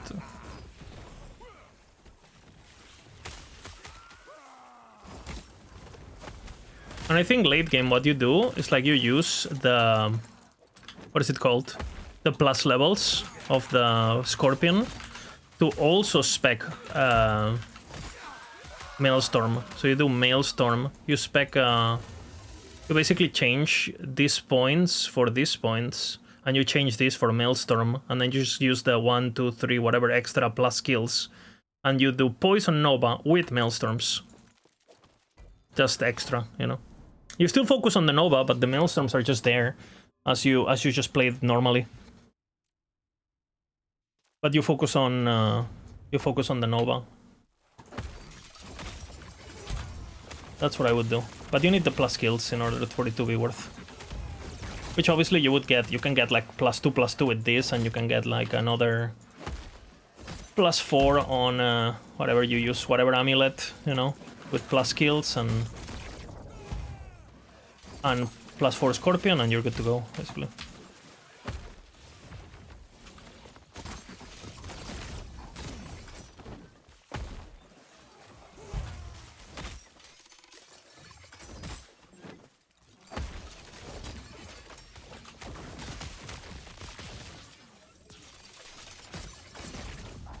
What is this lag, man? Cocooned item.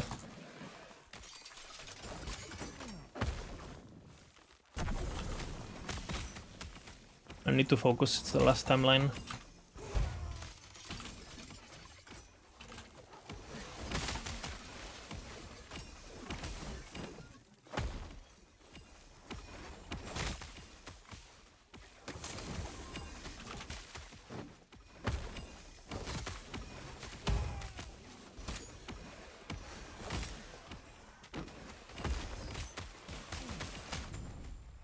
Thank God.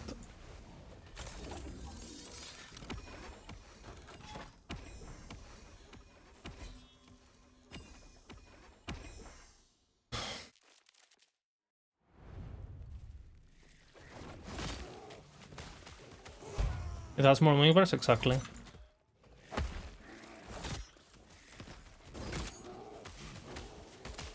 And the early game is, well, I think compared to this upheaval switch to this, which is, I think, pretty fucking strong.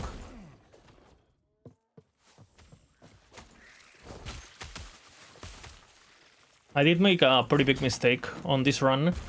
When I spec my swipe at 35, I misclick. And I put a point on the kill threshold instead of on the cooldown reset. That was not good.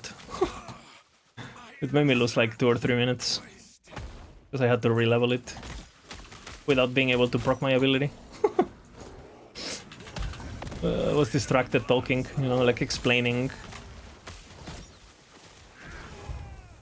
Probably the reason why it ended up much longer than the on-stream one.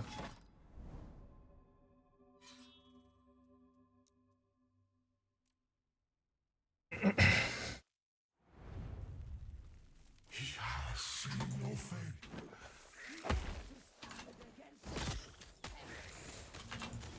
Your reflection trembles. Submit, take you.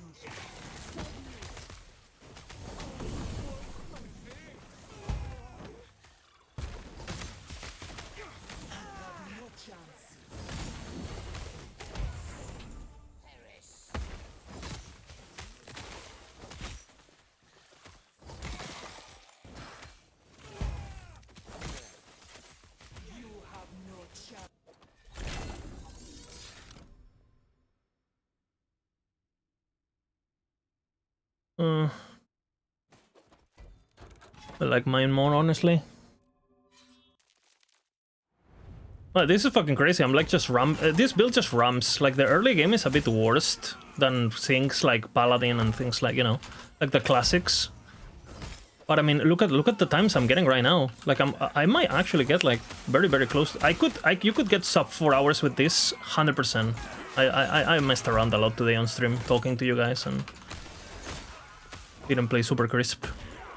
But I'm basically about to do Heorot at 3:55 when my campaign was already 10 minutes longer than it should because the educational bullshit.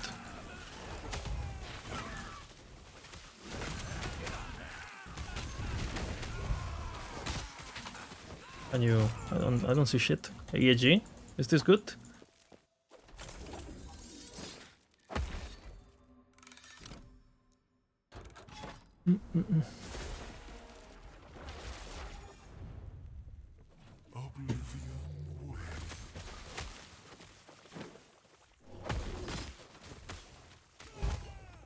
This moment will shatter.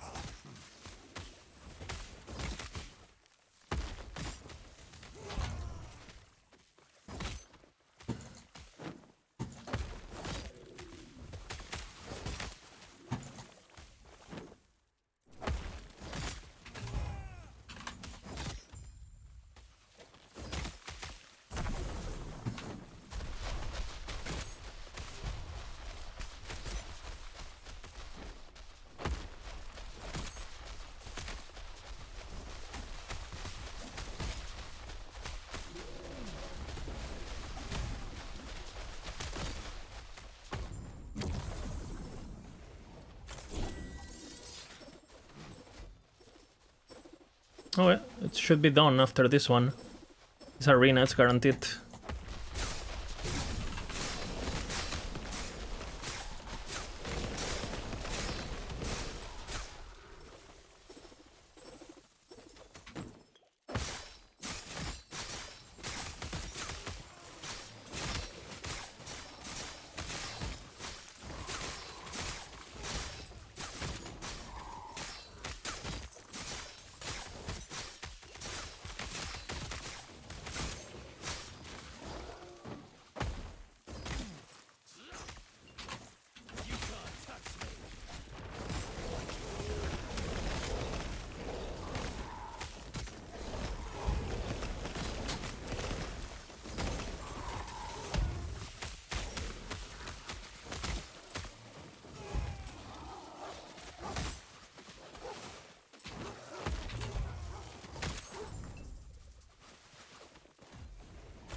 I swear I did not.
Will come.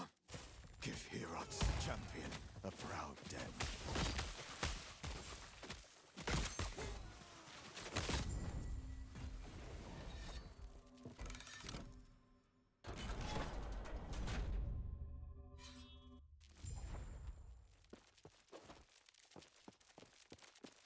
Winter's mercy! You've chosen destruction!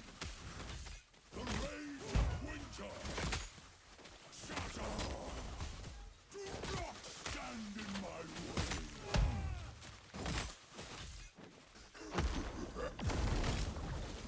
Rise, my fallen champions! Aid me!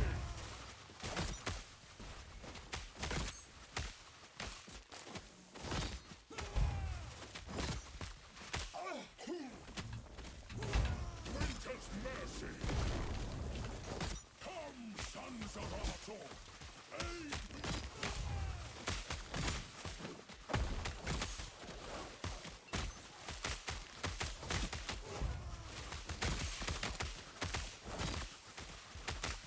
And keep in mind, I don't have a weapon. Winter's mercy. Shut up. Do not stand in my way. I did what I must to protect.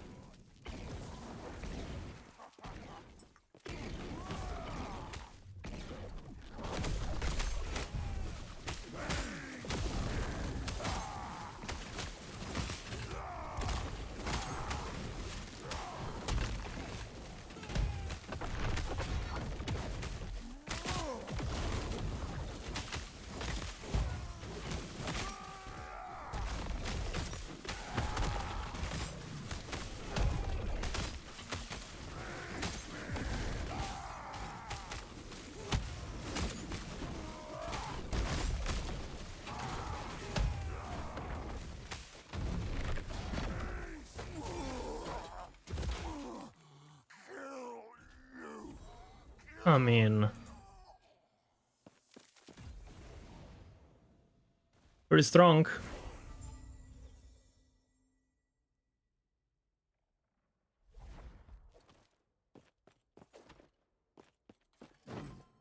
How are you still take and Traveler? You'll need to fight them in empowered timelines. I hope to see you back here soon. Alive.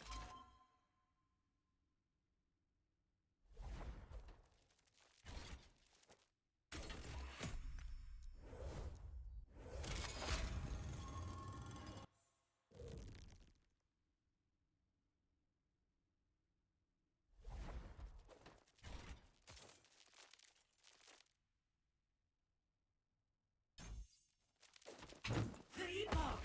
I will have it!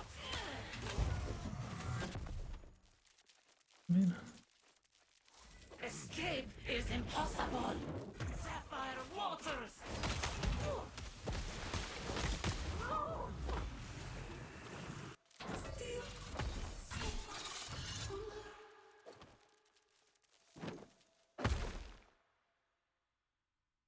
Did the architect provide? It consumed. Infinite possibility.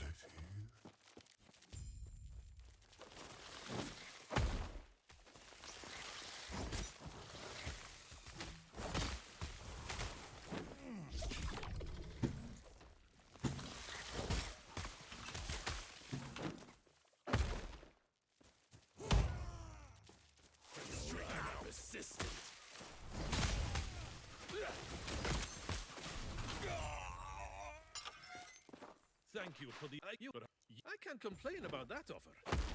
You ready to head out then? The Scalebane were never meant to be common. Put on a Bastion? Yeah, you could Bastion. You stack strength. Or you could just two-hand it with a Titan Heart, which is probably what I would do. And use the Luminous Scales or whatever the fuck it's called. Because that weapon seems broken on this.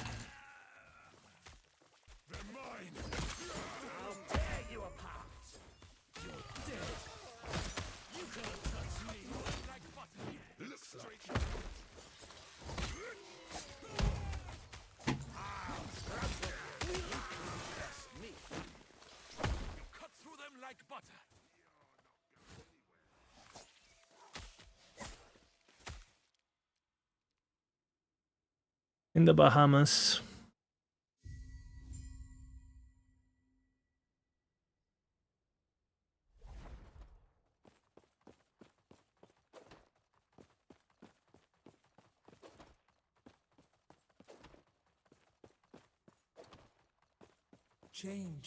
Yeah, but once again, another debunked fucking people complaining.